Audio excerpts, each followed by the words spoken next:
Too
We really want to win. This is the time.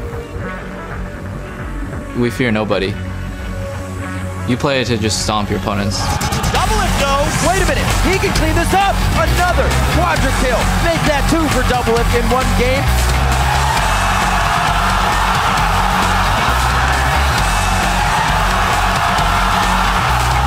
Oh! Olsek's going deep.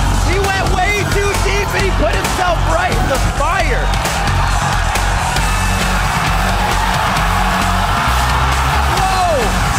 Turret tries to 1v1 again. Gonna throw it over his shoulder. Oh, he gets the auto attack.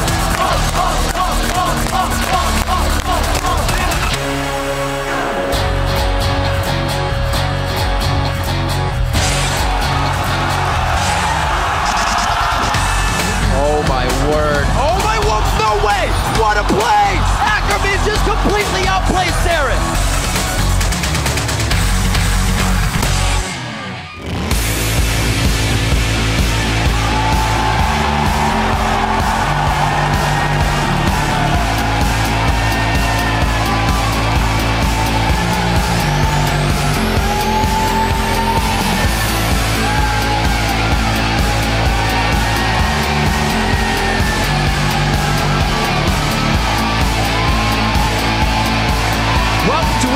The North American League Championship Series Summer Split.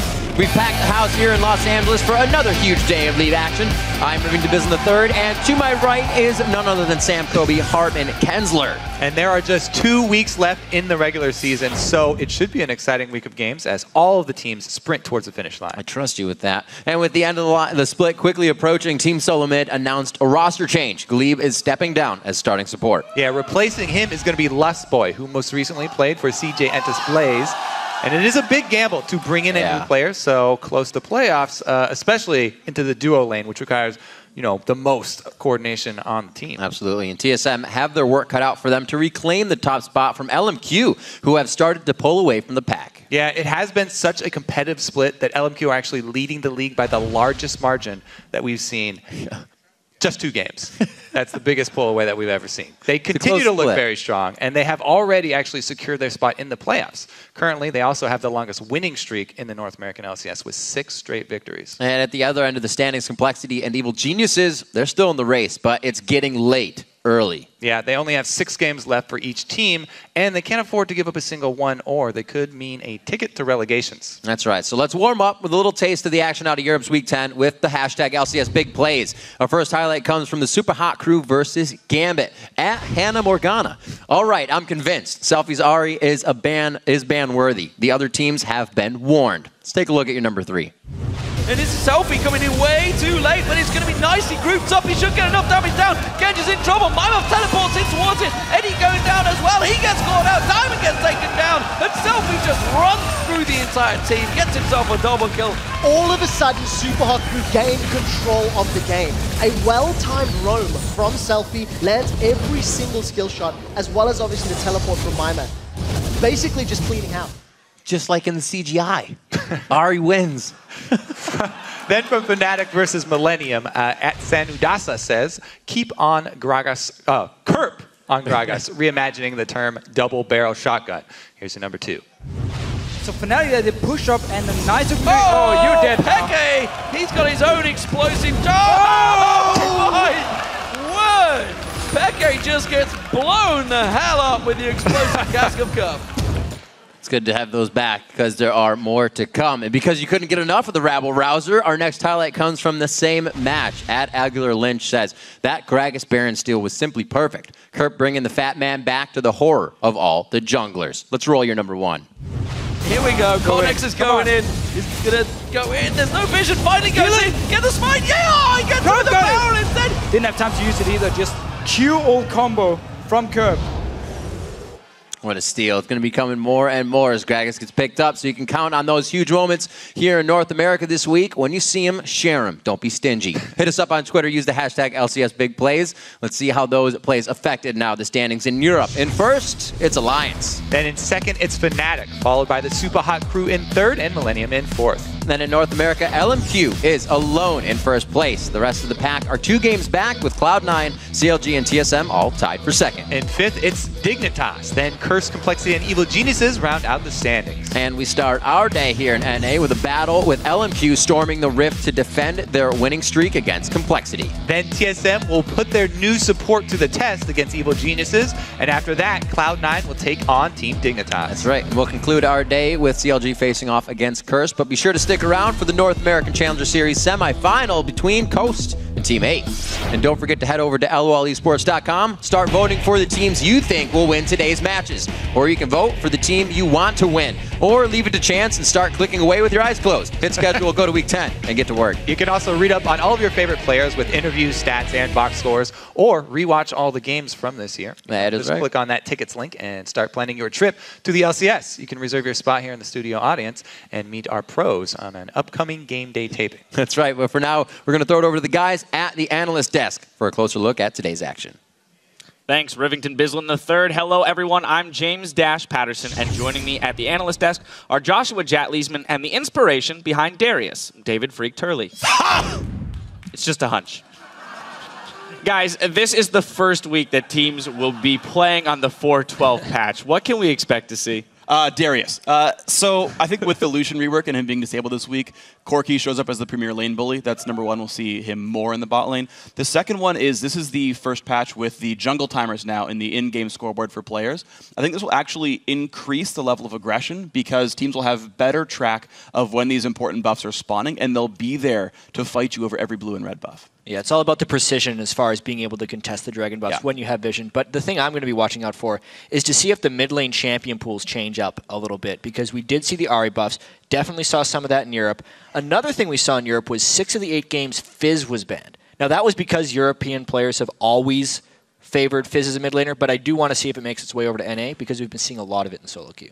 All right. Well, with only 6 games left for each team to make moves before the playoffs, we're going to break down a few of the players we'll be keeping an eye on this week. So up first, it's Crumbs. Now, last week, they snapped a losing streak, but Dignitas will continue to look to Crumbs for his early game pressure and in-game calls as they try to climb their way out of 5th place. It's the kind of positive impact we've been seeing from the next player on our list, Kez.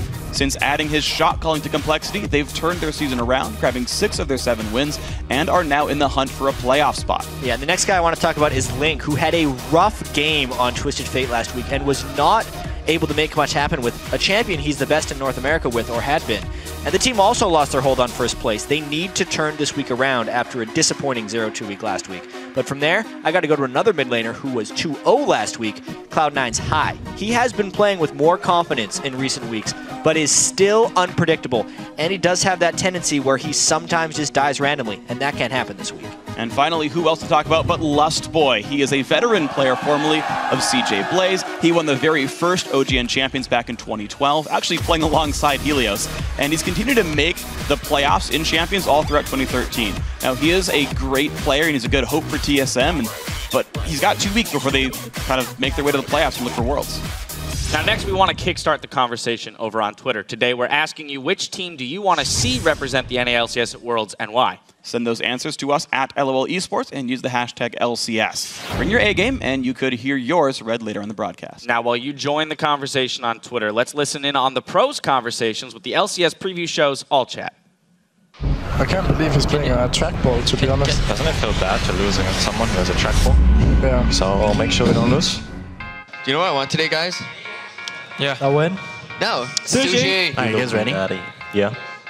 Ready? Ready? Happy birthday to you. Okay, Dexter. Good job. Good job. We can end. Okay, we can. Thanks, Dexter. You guys are too busy singing happy birthday to someone. It was worth it. So clapping wins your lane? Yep. Why aren't you clapping? There you go. Oh yeah, we do the ritual. You remember season spring split? Oh yeah. Hold hands. Come on. Wasn't that when we went 0-7? Oh, me. Coming. I'm running. Oh shit, you're dead. No, you're not.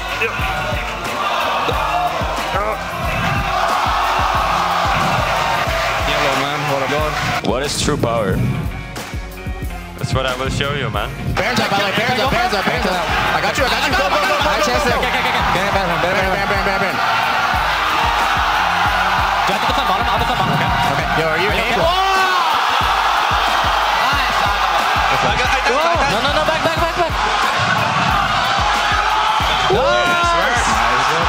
That's the difference between life and League. There's not one path. There's not one lane. There's 3 paths in League. Yeah. Well. I love that last part. Anyway, next week is a super week, so you can catch an all-new preview show on a special day and time. Yes, mark your calendars, Tuesday at 7:30 a.m. Pacific time or 4:30 p.m. Central European Summer Time for all chat, fantasy tips, and league knowledge, or just some good jokes to make you an expert league. Now, LMQ and Complexity are taking to the stage and warming up. After a short 3.5-minute break, we'll watch them battle it out in our first match of the day. The North American LCS returns after this.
Welcome back to the North American LCS. We're going to be heading into the Rift for our first match of the day, LMQ versus Complexity. And you got to say, LMQ have been playing incredibly well all split long. They have been in first place for 8 out of the 9 weeks. And to give you an idea of just how good they have been, they have the most kills for a team with 335. Ackerman has the most kills and assists in the top lane.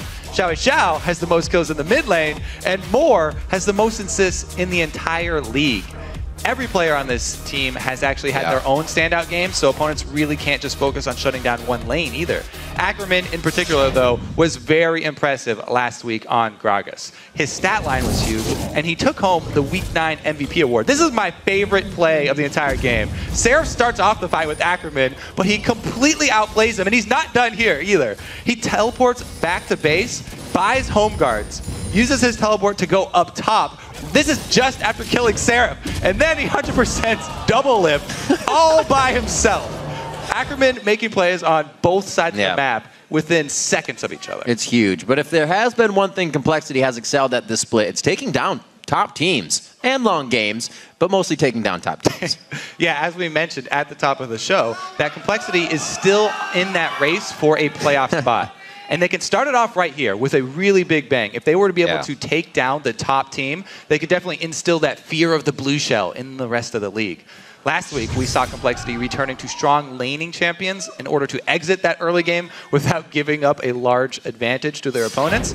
And that's going to be especially important against LMQ, who do play aggressive fairly early on. Very true. Teams like LMQ and Complexity spend hours crafting strategies and honing individual skill. But sometimes winning a game comes to the unseen X factor of game sense. So you can play the game and you can watch what's going on and you have every visible aspect covered, but then there's stuff that's going on in your head, working with timings, predicting stuff, and that for me is game sense. But the best example is when you know somebody's in a bush, but you had no tells. There was no way to know. You don't have vision in the bush, you don't have vision behind it, you just know that somebody's there because your spidey sense, your game sense tells you. It's like deja vu basically. When I see a scenario, I'm like, I've been here before, I know what to do this time. Practicing as much as possible, playing actually as much as possible, either solo queue, scrims, even normal games, just gives you so many different situations actually happening that when it actually happens in a real game, like a tournament game, you've had that happen before and you'll know what to do. In the instance that I'm level 6 is Kog'Maw, I can zone them infinitely. And if they start playing aggressive at all, you know their jungler's there to help them because they can't do anything otherwise. It's maybe obvious to us, but not as obvious to people watching. If you're playing smart and you're constantly trying to improve, you'll build your game sense. Even if a lot of pros feel like they don't get too much from solo queue, playing over and over and over, you'll learn patterns and you'll see patterns and you're just slowly picking up on things. The best players in the world are experts at that. They can read a team fight, they can read a skirmish, they can figure out what to do, and if they can figure out faster than their opponents, then they can come out ahead in a lot of situations. I think Afroman has really good game sense. He knows when to pressure his lane, but he also knows when to kind of leave his lane for a little bit and go roam and make plays around the map. The flash comes in, Afromu hits a max range binding, beating double, it's another kill.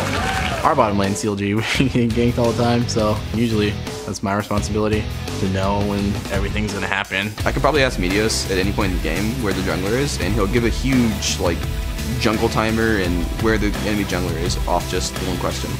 I think everybody has it in them. It's just up for them to trust themselves. You can never really perfect League of Legends. It's an evolving game, and you have to constantly put time, hard work, and dedication into it.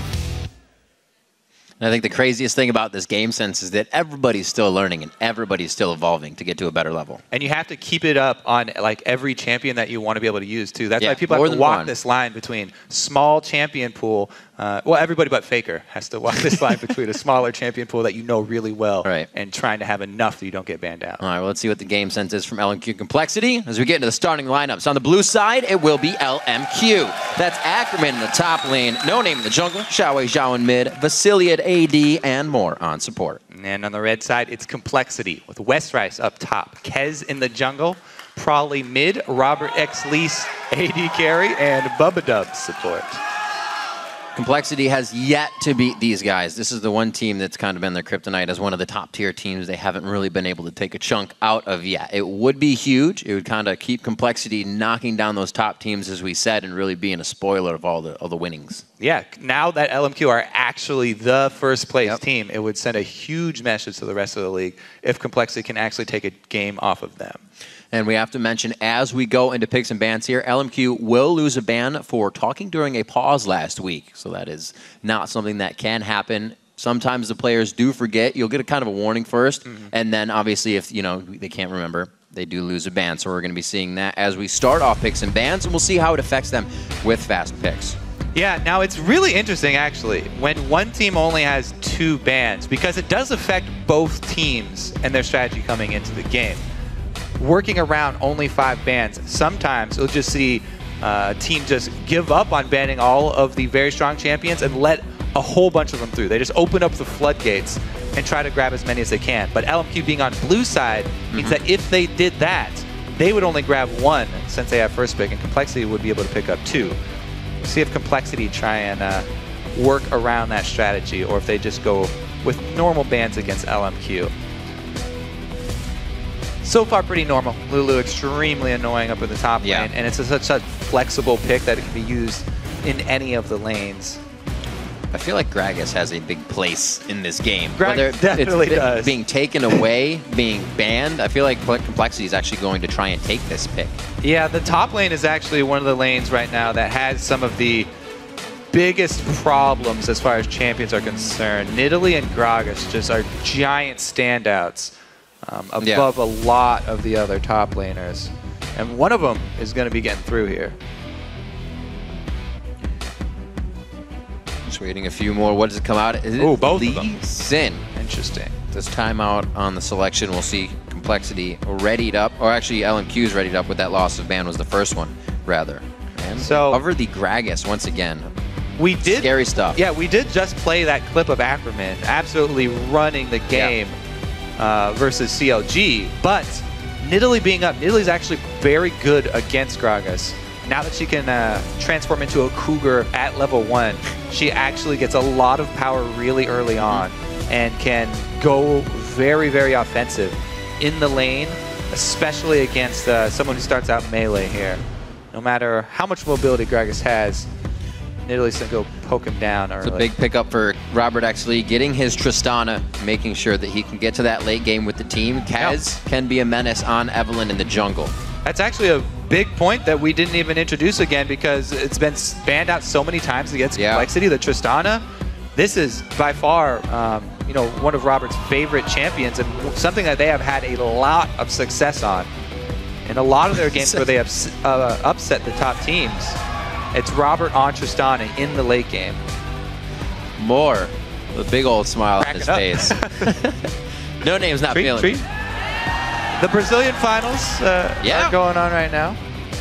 A huge crowd there. Awesome to see that show happening at the size that it is. After just a short amount of time, it was, I believe, IEM Sao Paulo. The crowd was one of the loudest I heard, but they're loud everywhere. Remember, All-Stars. Yeah, our the NALCS crowd. Yeah. Kog'Maw locked in. So they say late game, you want some late game? We'll bring it to late game. Braum locked in for the safety on that, and Complexity will now teeter-totter on what they decide to pick up. Yeah, and they combo this Kog'Maw with the Braum, so that lane is actually fairly strong, and it could go up against the Tristana lane, even though we've seen so many Tristana players just smashing their lane, shoving it in early, and using that great base damage of the explosive shot active to harass really early. There's a silent cheer for Victor in the back, and Jat.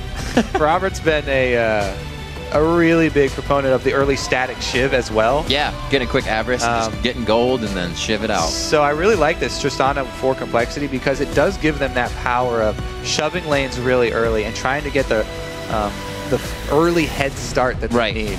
Like we said, almost in every lane it's going to be necessary. Nidalee picked up with Morgana. There's safety. Safety for the carry, or safety for a diver with Black Shield. No name on Rengar. Possible pickup. Yeah, I want to go over these Complexity pickups, though, because they're very good answers to what LMQ took in their first and second rounds of picks. The Morgana is always pretty much the premier answer against Braum. Yep. Because you don't want to go with something like Nami, who gets her entire ult negated by a regular spell from Braum. Morgana pretty much does the exact same thing to Braum, though, and can negate a lot of his CC with her black shield.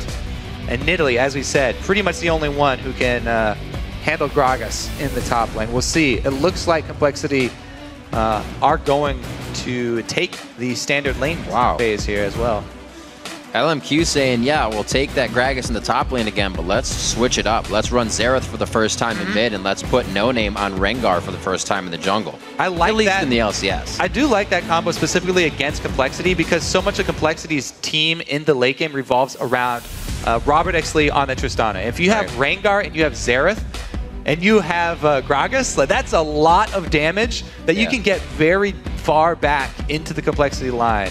No matter where Robert is, he's always going to have to be worrying about Rengar, Xerath ults coming in, even Kog'Maw ultimates in. So they have a lot of long-range damage that they can do to take out Robert. It's and nicely sort of combined. circumvent the rest of the team and It's get around nicely that front combined line. with a little bit of that dive, too. After they get the poke that they want, that long-range damage, you have a Rengar and a Gragas body slamming into the fight. So Complexity's answer is add more shields. Yeah. You get more damage onto Robert, then we will add more shields for him. Orianna plus Morgana here. Pretty good defensive combo to try and protect that Tristana. Nidalee as well, if she's actually with the rest of the team and not split pushing, can even add the heal and attack speed buff for Trist. So LMQ coming into this game with the loss of a ban in the beginning actually ends up picking 2 new champions we haven't seen come out of the LCS pools of both Xiao and No Name. So it'll be interesting to see actually how No Name, who likes to be aggressive and calls the shots, kind of has to play on a Rengar who more or less waits the 6 before he really makes those engagements. While the teams load onto the Rift, let's see how you've been voting. According to LOLesports.com, 76% of you think LMQ are going to be taking the W. And as always, if you start to second guess your vote, then you can continue to update it by tweeting hashtag LMQWin or COLWin. And extra add in that at LOL Esports just so we can see it. So how will we feel Kez will be playing against that Rengar? Do we think he's going to find No Name? Do we think he'll try to kind of put stick in his spokes in the beginning of this game and slow down that 6? I mean, that's always a good plan against Rengar, especially if you're Evelyn. Because if you can find him at a camp and using his abilities on the camp, then it's very easy to bully him out of lane. Both of the junglers are probably going to be looking for those early wards, though. Kez's focus is always on vision. And Evelyn is actually one of the best champions for a jungler to get early deep vision because she can walk right past your opponent's wards to place her own. So that's why we see a lot of the best Evelyns doing, investing in those vision wards and getting that down really early. Because if you get them down deep, you can see where Rengar's going to ult. And yes, Rengar ganks are really annoying post 6, but if you have the deep vision, you can see when he starts it off and just back off. And then he feels like garbage if he just wastes his entire ult. It's always awesome to create those high-value, low-risk situations for yourself early in the game. That's what Complexity likes to try and get their advantage, and we'll see if LMQ allows that to happen here. LMQ, however, bringing out a pretty ferocious composition of their own. It looks like we got the AD carries looking for late game. We'll see how the lanes go. We have, remember, Kez, one of our junglers to watch coming in on this week. Welcome to Summoner's Rift. Thank you. I don't think I've ever thanked her for that. No. Actually, she's every single game, she's so nice. It's consistency. Welcome back. Well, yeah. Line of scrimmage start here for both teams. Doesn't look like the early invade. Let's try starting with those traps. The traps do a large amount of percentage health damage. And now as well. So it's always very nice to set those up very early as you get to regenerate early on. Ackerman on Gragas though. Busted moves. Oh no! Composure.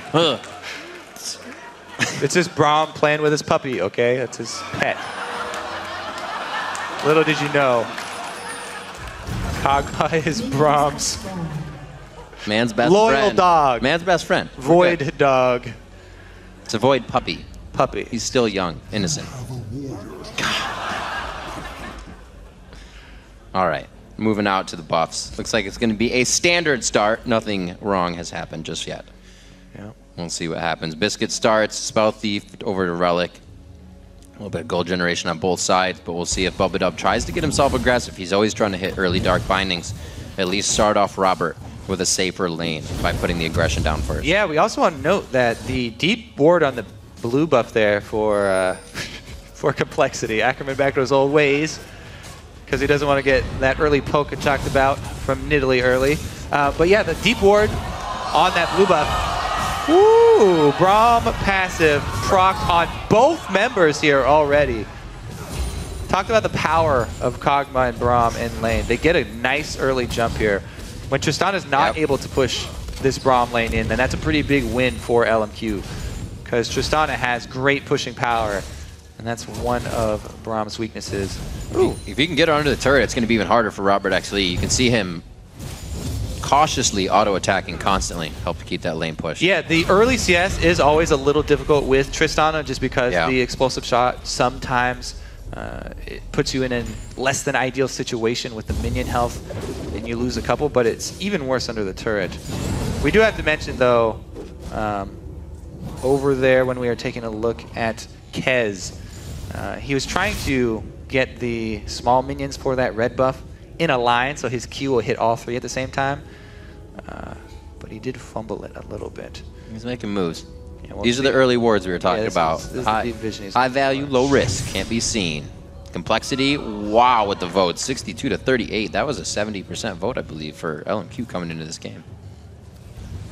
See how it happens in mid lane. Probably working the mana bar very well here. Yeah, it's actually something that's very important against Xerath. If you can use Orianna to zone Xerath from getting his auto attacks down, one of the biggest points of playing Xerath is making sure you get your auto attack every time your passive is up, because if you don't, then you do have mana problems. So you'll see really strong Xerath players. They'll always find some way to get their passive proc off, auto attacking hopefully a champion, but minions work as well. Every time it's off cooldown. But if you can zone him like this, like Prolly's doing, then you can get him to have some mana problems early on. All right, so we'll see what Xiao can continue to do here against Prolly in the mid lane. CS quite even. But Prolly's not going to be seeing any ganks from Kez, so he has to keep that for himself. Kez is going to be keeping No Name down, or at least being as sure that he's as big as No Name when he tries to hop out of the jungle the first time. Still that 300 gold lead coming in for Complexity. Robert X. Lee and Bubba in a little bit better of a position here with the wards to stay in the face of Vasily, but these guys are still just having a blast, I guess, the bottom lane. Yeah, the joke spam is the universal language. No matter what language you speak, everybody knows what Vasily's going for here. Vision from both junglers, heavy priority, as we said. They both have the pink wards, but No Name with the early sweeper start. Oh, the flash in.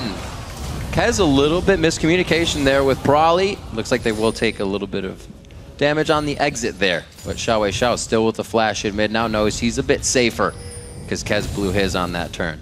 Yeah, and Rengar's doing a good job farming up so far. Already got the Madreds completed. Whoa! Whoa! The burn! It burns! Oh, it's burning! Oh! He goes down! Prolly with the fast first blood!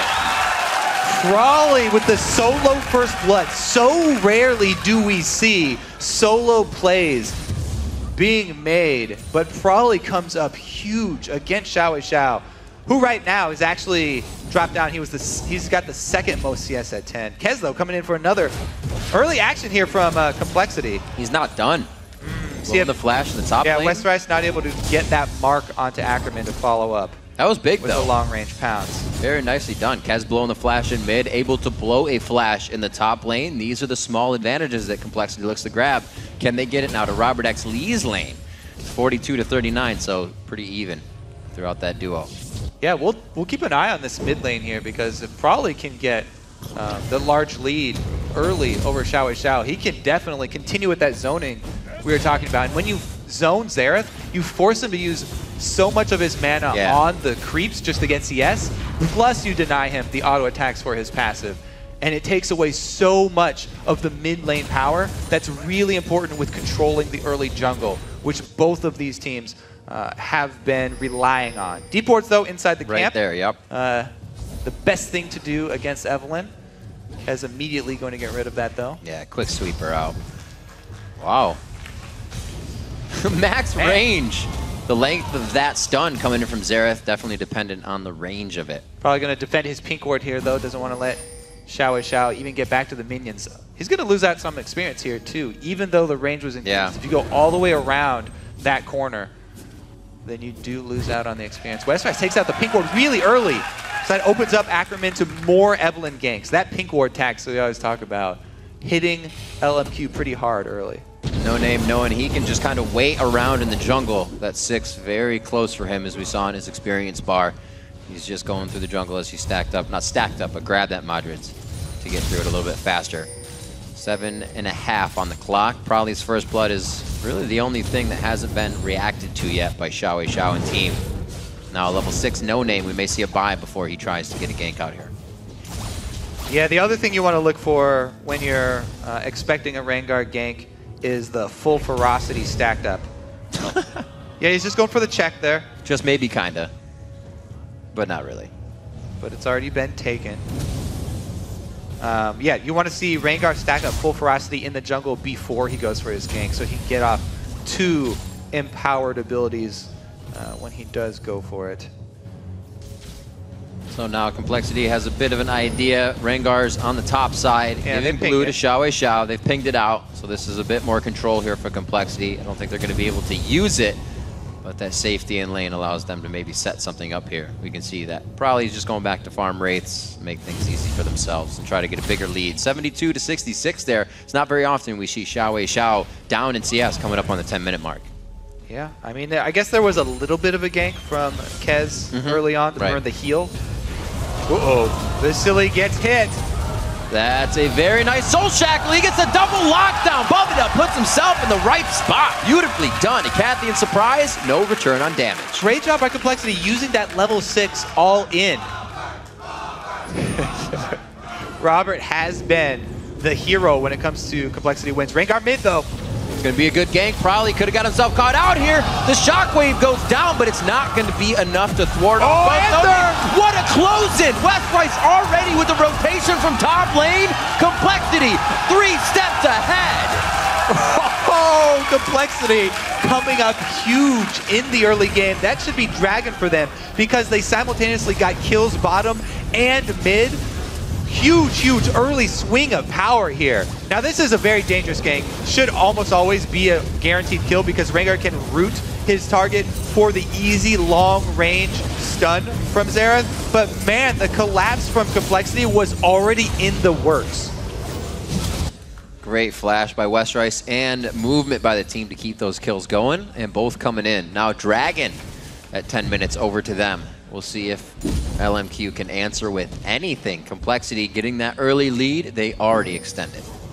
Man, the point I was going to make about that level 6 all-in bottom from Complexity is that there's a huge boost in power for all-ins for Tristana Morgana lane when they hit level 6, whereas Kog'Maw, his boost in power comes from harass that he'll be able to do in lane with his level 6. And so Complexity wastes no time. They jump on literally as soon as they get their level 6. To go for the burst, and don't let Kog'Maw poke them down. Because once he gets that level 6, you heard Sneaky talk about it, it's so beastly in range. Yeah. The extra harass. Just the ability to apply both Bio-Arcane and Living Artillery. But it's not going to be very good if it's going to be a Robert X. Lee at 18 first. He'll be able to just walk up and get a few shots in. 91 to 75 CS. Rengar gank number 2. The top lane, Westrice playing very safe. He already has the alert.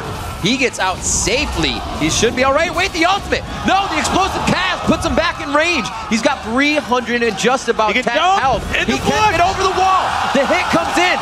They get the bola. It just misses. Actually, he hits him, but not on full charge to teleport out. 1, 2, 3.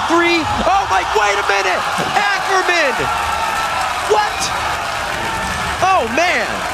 That's why when you check bushes, you always attack move the bush. Just action. Never just right click in the bush or else you won't attack your Even more action. What? Another. back and forth. Yeah. Missed kills going down everywhere, but everybody's wanting more, which is cool. The action's not going to be stopping anytime soon. Well, we're looking for all that early action between these two teams. So you said Complexity have been a team that goes over and over back to this strong early game, and LMQ have shown so many times that they love playing aggressively in the early game. Great clash between these two, and it's the bottom team that's already looking like they have the advantage here. Complexity, though, so many times, even with early leads. Yeah. I like games kind of drag out really, really long. And these games are going to be all about damage too, Kobe. Look at the top laners. Got Sheens coming out for both buys on first. It's going to be all-out war in every lane. I like it. So Ackerman, I'll be very curious to see if he actually rushes the Lichbane completion or if he goes with a second ability item in between Sheen and Lichbane. Looks like he is rushing that Lichbane that has become so common. I really do think that there's value in just going Sheen into the Zanyas and then completing Lichbane, because Lichbane scales really well, but the upfront ability power from it, not the biggest gain. So far in lane, with a little bit of help that Westrice has gotten, he has capitalized 1-0-1 for himself, as well as the roam mid. See if he can keep it up on Ackerman's Gragas. That has been a scary, scary thing in late game, and that's what both teams are looking for. We still have a long story to go here. 13 minutes in, 2,500 gold in favor of Complexity. The thing is, yeah, we say like Complexity, they always like these late games, and they found so many other wins in the super late game against top teams, but they shouldn't be looking for that. Right now, they have an early lead. Of course. And they should actually work on trying to snowball leads and close games out. That's the TP jump. bottom. He still has a flash. He can get over the wall. Actually, his flash is down. They're going to be going on Bubba here. That's a very nice attack. Kez tries to come in. No Name's already on the outside. He sees it. The Buster shot backwards, but they may be able to chomp down on Kez still. He goes down. No Name gets a piece of that as he's forced to walk out after the danger subsides. Minute and 50 on to Dragon. Key there is coordinated aggression from LQ. Teleport with Rengar gank both at the same time. So even though Kez is in the area, they aren't able to answer, and there's just a massacre of wards in the bottom mid bush. Hopefully Westrice can get this turret in the top lane. They only lost kills. They didn't lose Dragon. And he'll be able to create the pressure that might hold Ackerman in a good spot so that Complexity can start to put the pieces in order. Start grabbing buffs now. And that Dragon, the second one, if they could get it in their favor. Yeah, even though that was great coordinated move from LMQ, they only got kills out of it. There wasn't a tower taken down. There wasn't a Dragon to pick up after this. Teleport used. So Robert jumps out of the way, and Bubba uses the black shield on him at the same time. So that's unfortunate for Bubba. He had nothing to save himself. But here's the follow-up. No Name, so dangerously close to going down. He also gets a heal from Vasily here, which saves his life long enough to get the kill for Dangerous Game as well. Trying to look at the builds. Robert has actually changed his this time, not finishing the static shiv, puts a BF sword already within that damage, maybe to kind of trade off and max what Kog'Maw can put out at that level 6. 30 on Dragon, and Ackerman's going to be staying up here for the turret. He might be able to walk down after this unless he continues to pressure. Looks like he's going to be heading right for it. He is able to answer the turret that it did cost him to go down bottom. However, that teleport's still going to be on cooldown, and Westrice just came back up. So now Nidalee can be in her element. Nidalee loves to split push. Westrice can stay up there, split push, and then use his teleport advantage to gain some sort of map pressure for Complexity as they posture around Dragon while Nidalee is split pushing. So Complexity will slowly get more and more map pressure if they're able to just occupy LMQ's time here and poke them and keep up the vision for long enough. Really, they're just trying to buy time for Westrice to slowly increase their lead. That means for LMQ, though, they need to force something. Oh! He body slams him during rocket jump! What a hit from Ackerman, making plays around the map. And Westrice is going to be forced to use his teleport, and what looks like the fight has already ended for Complexity. No Name wants to get back in. The Living Artillery, along with the shots from Xerath, not enough. It's just going to leave Westrice about 200 HP for a Primal Surge. He'll heal himself up and be safe with that sustained. Good fight from LMQ. They're posturing now for that Dragon again. That's the tricky part. When you do have the split push advantage, you really need to rely on your 4-man squad to not get caught. And LMQ do a great job of forcing it. They just have so many options to force the issue with Complexity. So much CC, and they use the Braum and Gragas to great effect there, earning themselves the Dragon, even though Complexity had that teleport advantage. And just when you think you get away, you get 2 artillery fires falling on your head. Kog'Maw and Xerath. What a composition if you're trying to escape. Yeah, that's the long range that we were talking about. So much long range damage from LMQ. They're running a team full of snipers. So it's pretty much the worst situation for Complexity for their 4-man squad. They really have to be on top of the Black Shields and on top of their skill shot dodging abilities if they want to play this game with Nidalee. So just looking around, taking stock of inventories. Cooldown Rengar. No Name puts up the Brutalizer. We'll see a little bit more of that coming into play against the Lizard of Kez. He's had that finish for a while, and he focuses on some magic resistance next. But these two in the top lane, you see the Triforce and the Lichbane already completed as they start duking it out just a little bit. And here it is, the aggression from Westprice. Going to force Ackerman back. Ackerman can only get the advantage if he gets the jump on Westprice. Gets into melee range. I really do like the change to Gragas where he has to actually put himself at risk now to do the large burst. He still has the large burst, but you actually have to get into melee range to use it. Maybe he needs a couple tweaks though. He's a little bit strong at the moment. I don't know what you're saying, Kobe. Maybe the AoE aspect of it needs to be taken down a notch. We'll see though. Bounce team is on it, I'm sure. LMQ soaking up resources on their side of the map. Doesn't look like they have any pressure for Complexity at this moment. No wards either. Everything's on their side. As they are down 2,000 gold, they haven't really been the one to make the offensive move.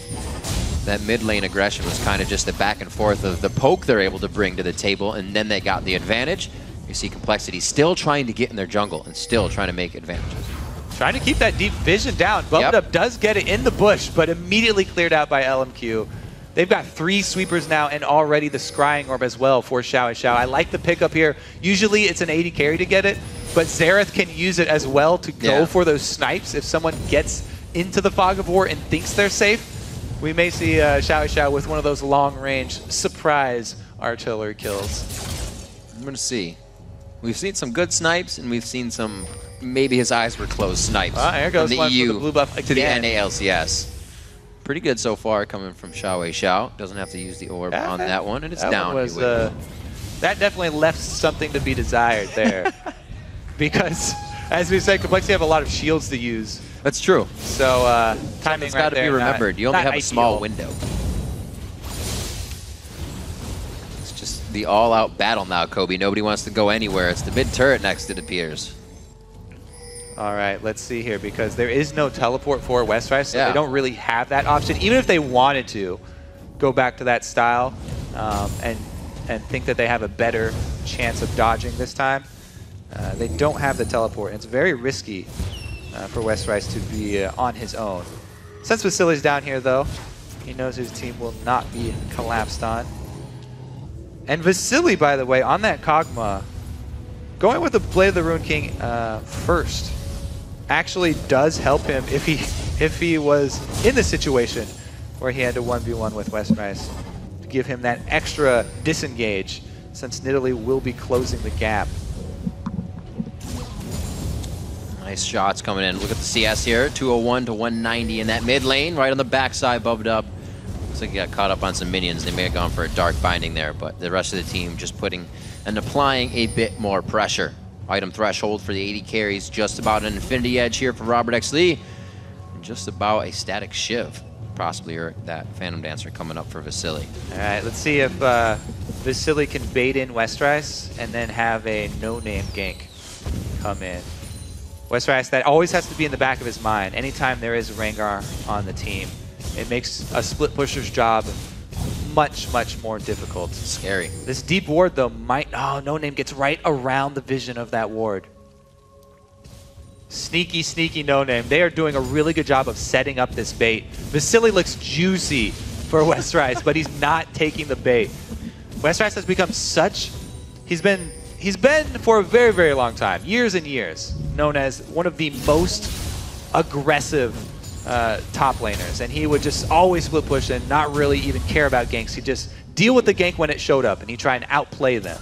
However, in recent times, he's been playing much more safe, and he's been much more cautious, and it's really paid off for Complexity. It's turned the team really around, I think. It's a hard thing to do.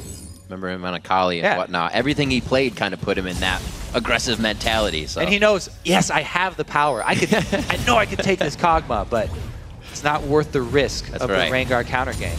Good patience. So he wastes a lot of No-Name's time there. 2-1 only in turrets. With all the commotion we've had in the game, it's really just been each other's throats instead of the structures. The Zanyas will be second coming in for Ackerman. Using the top lane without any pressure right now. He's just having a ball. And he gets another wave to the turret. Top turret's going to be going down for him. Lichbane assisting in that. We'll see if he can keep it rolling. He is not getting any pressure from what's a teleport to come in from Westrice. Stuck in the bottom lane from Vasily before he gets away. Great pressure in. LMQ now is getting themselves a lead on this one. He's now on the inhibitor turrets. Yeah, let's see what's their answer for this split pushing Gragas, because he's got a Lichbane. He's going to take that inhibitor turret down very quick. Westrice is recalling right now, but there is going to be a pretty big chunk out of that top side. Looks like Westrice will get there in time. Yeah, it's not going to be too much damage. That will heal up, but Ackerman now still teleport up. Doesn't look like they'll be able to get there first, but Dragon is definitely a possibility here, and the game could go in their favor after this. Big fight without Westrice could be huge. Yeah, nobody wants to get in a 5 vs 4 situation in a game that's this close. There's so much damage on both teams. Anyone out of position will go down really quickly. And Complexity don't even want to fight this one because they don't have Westrice near. It's the pick potential for both of these teams is actually quite large. LMQ feels like they can take a little bit of ground, and they Man, do. What the? Complexity completely out of sorts here. They just give up 2 objectives. And mid. Back to back. Oh, yeah, right. That's huge. Dragon and 2 turrets now going in the favor of LMQ. Complexity seems to have been snoozing for a little bit there. Way too complacent with the lead that they had, and they have been taken by storm. Turrets are tied up. Gold is just about the same, and Kez looking to make a play, and this is desperation for Complexity now. Complexity, what they're looking for is the Evelynn flank into the Orianna Shockwave, but LMQ are very well aware that that is the only really engage from Complexity, their only option. So they're warding up the sides. They have 1 defensive pink ward over on the Baron side, so they know he's not going to come from that side. But you can see they all want to spread out. All that LMQ really need to do is make sure they don't clump up. Xiao and Vasily specifically do not want to stand together for that Evelynn and Ori combo. Very interesting. Kez keeps looking for it, though. I have to say, even though LMQ have evened up the gold, they haven't gone back to buy after that Dragon and that mid turret, so they might want to go purchase before they actually pick the fight. Because, yeah, they evened up the gold. Oh, actually, probably sitting on 2,400 gold right now. And Bub It Up goes down. He's sitting on 1,100. Kez goes down as well. LMQ dances this one out until they get the kills and the fight that they want. Ackerman throws that one just a little bit short. Yeah, how did that pick from the side even? That was a Rengar gank, I guess. No name. There's no other way he would have just caught Bub It Up blind like that. Man, takes him down so quickly. That support Morgana has no armor and very little health. Very easy for damage Rengar to take out, since he does have Brutalizer at least. Something that LMQ is really good at capitalizing on. Let's take a look. Oh, Lord sets it up into the... Ooh. Bye-bye. No chance. And then he's in the bush as well, so they get the jump onto Kez. Complexity, for the last maybe 5 minutes, just look out of sorts. Yeah. They kind of lost their way here. They didn't have a game plan in around this 20-minute mark. They gave up 2 objectives, and then they just kind of milled around in the mid lane until they got picked off. Not a clear plan for them as far as the mid game goes, and that's what we've seen so many times from them. Their early game, methodical. It looks great. You know, they get the side kills, they get the picks, they get the dragon control, and they seem to come out with these really early leads a lot. But then they always lose it in the mid game, and the game just ends up going extremely long, and they can't really finish or capitalize on any sort of early lead that they've gotten. We'll see though. They do have Tristana with a 2-item power spike here. Shiv plus Infinity Edge now completed. Yep, a little bit of her own sustain. Ackerman's been doing a good job at cleaning back up and finally get these guys back to a split push. If they can even make it happen. Looking for Westrice here, coming out of the base. He still has teleport up. LMQ feels like they are in the driver's seat now, and rightfully so. They made such a move recently on Complexity. Usually Complexity is the one, like we said, once they get that advantage, the other team kind of puts themselves in a pressure situation. Robert will pick up a few more kills at a Dragon, but LMQ is now avoiding Complexity. Oh, here comes the flank though. They're looking for it once again. The 4-man squad's got to worry. Ackerman, see, LMQ do a good job. They call him right up. They can sense that Kez is coming around the side. They call Ackerman over. This will be a 4 versus 5 actually. Complexity start off the 4v5. There's the Blade of the Rune King. He still has to use it. Kez gets taken down immediately. Vasily with the fast fingers and the help of his teammates on that. Bubadov's going to be going down on this. And LMQ, like I said, they are avoiding Complexity until Complexity steps up to the fight. And then they use all of this to take down the fight. Ackerman still in range, gets the Q slow, and they are going to get another kill over to Vasily. What a great way to fight from LMQ. Well, it was just the difference in communication between the two teams. Complexity, Westrice was down bottom and Ackerman left the lane, but he didn't make the call. And Complexity engaged at 4v5. Ackerman very quick on that Gragas to make his way all the way up mid. And so Ackerman there for the beginning of the fight while Westrice had to run and follow made a huge difference. 28-minute Baron. First place LMQ, showing why high caliber amount of play.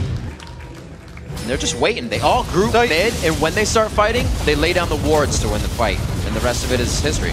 Yeah, I mean, you do get Westrice coming in eventually, but Ackerman was there for the beginning. Evelyn saw Kog'Maw. There's a reason that people are picking Kog'Maw so often now. Uh-oh, let's see the flash. Was gonna hit. Kog'Maw, even if people like Twitch or Evelyn open up on Kog'Maw, he deals so much damage if you stand there right next to him and give him a free Q and E to land on you, that he can just stand toe-to-toe with a lot of these quote-unquote assassins that come up to him invisible. And he does not run away, especially with this Blade of the Ruined King build where he's got the extra passive that he can activate when somebody pops out on him. Yeah. A lot of people don't take into consideration, not that it would be leveled up too much yet, but that passive Q speed definitely takes control in a fight. You already stack Static Shiv and Blade on. The shred from the active cannot be overstated. It is huge in those 1v1 situations. He's back in, looks like he's got some gold to spend, possibly a lot closer to an Infinity Edge, or that after a huge kill lead coming in. And that is the Infinity Edge for Kog'Maw. He spikes over Robert actually quite hard here, but we'll see what they have as they go back. See, haunting guys for Prolly here in the Orianna build. Very interesting. Yeah, going for that flat spell penetration because he's really looking for the shockwaves onto priority targets. So if he gets the carries, either Gragas, Dareth, or Kog'Maw, flat penetration, really, really effective. And he's just banking a lot on the fact that he can get a good shockwave on the priority targets that don't have magic resist. Because that's what Complexity are going to need to turn this game around, honestly. They are in a very, very tough spot. Yeah. It would have to be a really, really good shockwave to turn the game around for them. Well, they're really trying to war this up, Kobe. They have a lot of the vision necessary to make the moves, but LMQ is just so fast to react every time. It makes it look like there's no possible entry. Yeah, LMQ, they haven't spent a lot of money on wards, but look at their hyper carries here. The Kog'Maw's got an extra item over Tristana right now. A whole Blade of the Ruined King lead is massive for LMQ. And the little bit of vision that they do have is covering pretty much everything that they actually need right now. Since Baron's off the map, Dragon's off the map, they don't really have to worry about controlling anything besides blue buff. If they keep that away from Orianna, it allows them to shove in on the turrets. Probably's already wearing it though, so they'll have to wait for a respawn. See how far back Complexity stands from that turret. It's really where LMQ's composition excels once they get up to that point. Well, they can't also fight without Robert, definitely. So this is definitely a trade of turrets that they're banking on here. They're hoping that they can wave clear with that Ori, but it hasn't been enough. Yeah. Well, Robert doesn't have any attention just yet. They don't have vision on Ackerman backing, so he may feel a bit scared in that spot. You will see Ackerman in a second. Robert keeps pushing here. Yep. Whew. He knows what happened to double lift. Ackerman just throws behind. I've seen this before. Ackerman doesn't want to give up either. Gragas can take this chase. Oh, man. Oh! What? What a throw! Ackerman on the Gragas has been just destroying AD carries left and right. And that was yet another example where he gets to use the teleport to join the team after he gets a kill. Should be a huge win for LMQ here. Yeah, losing your AD carry at that point in the game during the split push, not a good situation here for Complexity, and they're going to be losing an inhibitor right away. Last shot from Vasily comes in, and that's going to be 32 on the clock for the first inhibitor. Yeah, and you can see in that gold graph the huge difference in the mid game there, where Complexity kind of stopped making the decisive calls, and LMQ just took several uncontested objectives. We'll see if this flank works out, though. Evelyn in the back. They've got no power left. Bro, there's too much to dodge. He has to dive into death in one way or another. Kez tries to get himself out. He flashes. Definitely a suicide mission. Bump It Up's now focused as the kill. LMQ has taken the inhibitor first time and every time they've played Complexity, and it's only been a matter of 3 minutes after for them to win the game. They'll repeat history once again. They'll drop top inhib, and they'll be going for the Nexus turrets. Quadra kill for the Kog'Maw. And Vasily just sits in those double turrets after his quadra kill goes down. But it will be a victory for LMQ, and well-deserved. Absolutely. Great push on the mid game there. Definitely something for Complexity to go back and look. The falter of the mid game is LMQ made sure to take advantage of that. They run it to 33 minutes, 15-7, and a 12,000 gold lead at the end from almost nothing. LMQ takes down Complexity in our first game of the week.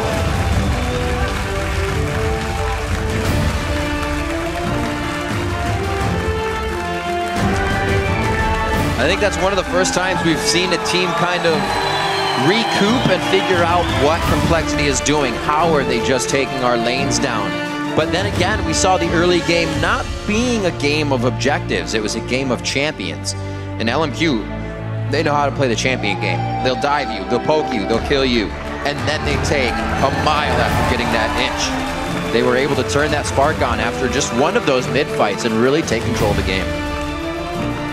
Yeah, really well executed, and we will probably never see Ackerman get Gragas again. No. Especially in his current form. That'd be crazy. Even with a lost band. Even with Nidalee laning against him, Westride's not able to put pressure on Gragas and an early kill on him, or an early flash blown and then attack. Yeah. Yeah, even with an Evelyn jungle and a Nidalee top lane, which is almost the most pressure that you could have in that top lane in a 1v1 matchup. Yeah. Definitely not going to want to be giving away Gragas any longer.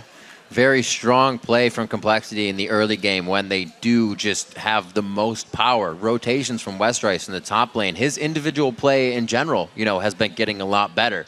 But at one point when they do kind of get put under the wave and then they just keep getting spun around, they can never get back to the surface after that. And LMQ made sure to keep him down. Yeah, LMQ definitely proved that they deserve this #1 spot, and they're going to hold on to it, regardless of who management is. The players are going to take care of their business. So like you said, that Gragas, built in so many different ways that we've seen now. Now a Lichbane rush coming in from Ackerman. He wanted the power. He wanted to be able to create split push opportunities. Well, yeah, that's what we saw last time. He showcased this full AP Gragas. Wild. It's really fun to watch when he does get those 1v1s with 80 carries, which he keeps finding. And we got a deja vu moment in the bottom lane again. It's kind of crazy that you always see that consistent play from one person, but yet a team would still allow them to get that champion. Maybe it was just a few times. Maybe it was that any given Sunday moment. But with the consistency we see from LMQ, we read the stats off in the beginning. Kills, assists, they hold the accolades on that team for having some of the highest. They're not a team to be messed with or given the champions they feel comfortable on. So right now we're going to throw it over to the guys at the analyst desk to break down LMQ's win. Thanks, Riv. We want to welcome Aiden Zyrene Moon to the desk, as usual now, to help us break down that LMQ win. Now, I want to touch on a couple things real quick at the beginning here. The first being Complexity got out to a really, really quick early lead. But then I want to touch on LMQ dismantling that lead. So, Zyrene? Yeah, it started off with Complexity getting some nice picks and rotations around the map.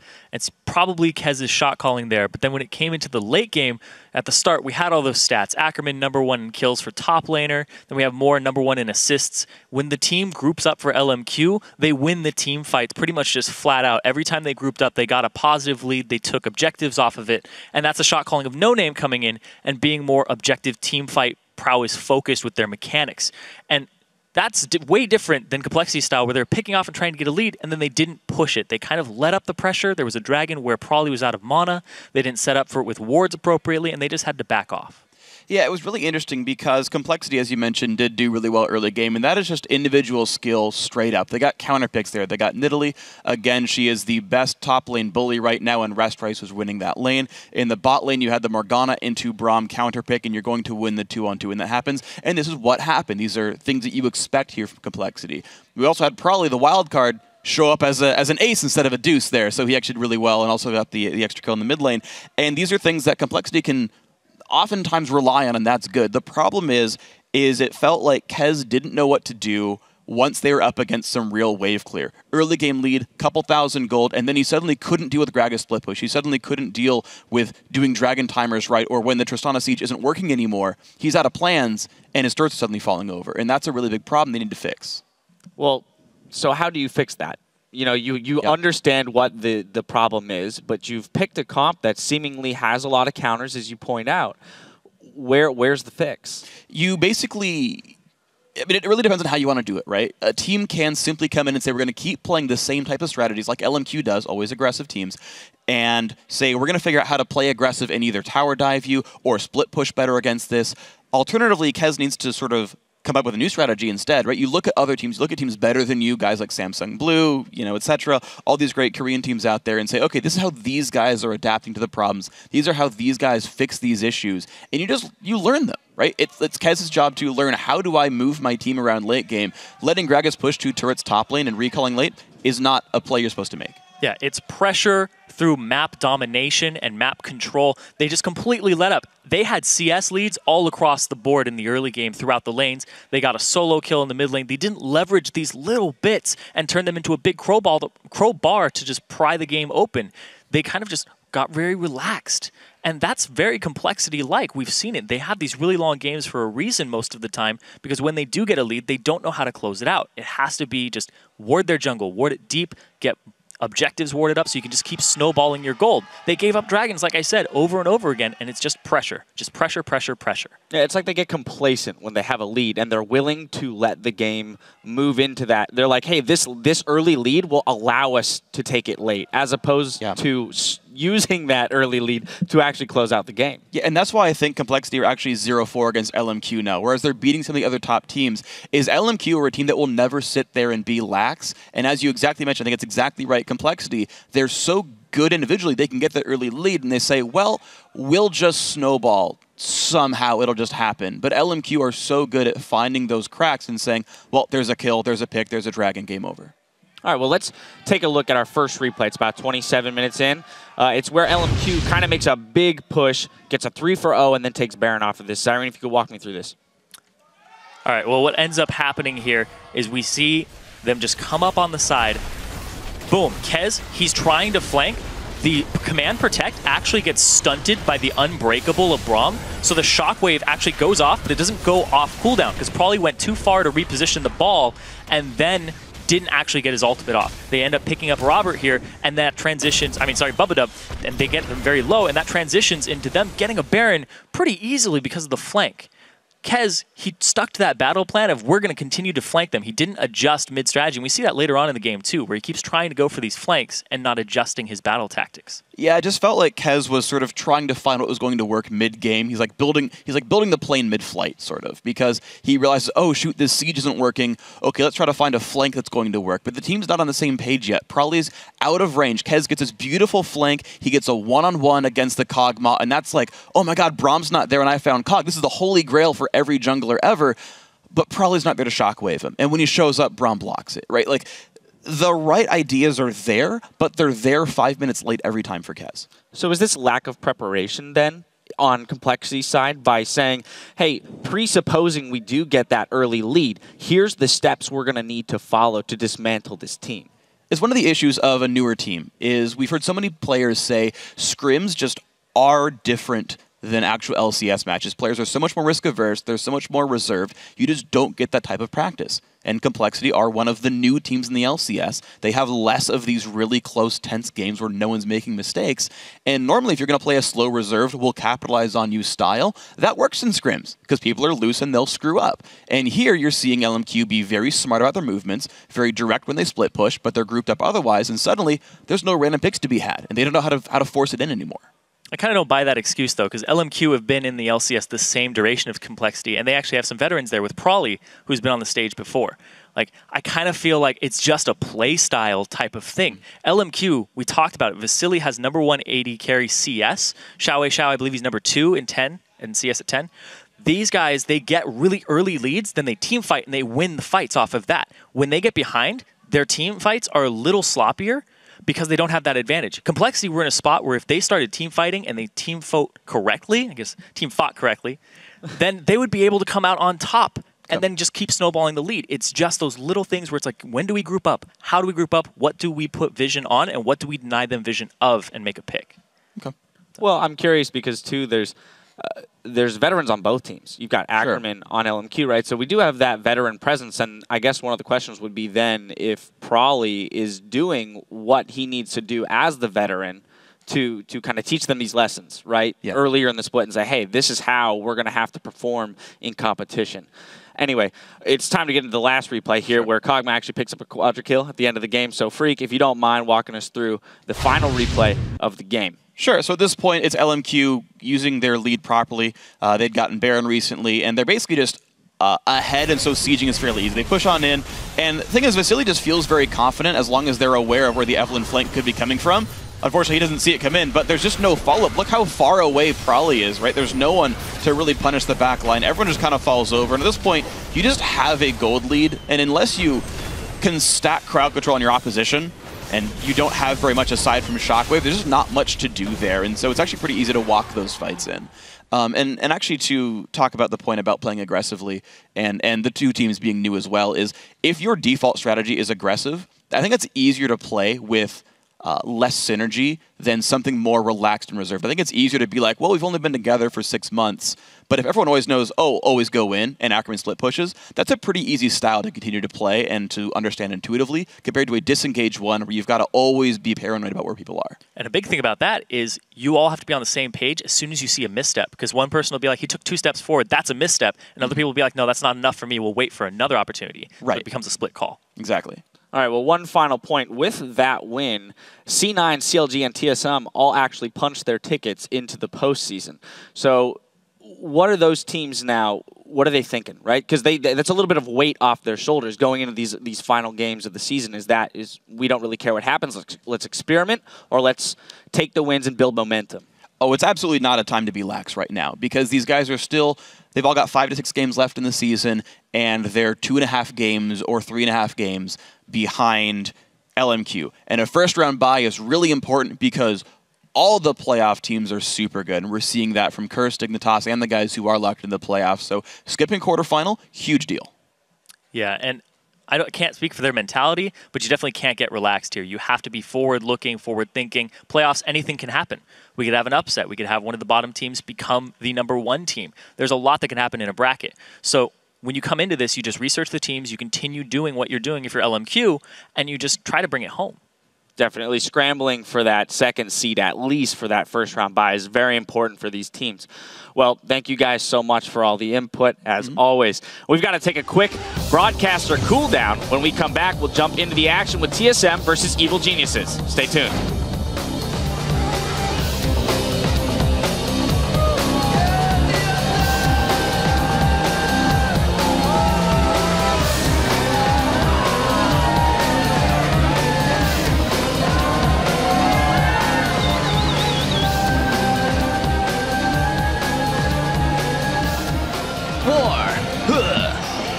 What is it good for?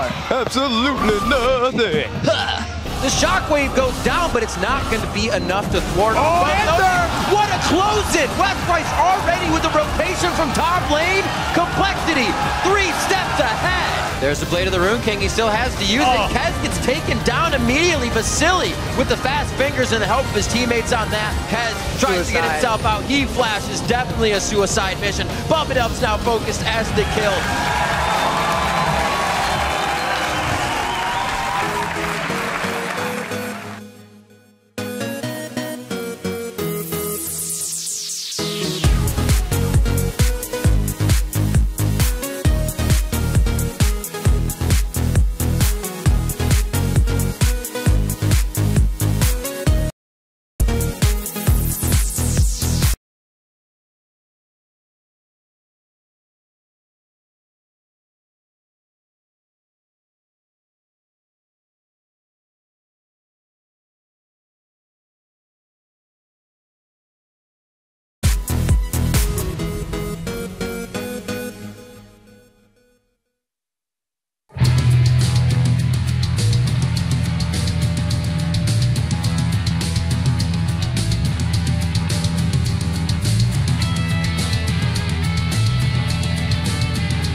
Even though we're 3-0 against EG, they're definitely not an easy team to play against. I feel like the entire team as a whole has just stepped up. Right now, EG is looking like really, really scary in my opinion, and I think I'd be happy enough to beat them. They're dangerous now, and they will become even more dangerous in the future. We have been constant scrim partners with EG for 2 weeks now, and it's very back and forth, and they're a really good team, and when we play them, we're definitely going to be prepared.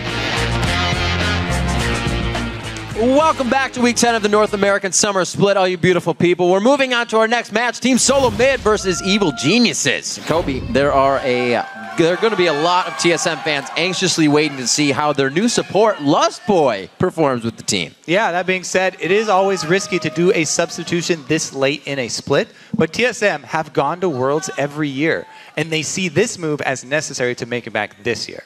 If you look at their record, they are 3-9 against the rest of the top 5 teams, and those are the teams that they will have to beat to return to Worlds.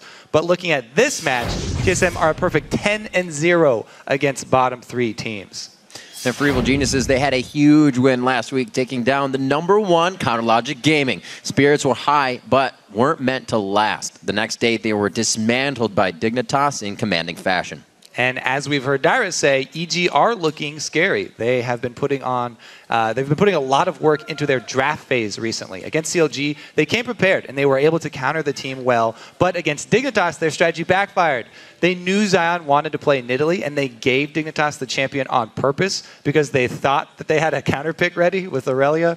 But as we saw, in-game, they were not able to execute their plan. Inox was left by himself, and he didn't get any support as he faced a 2-man lane with Crumbs and Zion, who snowballed that advantage into a Dignitas victory.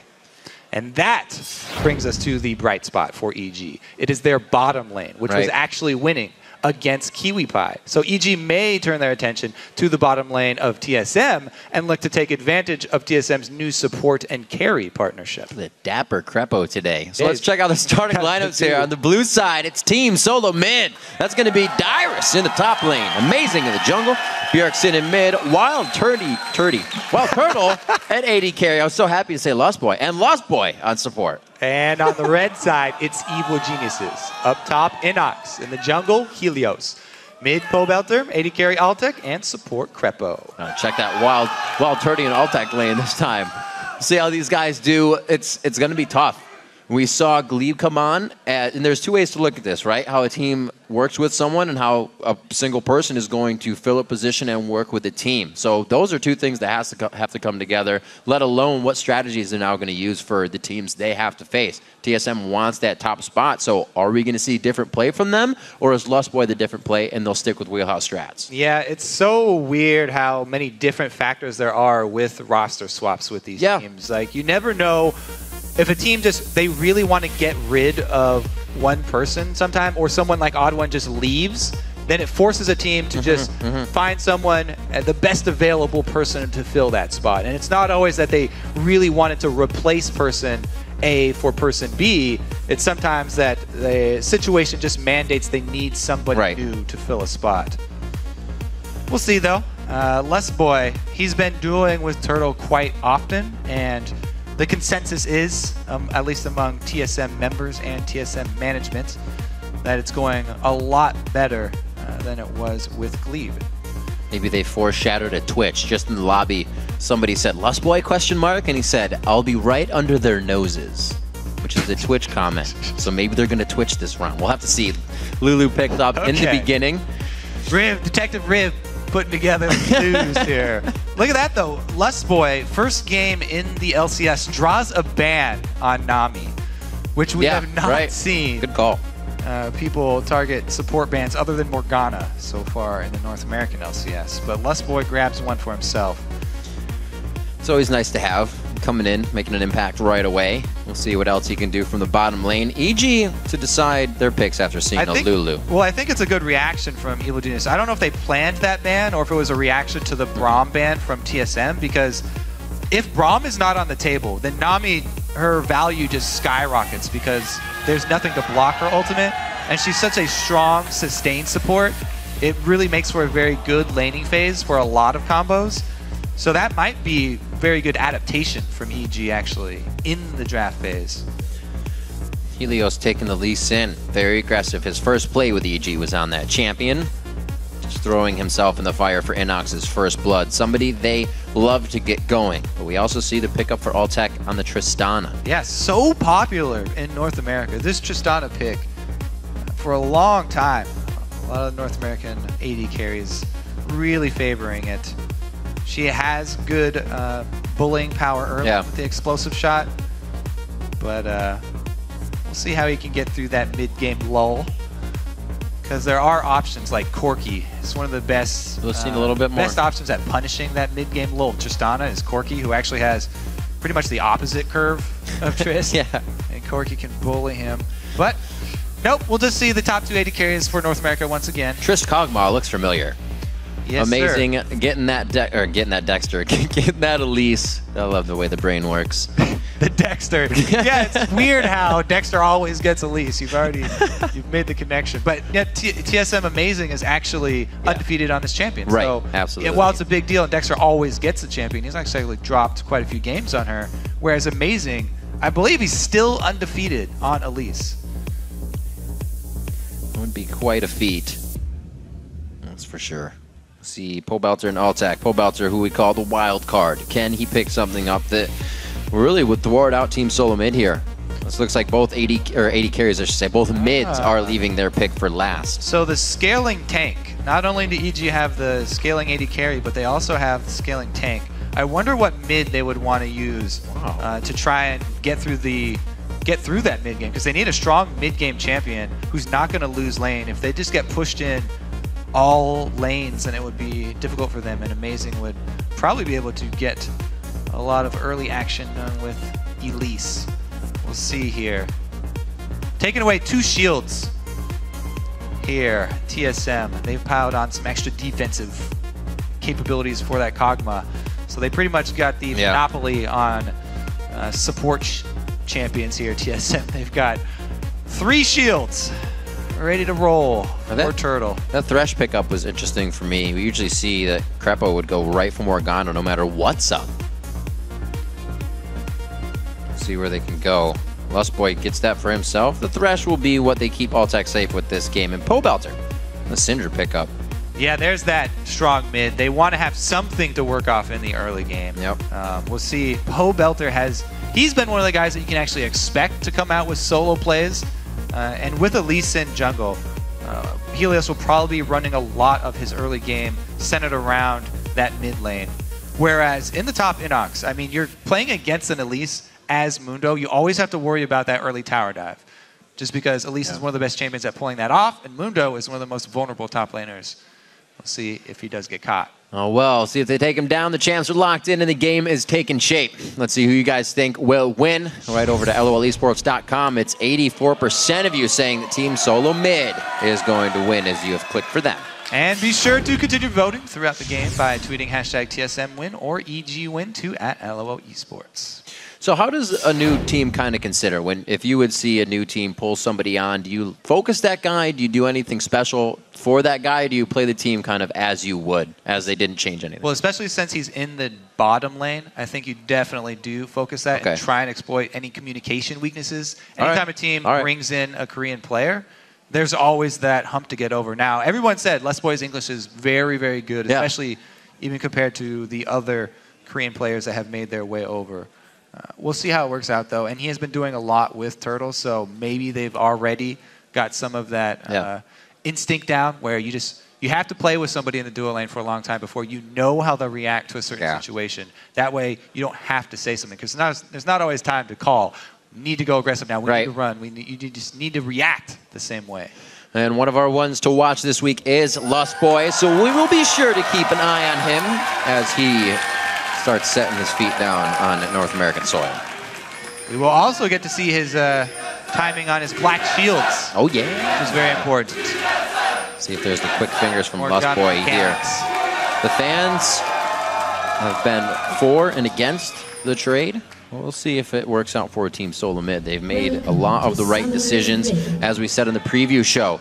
A lot of support changes that have come towards the end of a split have worked out. TSM are going to go for an invade here because they just had amazing defensively award. They're red, and they're grouping up on this side. Maybe TSM even go for a lane swap. They do a red invade and lane swap their Kog'Maw up to the top side to get away from Altec. Altec and Crepo have been getting much more scary as a duo 30 seconds until minions spawn. as they have been able to put in more games together.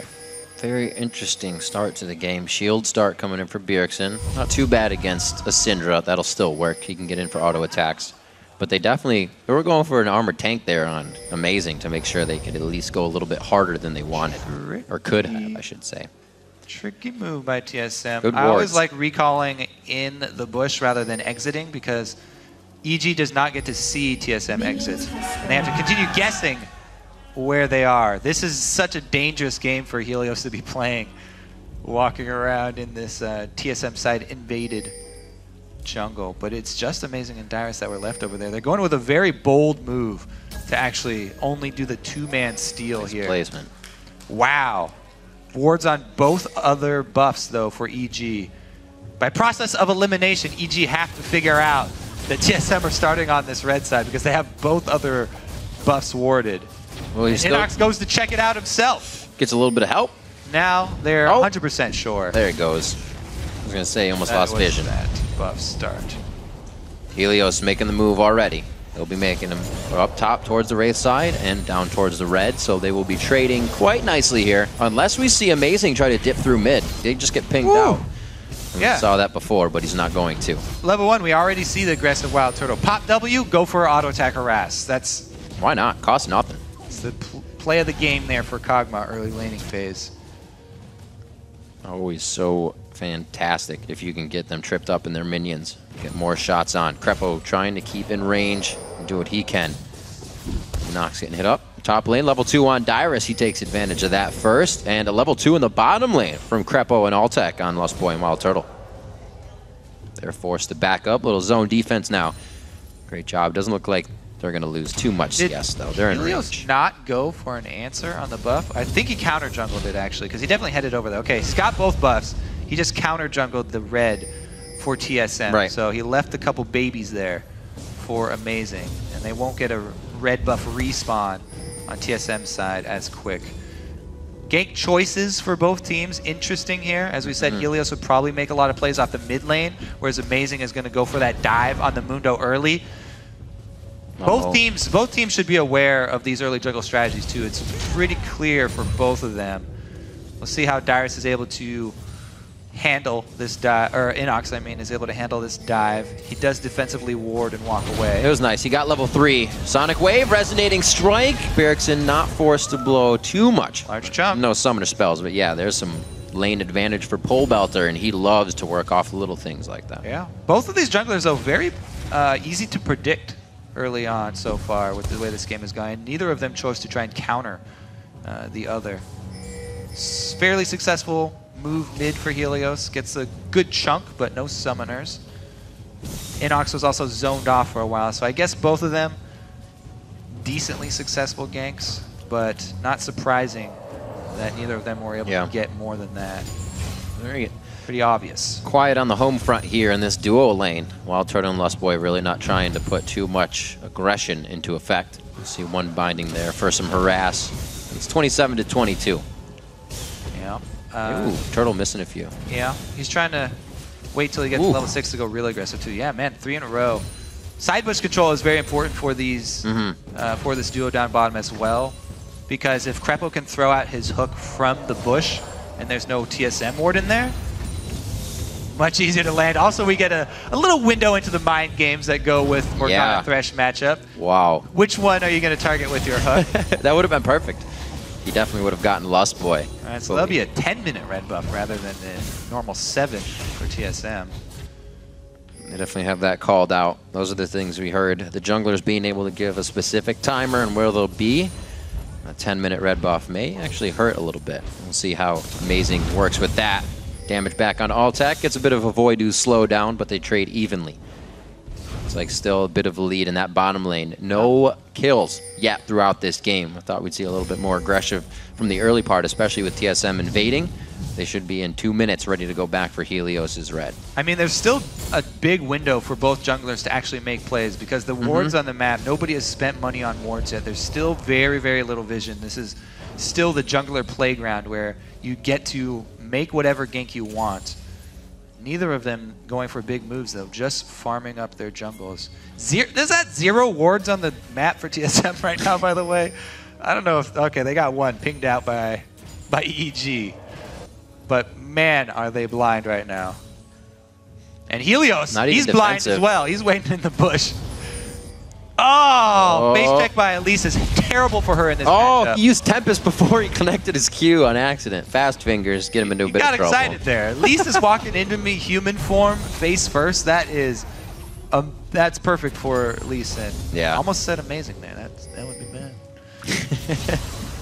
Helios not giving up on the pressure though. He got the early lead. Goes for an invade. Gonna get a time for the smite. No. Little babies. Nope. Spiders run away. Couldn't connect the Sonic's wave. He will be able to steal this out. Small harass, not giving Amazing exactly what he wants, but at least he's getting the bigger camps as he makes his way with that harass around the jungle. 7 minutes on the clock so far. A bit of a gold lead from Team SoloMid here and there. Definitely no kills or objectives within that cache. And Turtle clawed his way back here. He'll get back up to within 6 CS. Did he just not walk in that bush, I believe? All right, Amazing. Scene up top, so Inox decides to peace out. Pop the ulti. Good choice, full wave. That was an early cleaver there. All right, repeat red buff steal though. Yep. Because Amazing actually cleared it out, he has the exact timer, whereas Helios doesn't have it. And again, Helios a little bit too late, I think. Oh, he missed it. Oh, he hit the spider, so that's a lot of damage. He dodged out on that. The stun's not there from Scout of the Week. Amazing could crawl out of this one alive. Woo. There's the dissonant safety, the connection, the Tempest to hit. But Helios will not have the control to put him back in the fight. Not level 6. That was so well played by Amazing to escape from that. Gets the cocoon off just as the Syndra stun lands. And then knowing Syndra stun is down, he knows the target to jump to is Syndra 100% because she does not have follow-up CC to land on him, and he's able to walk away. Woo! Very good job by the amazing Elise Spider-Man. Get away from there. Doing whatever a Spider-Man can. Dyrus top lane. He has no, he does not have teleport to get back, but he's already crushing a giant wave into Inox's turret. 62 to 40. Yeah, as soon as Inox can get his cowl, though, he goes back for the cowl. That's really the item that will put a stop to a lot of this bullying. It's going to help out Inox a lot because any little bit of magic damage triggers your regen there. So that's going to help him out. And Inox is really going to hope to stop that bleeding now. Bleeding CS in the top lane. Dyrus, though, what a rock. Getting a pretty good lead for the team. And meanwhile, that CS discrepancy down bottom we mentioned with Turtle not getting out of hand. He hasn't let it increase at all. And he's got the level 6 now. So Kog'Maw feeling much, much better about the harass game in this bottom lane once he hits level 6. Still has to worry about the hooks, but Lesboy's done a good job so far protecting him. Definitely been TSM trying to shut down Helios throughout this. Having Lustboy in the bottom lane, they give Wild Turtle and Lustboy time to farm. They're not trying to do much. As I say that, he starts to hover towards the bottom lane now. Put down some TSM or EG were pinging out Amazing the entire time he was walking down there, though. So they knew since he exited the mid lane, all the way down to that bottom. Plus lane is pushing anyway, hard to pull out that gank. Definitely helps that he's been putting a crutch on Helios with these red buff steals. He's down 8 CS. Have not seen Helios as aggressive as usual, out in the lanes trying to get ganks for his team. Like I said, the first time Helios and Inox went for a gank, the time Helios was on the team, he died just for Inox's first blood. It's been toned down a bit, especially with Amazing on his tail all game. Again, Helios being found out. He just hit 6 and he almost goes down. Complete half health from just a few abilities. Yeah, but he just placed that pink ward. That's a huge win for TSM, actually. Worst feeling in the world when you immediately place your pink ward and it gets insta-killed. 100 gold down the drain. They're trying, a little aggressive. They've had the pink ward sitting at red the whole time because they have that control, but I think Helios just saw that they don't have enough control to start laying them a little farther forward. Yeah, that's probably the most common pink ward because it's so easy to defend. Right. You can see both teams have them right now on the backside of their red buffs. Ooh. With that aggression, looks like it might be time for a dragon. It was such a good chunk on Helios, and since they saw him exit into the top side jungle, a really good and bold call from TSM. I like the play. Their bottom lane also, they were able to time aggression. Bottom lane going for harass and zoning out Altek and Krebo, so there's no answer here. 17-minute dragon for TSM. It's like the pink ward's in a little bit better of a spot, but they'll be known. Yeah, you really have to commend the teams. I think it's the best teams are the ones that they take these small advantages that were even just, okay, I chunked Lee Sin to 30%. That's great. Okay, I'm sad I didn't get a kill, but what can they turn that into? It's pressure on the jungle that they can get Dragon off of, and it's a huge pickup for them. They gain a whole objective just by chunking down Lee Sin, killing off his pink ward. I'm very interested to see what Pobelter does off of this. Not using his ultimate to push out Bjergsen on that or any summoners. They don't go for mid, and they're just going to get forward wards here, but little do they know that entire jungle is out. Dyrus about to take down top, and Inox along with it. Inox has lost so much health, just a cleaver spam because he's trying to CS with it. Constantly chugging his potions the whole time, and even the cowl, I guess too late. Yeah. Isn't able to stem the bleeding, and Dyrus slowly chips away, as Dyrus does. He's rewarded with the top turret for nothing. He stayed in range. Getting that extra gold. 105 to 77, like you said, and he's staying. He doesn't really have the wards for it right now, but he knows Helios with the forcing amount so of time. much on this mid lane. Always. Keeps going back to the same spot. Yeah, he really needs maybe if that not the first or second, the ward third too. time's a charm. Again, though, pink ward placed, pink ward killed. Yeah. My God. Painful. Return on investment coming in big for TSM. That roam is paying off. And wow, they shut down vision everywhere. I have to say, because Loco specifically, when he came in with the coaching, one of the main things he said he was going to focus on was the warding for TSM. And they are doing a fantastic job of controlling vision this game. The entire team focusing on it as an objective. This TSM team is no longer the Bjergsen and friends. I'm an assassin, feed me, and I will just roll over any team in North America. Again. They're actually looking like a coordinated team now. Getting ready for the red, making sure everything's propped up here. See what TSM can keep doing. It's not even like they're focusing on a ton of pink wards either. They're laying down the wards, whether it's a trinket or regular from that sight stone, but then working within that window of the ward to get something out of it too. Also, the accuracy of their sweepers. Every sweeper is when they know there's a ward here. We don't see so many random sweeps that we see a lot of people do. They're like, oh yeah, I'm playing a division game. I got a sweeper. You're supposed to do that, right? And then you just... Is that what it sounds like? Yeah. You have to actually use it wisely, which is something that takes a while. I'm not a wise sweeper user. Yeah, I mean, there's just some bushes are just really high chance for there to be a ward there, and you can guess a lot of the time. That's that game sense. If you see, yeah, exactly. If you see people, you know, hovering around one side, there are a lot of little tells that will help you with your sweeper usage. Oh, so on top of that timer this time. A few invades. TSM Amazing will leave the red buff to the wayside now for Helios. Looks like I thought Divers Sweeper would come down. accuracy. He's good. TSM. Juicy. See if they can make this dive happen though. EG, since their ward just got sweep, they're like, okay, pretty sure we got a dive coming. For bottom lane right now. Team SoloMid trying to dictate what's going on. Altec grabs the lantern for the Thresh Express, gets himself out. Divers for the teleport to the bottom lane, comes in right on the minions. Thresh Hook goes in. Amazing's going to get the wild growth. Wow, back and forth. Shockwave goes down, and TSM is trying to recoup and figure out what just happened. That was Lustboy going down. Both supports got killed is what just happened, but TSM got the first blood off an amazing Shockwave from Bjergsen. Plus, they have the advantage in health bars, and they're able to easily zone out, take the objective on top of this. Whoa, a two-turret shove this early. Very strong, very push bold. through. Krepo's going to be back very soon. Don't have Also, the wave. they can heal easily. I don't know. Yeah.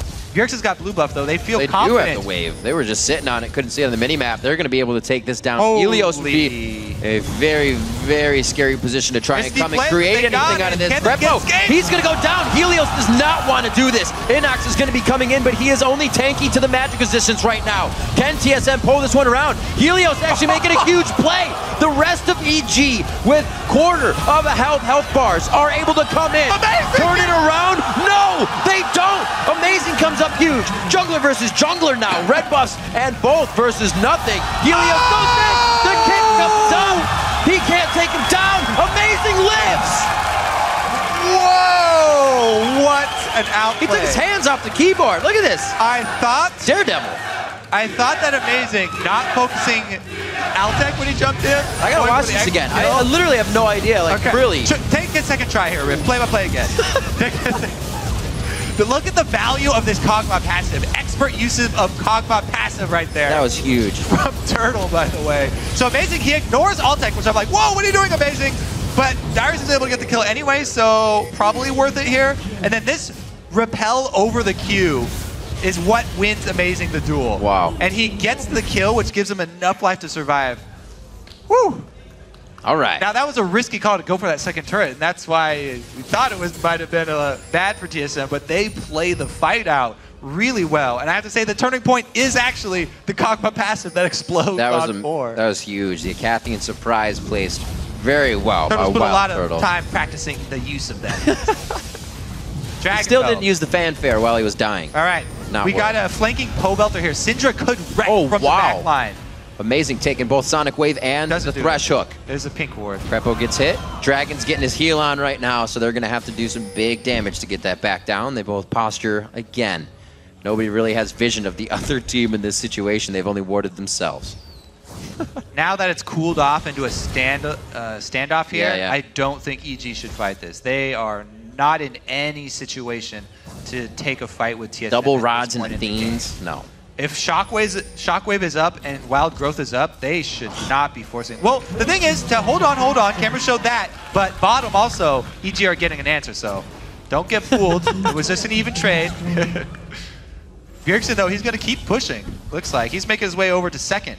TSM just want to buy time to get more of an advantage. EG need to force this. This is exactly why having mid go down for your team is awesome, because then you can just rotate in. It's going to be a little bit longer walk for Robert if you went down.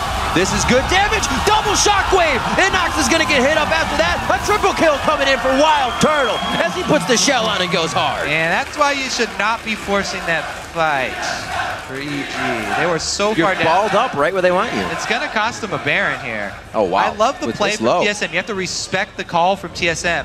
They know that they have this big lead, and they put EG in a situation where EG have to force something. They have to make a play. Because if not, the TSM are going to get a secondary turret down mid. The play, though, is not to tank Dragon. No. And go for an initiate at the same time. They get a hook, initiate, at the same time they're taking damage from Dragon. And then, man. All right, so they start off Dragon, and then, ooh, we landed a hook. Oh, better initiate. And that's going to be terrible, because Inox is already at half. He's not taking on the front line. Dyrus lives by some amazing miracle. That shield. And Bjergsen comes in for the cleanup easily. Woo! This game just got out of hand. TSM. Yeah, TSM just got a big lead. 8,000 now in the lead is what they're looking at. So much gold they have to work with. Dyrus, he should be okay in this situation. His ult is up again. He's going to go ahead and whimsy out of this one. He'll be all right. Is he? Oh!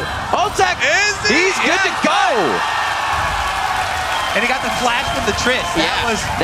It was a desperation play. It was a desperation play. Very EG. desperate. Well, they are very desperate, so they tried to make something happen, didn't pan out, so now it's going to be a even bigger answer from TSM.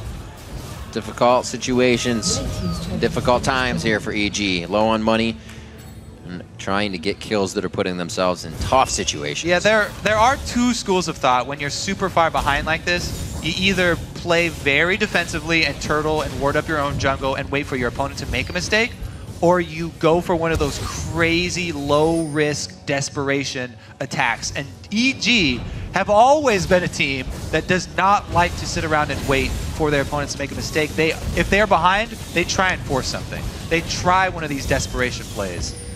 And a lot of the times it does bite them in the back. Whew. Happened again this time, and they lose 2 turrets for it. Very close. Nope. They lose 1 turret. Yeah. 90% of the second turret. You're close. You were close. I'll give it to you. He hasn't given up yet. Just a gimme. Crepo, that's not good. Amazing could hit him with the cocoon, but they don't decide to follow. The EG spread just a little too intimidating on what could have been engaged. But still, TSM with a 10,000 gold lead will probably reassess this fight and quickly take it back in their favor, even if they got off on the wrong foot. Good given vision there by the Living Artillery. Looks like Dyrus is going to start creating the split push. TSM now able to dictate in more than one lane how this game is going to go. Let's see how EG reacts to this. Looks like the entire team is going to be having a party bottom lane. Why not? Map is objective free at the moment, so there's nothing to worry about. Every lane is pushed up to where they want it. It's going to be hard for EG to stop anything. Crepo going for this. Oh! Not paying off. 1, 2, and a 3 is all it took on that one. Thank you very much. Says amazing on the kill, and it looks like they're going to be getting the inhibitor turret. TSM walking this one in through the front door. They at least rang the doorbell for courtesy, but doesn't look like they're going to be giving up too much once they're on the inside. EG's going to have to run out the back door, apparently. So the thing about Thresh Hook is that it exposes you because of the wind-up time. It's not an easy skill shot to throw out. You have to stand in one place while you wind up. And man, does it open you up for counterplay. Oh no, he's going to take her. That flash. Just Turtle being able to blow the flash. He probably wouldn't have needed Amazing or Lust Boy's crowd control to lock in that kill. He is big now with the Alacrity boots on top of that phage of the Triforce. He is moving real quick, keeping himself safe and keeping himself aggressive. EG, one last chance to possibly answer. Look at the map too. TSM have kept this map so clean of EG wards. Every time they put it down, there's a sweeper, there's a pink ward, there's an answer from TSM. The only thing that EG have warded is the inside their own base, and this tiny little bush over here that seems to have 2 wards in it for some reason. If they can get to it, they're going to pull a Fnatic. That is, yeah. EG are like, they are not going to Fnatic death push us. That is something they don't have to worry about, though, because TSM don't need to sit in a bush and wait. But you're right, Kobe. Especially in just the situation of finding those wards, help them get kills on Helios, help them escalate the game into their favor. So kind of just going along with their regular plan is what put them in the lead. They haven't really tried anything crazy. Well, now that they have the lead, Yeah. they do not have to wait for Baron. They do not have to wait for Dragon. They can easily walk up to a siege because they have so much zoning. Cocoons, Dark Bindings, both coming out 24/7, and a shield that they can put on Turtle. Whenever he activates his W to get the range, he can get several pot shots off on a turret, which will take it down very, very quickly. They can lay down this skill shot CC cover fire for him and slowly siege on whichever lane they choose. Look at this opportunity EG have taken, though, to try and get vision while TSM are away from home. They get a little smattering just outside their base, just for the off chance that they can pull off some crazy fight, picking a straggler from TSM if they get too close. Oh, Sightstone's being used out. But at least Amazing and Lustboy working together on those wards. And you can see TSM sweeping, warding, always remembering. I was just about to say, do you think they'll kind of forget and let it fall to the wayside? Not at all. They get right into the jungle. All sweepers, but the top two just coming off a cooldown have been used for Team SoloMid. Gaining all that vision. They still have a little bit more to clear, but that's only to the wall. That's EG trying to get a last-ditch effort and go for broke here if TSM were to go again. Now, I said TSM don't have to wait for these objectives, but I guess they are anyway. Going to play it pretty safe. Baron about to come up, Dragon about to come up. Let's see if they can get anything done on top side. Though, whoa, this rotation, they've got no minion wave to work with. They still have to be EG are careful. not reacting, though. They're still, this should be a TSM turret without any repercussions. If RNG is on Altec's side, he can put out some damage. He's not looking at any armor just yet on that side of TSM, but they have to get in range, and that's been very hard for them for the past 10 minutes. 40 seconds on Baron with now an open inhibitor scratching at EG. That's about it for EG. Yeah. We'll see. Double inhibitors taken. Kog'Maw's got Trinity Force plus Bork and a Negatron Cloak. So not only does he have shields on shields on shields, but he's also beefy just by his item build that he's gone. They have nothing to worry about. Wow, they don't even finish off the inhibitor and they make the call to go bait for Baron. Interesting choice. I feel they easily here. could have finished that inhibitor. They know they have the wards here. They can easily take the fight. They're going for the bait instead. EG are taking it. Hook, line, and sinker. But they didn't take the route that TSM wanted them to take. So they actually circumvented. Oh! The okie doke. How about them apples? It's not even an old Baron buff. But this is even like more of a forced fight than Baron is. So I feel like they didn't have to do that, but it looked really cool doing that. It was, not only are we going to crush you, but we're also going to make you look silly running around in the jungle. So Man, the game of cat and mouse +1 to Team SoloMid inside the jungle. That's kicking them when they're down, actually. They could do the same thing, circle around bottom. There's so many games TSM could play with all this control that they have. But. Well, that just goes to show the amount of vision that they actually have. Yeah. Not even one person was caught out by the edge of a ward on that, and TSM knew well that they weren't going to be seen. We have them backing just a little bit to clear out the waves and push it back up mid. Now with 8 turrets to 1 in the game. That was only the bottom turret that EG was able to grab during a Dragon Force from TSM. They haven't really been able to get out past the map. Continue. Dun, dun, dun, dun, dun, dun. Are they going to check once again? This time they're actually going for the kill. EG are not going to play this game. Oh, they are going to play this game. All right. They go face check 4-man. Oh! This freezes them up. The flashes. Wow, TSM really wants this one. They're flashing for it. Going very hard. Bjergsen and the rest of them. They wanted. They do push EG off. Yeah. They're going to go mid-inhib here. They could easily swing down to that bottom one, though. They don't have a minion wave to work with. They're just going to have to use shields. Taking quite a bit of damage.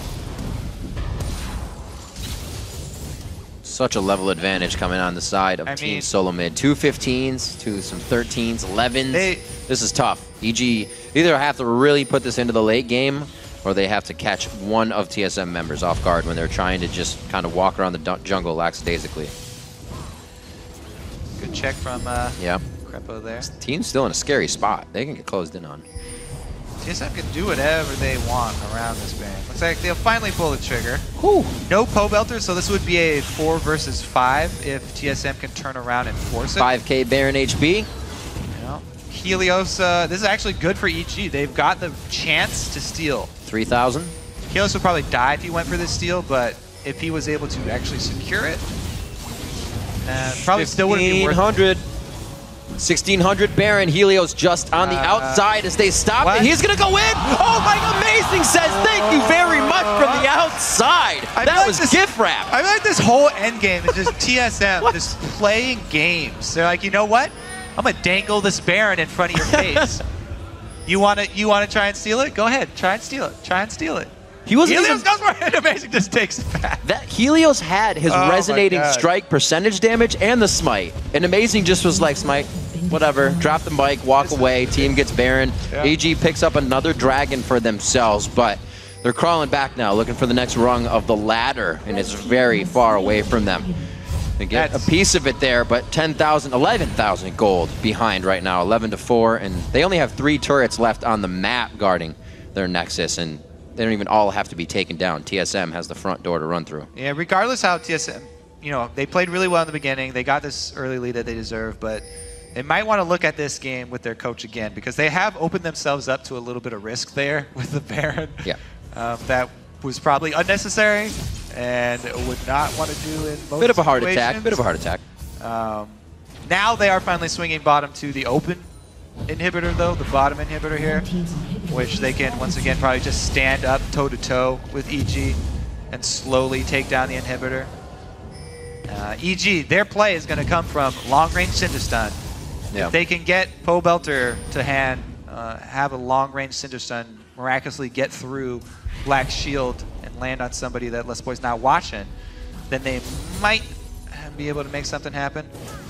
The other thing they could look for is a flank from Inox to be TP's in behind and walks all the way to the back, but he's 2 levels behind at the moment. He's doing what he can. He's had a tough game, had to build the exact max on each opposite of magic resistance and then armor because you're facing an AP team with then a Kog'Maw who's going to destroy through you.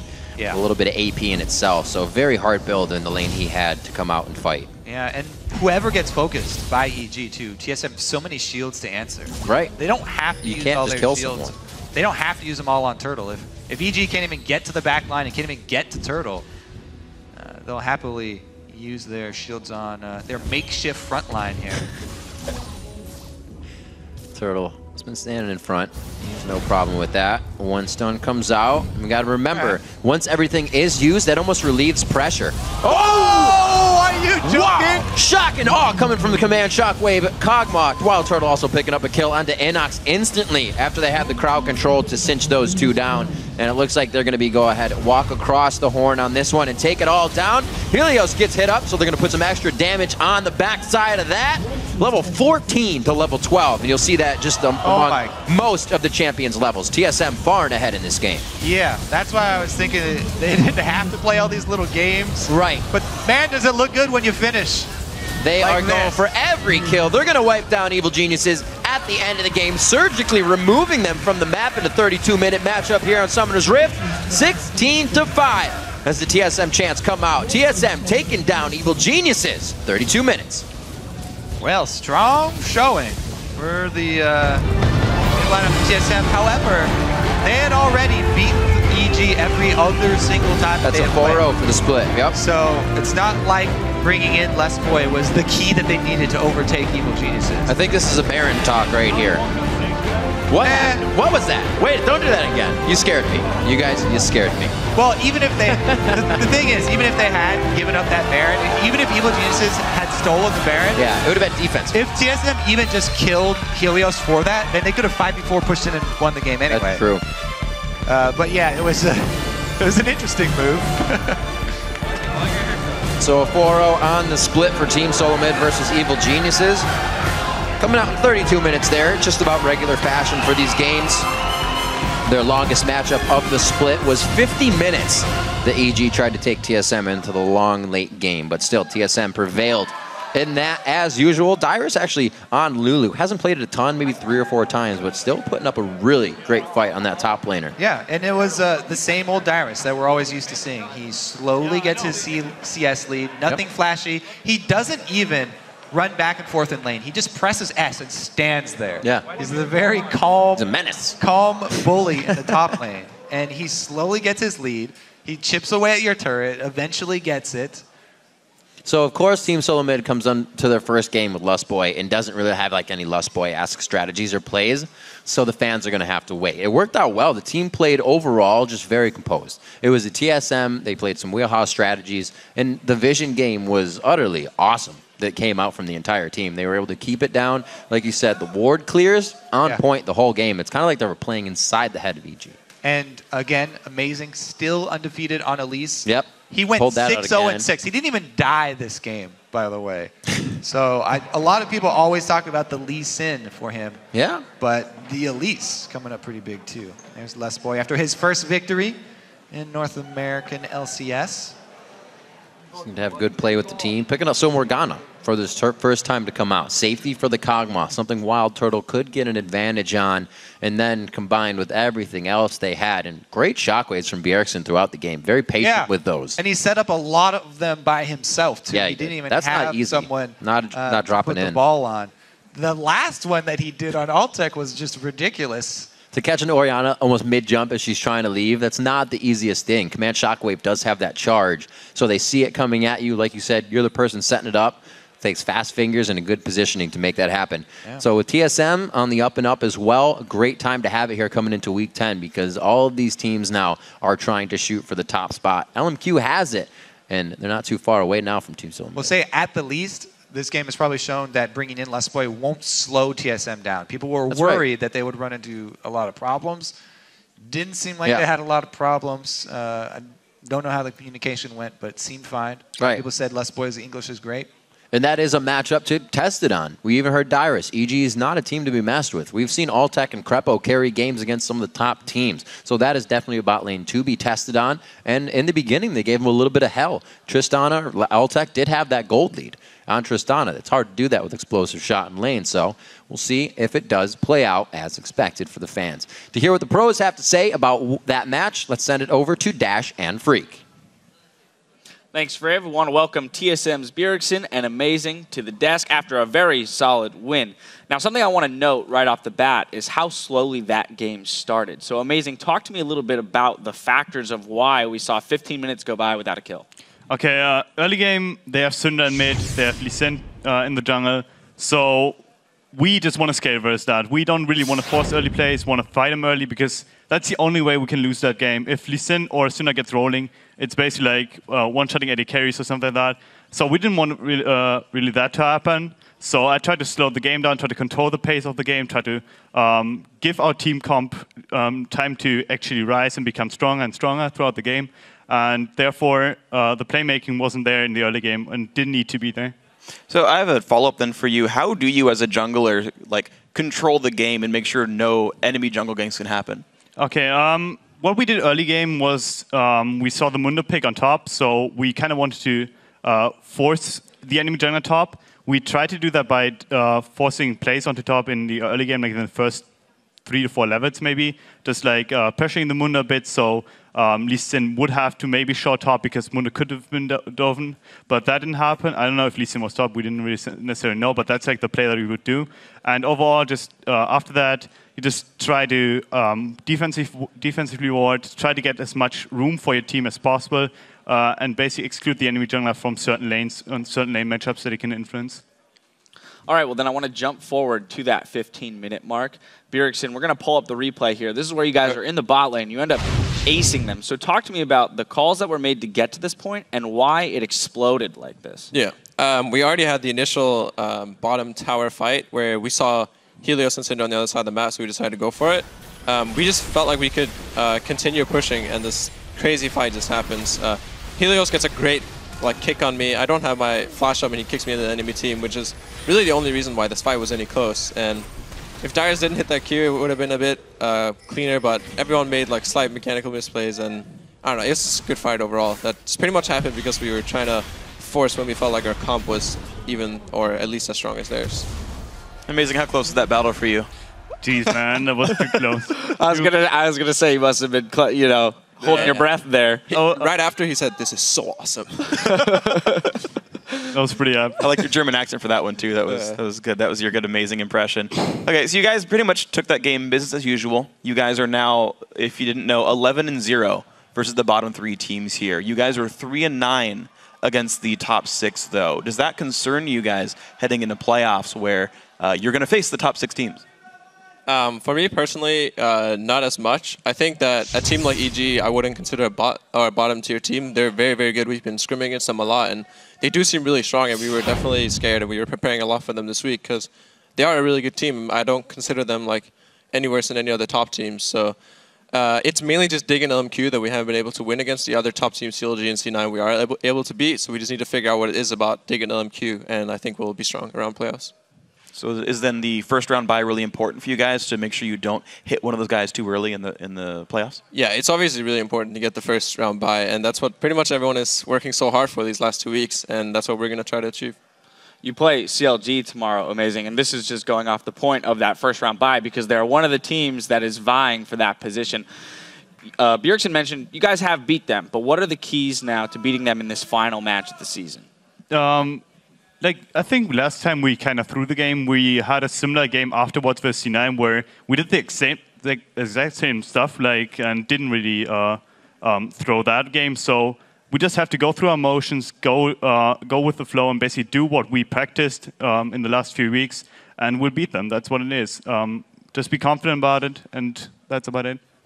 Okay, well, you guys speak about coming in with confidence and kind of continuing your good record against CLG. You guys have changed up your roster, though, with 6 games to go in the regular season. Lustboy comes in. Tell me how meshing with his new player is going. For me personally, it's going really well. Lust has had a lot of worries about his English and him coming from Korea and how we would take him, but he feels like everyone is super nice and super kind to him, and we feel like he's just a great player. Playing with him is a joy, and that's not taking away anything from Glebe. It's just saying that Lust is an amazing player, and I'm happy to play with him. Amazing. Actually, a quick follow-up for you. How is actually his English? How is his in-game coordination with you guys? It's like he can say the basic words. He can explain what he wants to do, and that's the only thing necessary. If you know what he wants to do, you can make plays of that. And he kind of has this certain game sense to him that you can feel as another player too. Like if you're playing on that team, you know what he wants to do without even communicating. And then if he communicates on top of it, it's a bonus. All right. Well, it'll be fun to watch him continue to mesh with you guys and see how you progress during this playoff race. I want to thank you for your time on the desk, congratulate you on the win, and wish you best of luck tomorrow. Now, we've got to go stealth for 3.5. After the break, Cloud9 will face off against Team Dignitas in our 3rd match of the day. Keep it right here because you won't want to miss a minute of the action.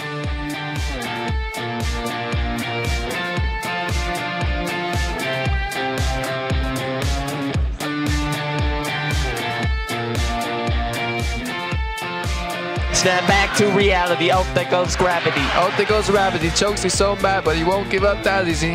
Can TSM pull this one around? Helios actually making a huge play. The rest of EG with quarter of a health bars are able to come in. Amazing! Turn it around? No, they don't. Amazing comes up huge.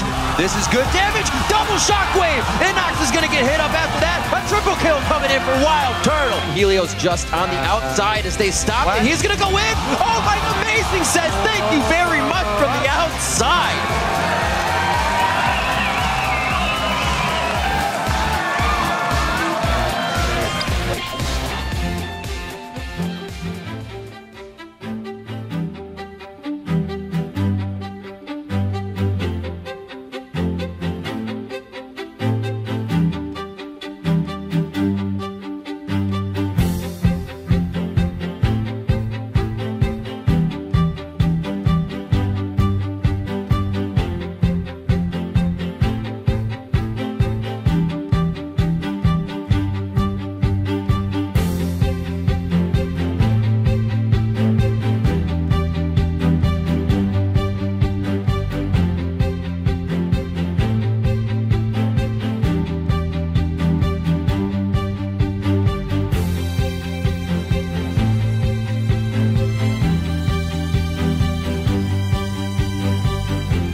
Welcome back to our continuing coverage of the North American LCS. Hello, everyone. I'm James Dash Patterson, and with me is David Freak Turley, or Darius. We still don't know.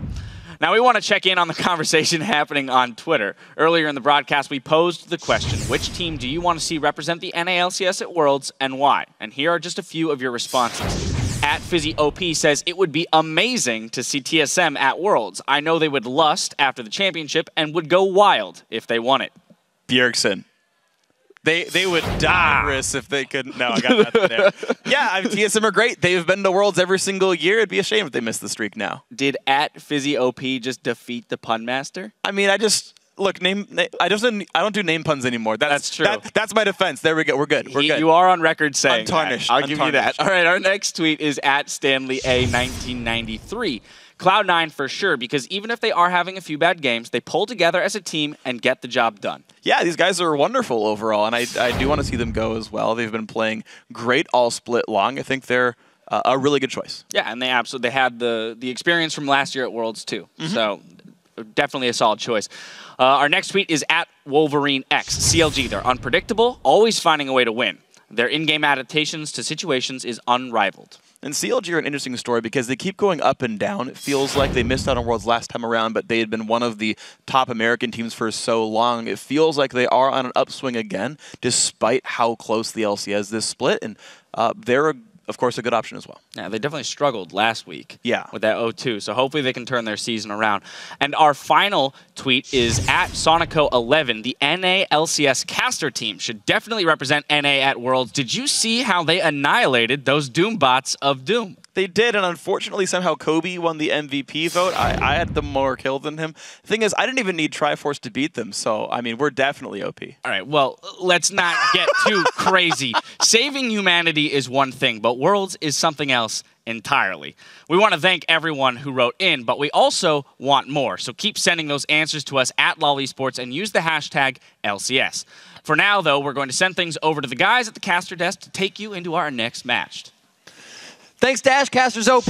I'm Rivington Business III, and taking over the co-caster chair for our next two games is the man with the plan, Generalissimo, Joshua Jat Leesman. And we're moving into our next match, Cloud9 versus Team Dignitas. Jat, Cloud9 are coming off a 2-0 week, their first perfect week since week dos. It's crazy that it's been that long since they had a perfect week, and their win over Curse was also incredibly close. It really came down to Sneaky's huge Kog'Maw game and that final fight. But when you just look at the trends, Cloud9 are hopefully re-emerging as a team to be feared. They do know how to win, they do have clean communication, and they've updated their champion pool, so things are kind of in the works for them to get better. The game has also been shifting to a more traditional style, which favors Cloud9, because they do better in isolated lanes than they did with all the lane swapping. So this time, they're going to be pretty good, plus they've had a good matchup against Dignitas. Yeah, we'll see how that goes. Meanwhile, Dig were able to snap their losing streak last week. That was a long one. And not just with a win, but with a blowout against Evil Geniuses. So hopefully they carry that momentum. And that game against Evil Geniuses was nearly perfect. EG didn't get a single kill. No.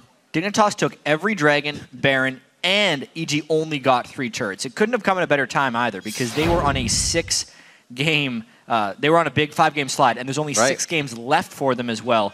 So they start this only a game behind second place. And now that they're on the outside looking in, the target is off their back. They may be able to make a run and climb their way back to the top spot, but it does have to start right now, Rick. It does indeed. Cloud9 and Dignitas have had their fair share of difficulty this year. But in this match, both agree that it will come down to the team's shot calling. Dig has been struggling recently. I think they haven't been able to adapt as quickly. C9, I feel like they got a little complacent after they won last split, and it was hard for them to improve off of that because they had lack of practice and such. To beat C9, we just have to make definitive calls because we're definitely individually better than most teams.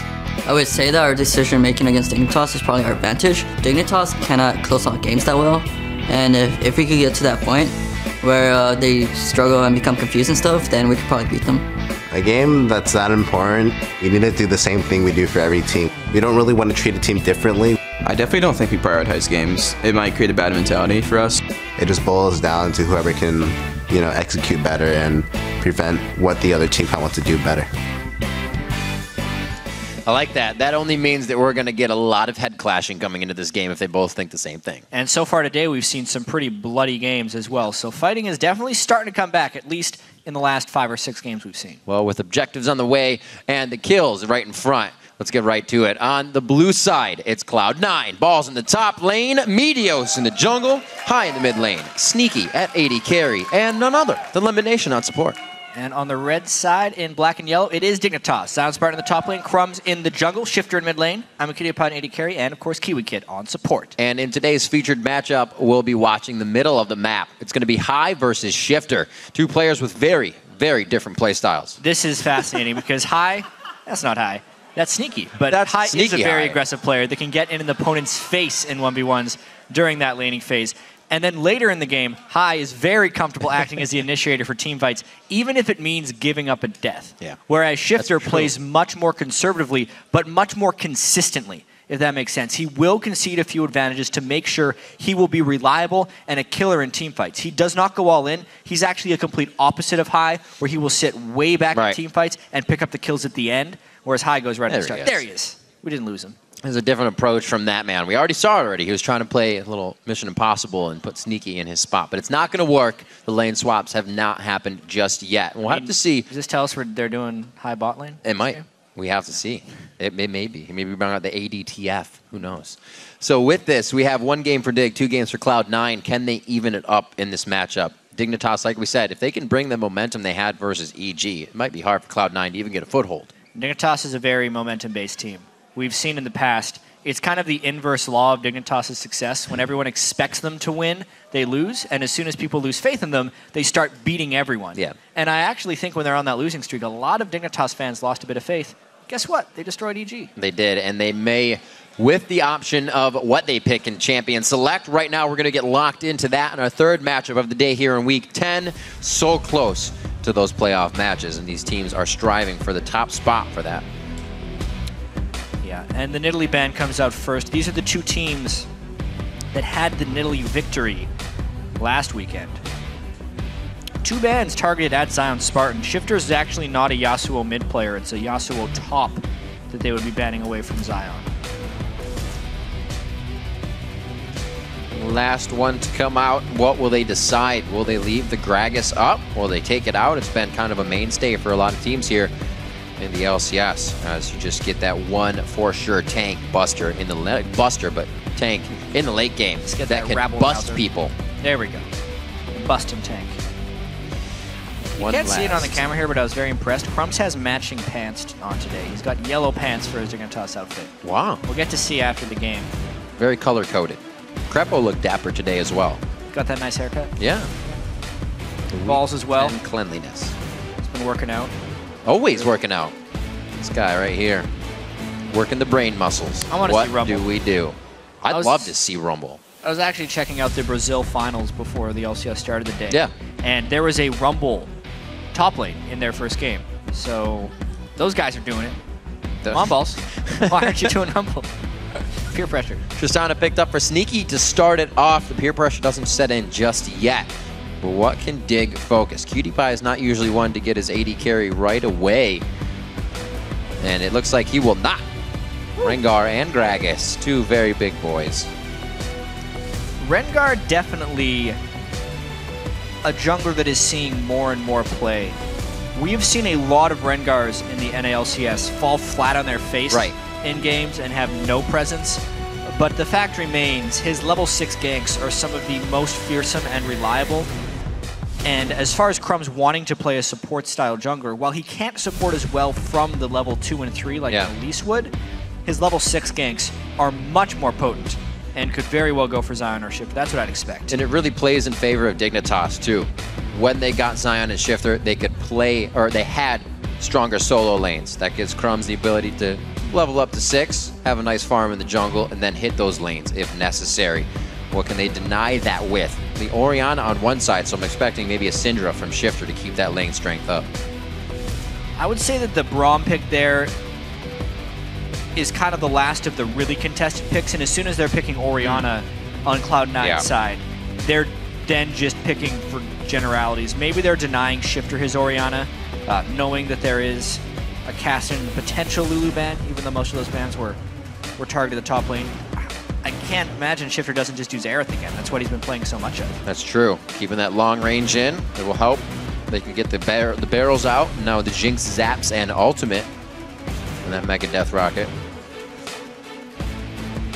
We'll see what they do. Top lane jungle. What's going to be locked in for Cloud9? Not usually something they leave for their last picks. Rumble. No, it's not. I wish it was. So, as far as jungle bans go, it was just that Lee Sin, meaning, hello, Elise is up, and that is really what Meteos... Big shift in those bans. ...is very, very strong on. Obviously, he's doing a slightly different Elise build now. He's one to build damage, more so than the tank spirit. And he's actually maxing his W second as well, which does reduce the stun duration in the mid game. So there's the Xerath being locked in with the two big men of Gragas and Mundo in the top lane. Very interesting compositions coming out from both sides. Synergy in the fight control, diving into the fight from Cloud9, a bit of that poke game from Dig. Yeah, I'm looking at the Dig team, and it's heavily poke-based, especially with the double AP. Huge amounts of wave clear, a large ability to stall it to late game. But if I look at Cloud9's team, if you stall the late game against them, what do you really get? Because they have Tristori Mundo, which arguably could scale better than the Gragas, Xerath, and Jinx. So I do actually favor Cloud9's composition a little bit here. All right, let's see who you are predicting to win. According to LOLesports.com, 63% of you are thinking that Cloud9 are going to come out on top here. Yeah, but keep those votes coming because things change. Send the hashtag C9win or the hashtag DIGwin to @LOLesports. And I guarantee you we'll be updating that throughout the game, especially if it changes a lot. That's right. Yeah. I wonder if Cutie Pie has given his words of wisdom this game. Usually only a few words that have to do with the map itself and then thinking. Either one of the few. You could make a whole website just based off Cutie Pie quotes. You could. And his philosophies on life. I could spend a lot of time on that clicking through. I think that'd be humorous. Absolutely. Kiwi Kid, of course, really keeps I'm a Cutie Pie in check, it seems. Yeah. Then sometimes not as well. A lot of people didn't think Kiwi Kid had a place on Dignitas when he was a top laner for them, but his move to support really kind of revitalized his LCS career. But with all that being said, something that Yut Win wanted me to talk about. Ooh. He's our stats guy. Let's chat. You know what? We need to talk about I'm a Cutie Pie and Kiwi Kid. I'll get into that in a second. Yeah. Well, it is a bot lane that can turn heads, that's for sure. Yeah, it turns a lot of heads, but the question would be, how much has I'm a Cutie Pie and Kiwi Kid really done this split for Dignitas? Because we talk so much about Shifter and Zion Spartan and their solo lane prowess and how Crumbs just camp Zion Spartan's lane. I'm a Cutie Pie and Kiwi Kid really haven't been solid performers very frequently. It's actually been a little bit of a slump split for I'm a Cutie Pie, and he does need to back it up with better play because he's, in the past, been one of the highest potential AD carries, I'd say, in the LCS. When he does well, he does really well. But if we look past Dignitas' last few games, when is the last time he's had a spectacular game? And you have to go way back to see that. Yeah, way, way back. Really nothing that hits 10 kills. Over 6 or 7 you only see a few times. Something that really worked for Dig is when they had the Annie in the bot lane on Kiwi Kid, when they were running that Draven, when they could both go all out in your face. Now it's farm for the late game, and it's not really working for him. We'll see if Kiwi Kid, he still puts himself in those spots. We've heard the all chats. I have Moby boots. I'm going for broke. Simple things like that. Yeah. Put Kiwi Kid on the initiative. And Kiwi Kid dying so much does have to do with the team dynamic within Dignitas. He's highest deaths in the NALCS this split. But the thing is, every team needs someone to die, if you think about it. For Cloud9, oftentimes when they're at their best, we talked about it in the feature matchup, it's High going into a team fight first, creating action, and just falling apart. That doesn't necessarily happen with Orianna, but is to be considered. Shifter, always sitting at the back of fights, playing either assassin champions or long-range poke champions, is never putting himself in danger. But if you actually want to keep people engaged in fights, someone's got to be in there. And when you have a top laner like Zion Spartan who plays a lot of squishier top laners, it's going to be your support and jungler all the time to take most of the deaths. Come on, man. Whoops. That means Cutie Pie gets zoned off as well. Not a good start to lane. Sneaky also isn't pushing that too hard, so they're really zoning them out in these first few CS. It's going to help as well. Having Tristana, he won't be inadvertently pushing the lane on the slow attack on the minions. You see Dig trying to get themselves actually back in to not have a level 2 so thwarted off by them. And they're going to be able to get the damage straight in their favor. Nice little aggression to start off this lane. I'm a little surprised that Sneaky and Lemon didn't try and shove this lane a little faster. There is an art into hitting level 2 right before the other team that was not executed there by Cloud9. No, pushed off the lane and level 2 first, at least for PewDiePie. Kiwi Kid having gone around the outside, that's where they're trying to work off of, the lack of experience there. He's still level 1 and he has blown his flash. My days as an art critic have yet to begin because that was a poor call there. They did actually time their level 2 just right, so they could all in Kiwi Kid before he had a second spell. And they get the flash out of him, which means he is far more vulnerable to ganks. I actually thought Dig was going to get in that second level real fast, but C9 planning it out ever so carefully. Meteos hits level 3 being in that bottom lane, so it's a little bit about what he wants there. Nicely done, not wasting time. So we see, at least on our vision, both junglers in the bot lane, not really affecting the game too much to start, so it is up to the solo lanes. Can Dig get the early advantage in every lane that they want? And also, how is Crumbs going to do this as Rengar? If we think of the last game Dig won, Zion Spartan on Nidalee, Crumbs on Nunu, he was basically living in the top lane to help out Zion Spartan. Rengar does not have that capability. He really just wants to hit level 6 as quickly as possible. It does mean their lanes are going to have to fend a little bit more for themselves than usual. We'll definitely have to keep an eye on Crumbs. One of our OPs to watch, or not OPs, but one of our players to watch, as well as High here in the mid lane. And this is Crumb's first Rengar in the NALCS. A lot of stuff to keep our eyes on this game, in all honesty. And that's kind of been a trend we're seeing here in the NALCS. These teams are making some pretty drastic moves, whether it's in the roster, as we saw with TSM, or with trying out new champions as they need to find their optimal strategy before Super Week and, more importantly, the playoffs. High not doing too bad, 30-25 in the mid lane. Looks like he stays safe on the siege wave. He'll go back on that. Typically lanes with Shifter do not have too much action. Xerath in particular, he will get a little aggressive, and when we see level 6 on Crumbs, we could very well see those Rengar ganks. We saw a display of nice Xerath Rengar ganks in our previous game today, how nice that gank can be, chaining the stuns together. Yeah, the amount of stun you get, a little scary if you're on the receiving end. You're not really going anywhere. Only a small gold lead due to the tit for tat and the back and forth between these lanes. Lemon Nation trying to gain bush control. You can see that one ward. PewDiePie's even playing dangerously with that ward there. They're trying to keep in range. Already down in CS there. Again, not the lane that's going to be making an early impact for Dig. Lemon Nation, they know they're getting pushed up in these lanes ever so slightly, so he's going to want those deep wards. Yeah, those wards will tip off, hopefully, when Crumbs hits 6, but how early he placed that ward, to me, actually signifies that he's more worried about Kiwi Kid roaming. One of the big things that Kiwi Kid does is just whenever he feels like it, will leave the lane and go try and make a play in mid. He creates a huge amount of map pressure on his own. But if Cloud9 places that ward, it does make it more difficult for him to sneak around, with the added effect of catching Crumbs if he does white, which is generally what Rengar does to build ferocity right before his level 6 gank. Control for both sides of mid for Shifter here. Pink wards have been laid down, so that thwarts a little bit of roaming for him. Both teams getting that idea of vision now into play. Meteos is going to see that there's a pink, and he will actually have time to clean it. High gives him a nice little rotation to the top side of mid to give him safety there. Great ward kill. Yeah. That was just placed too, so Crumb's kind of hurting on that one. They'll probably be looking for the other one on the next side of the map, or bottom side I should say. Sneaky's going to hang out by himself here. He should be able to grab most of this, missing that first one. PewDiePie landed pretty much everything. But as you can see, when they're just trying to shove up, he just wants to go back and buy.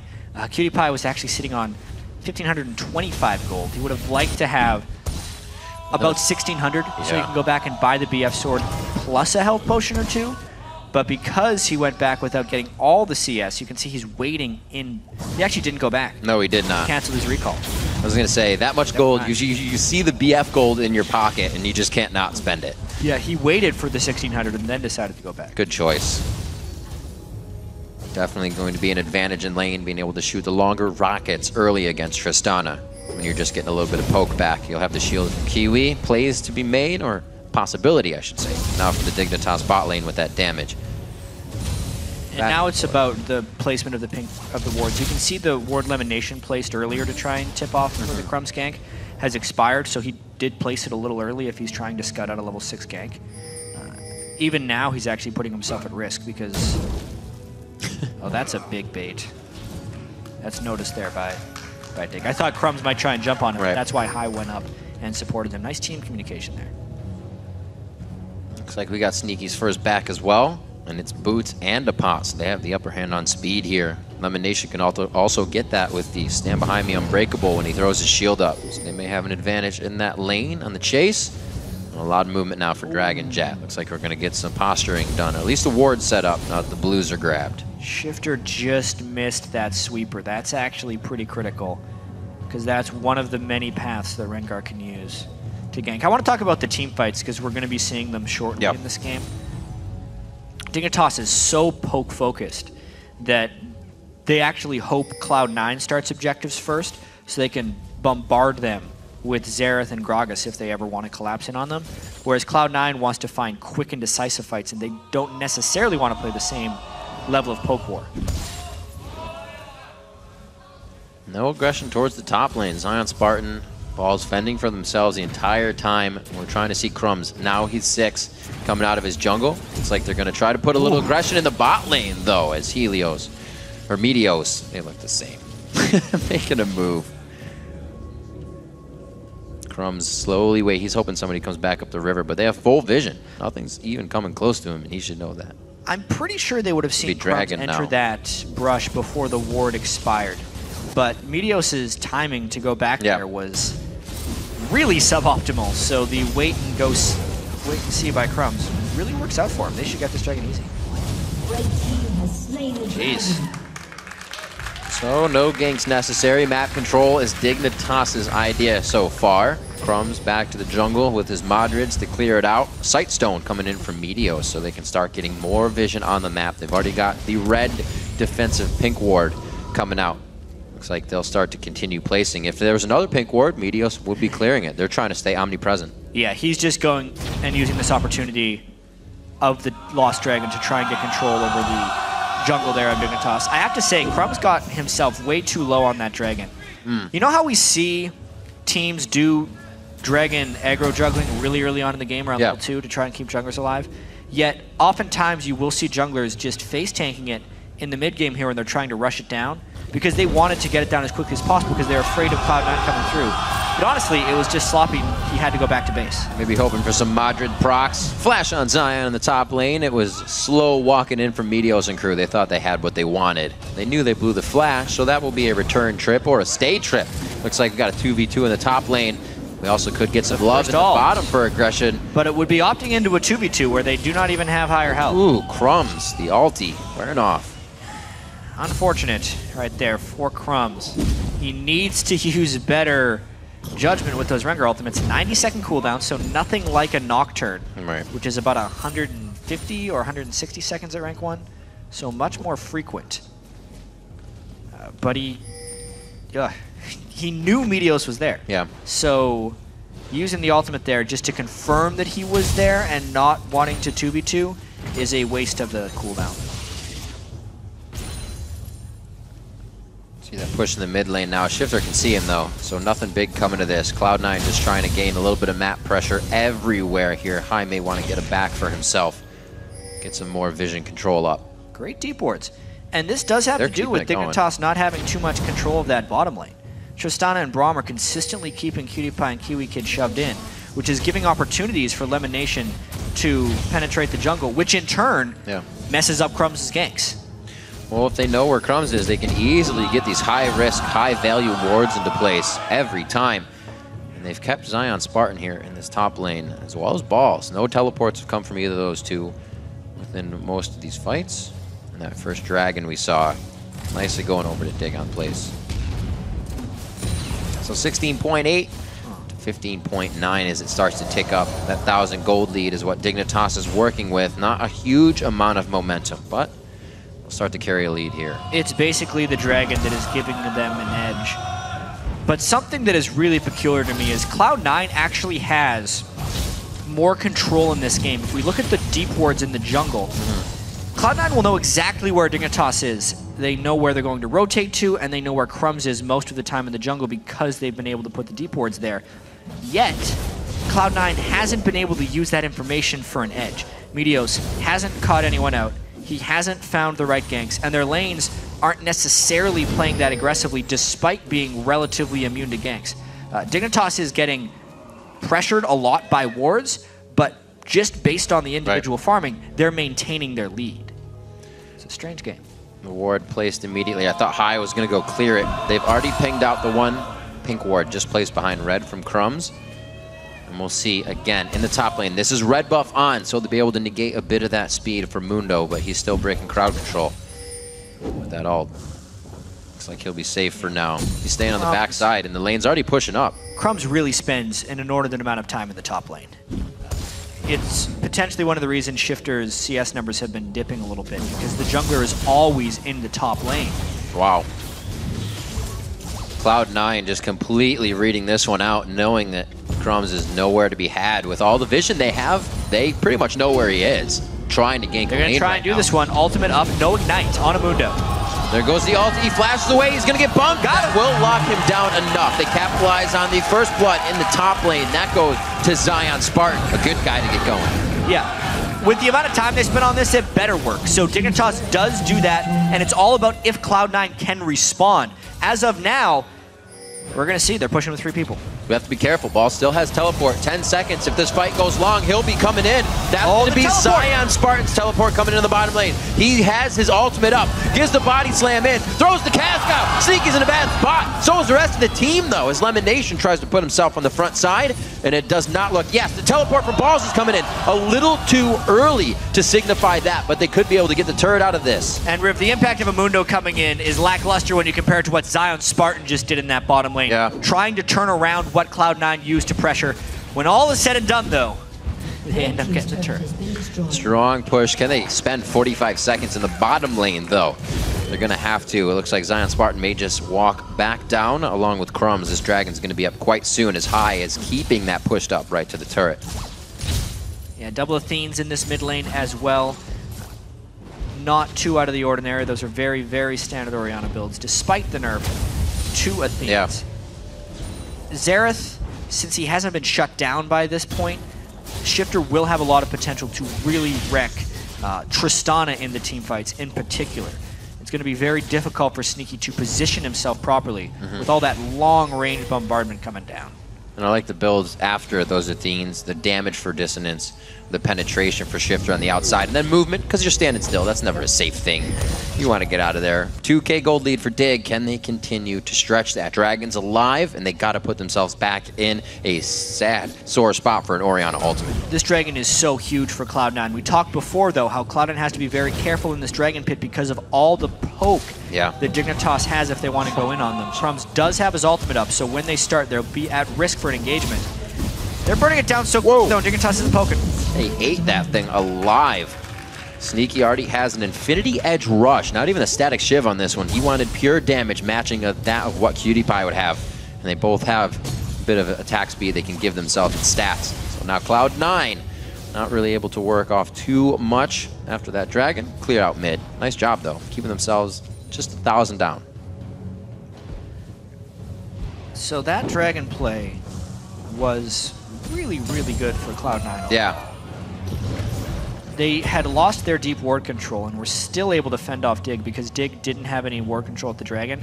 It's kind of the cost Dignitas has paid. Of all teams, Dignitas, usually the most warded team, has actually been outwarded this game by Cloud9. Right.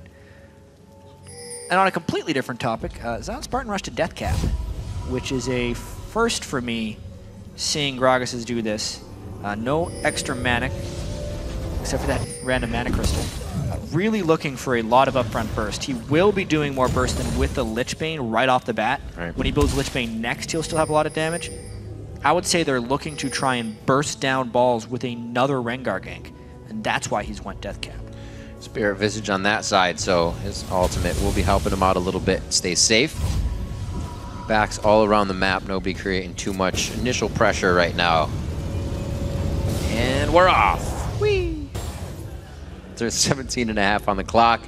700 gold in the favor of Dignitas as Cloud9 slowly closes that gap, and it's across the board. No one person is just getting a huge chunk of change to carry this one. It's up to both teams on this. Crumbs again, kind of hovering around mid. Not again, but now hovering around mid, I should say. He's been again in the top lane, but nothing's going to come of this. Both teams gathering for a little bit of a mid fight. This game just getting closer and closer. Yeah. Uh-oh. Coming for you, Crumbs. Just taunting them a little bit by standing still. See if they can move this one out. Meteos finally going over for that ward. They pinged us out quite a while ago. They just haven't had the patience, or positioning, I should say, to take it down. Now doing it safety in numbers in the buddy system. See that going around. Zion Spartan thinks he's going to be ganked here, so he's trying to get more vision behind him. So as Dignitas sets up defense, they're pretty much waiting for Cloud9 to make a move. Looks like it might be this mid turret at half health. And as we noticed in the pick and ban phase, Dignitas' wave clear is ridiculous. Yeah. Especially with the Death Cap Gragas here. Whether it's the Xerath or the Gragas, as long as one of them are in a lane, Dig can't really shove it. Or sorry, Cloud9 can't really shove it. So Cloud9 does kind of just have to wait around Dragon cooldowns or catch Crumbs in transit within the jungle. This is definitely gearing up for a long game if the aggression levels of these teams remain at a similar pace. You can see trying to bait with the blue there. Crumbs just on the edge, saying shifter, make yourself look baitable. No go. They back off as soon as the minions are out of range. It's tricky to bait with Xerath without being super obvious. Yeah. Hey, I could kill this wave from half the screen away, but I'm not going to. Maybe you should attack me now. Just doesn't work. Get that melee range ultimate in. 19.5 minutes. Sneaky clearing out wards so Cloud9 can control this dragon area when the time comes.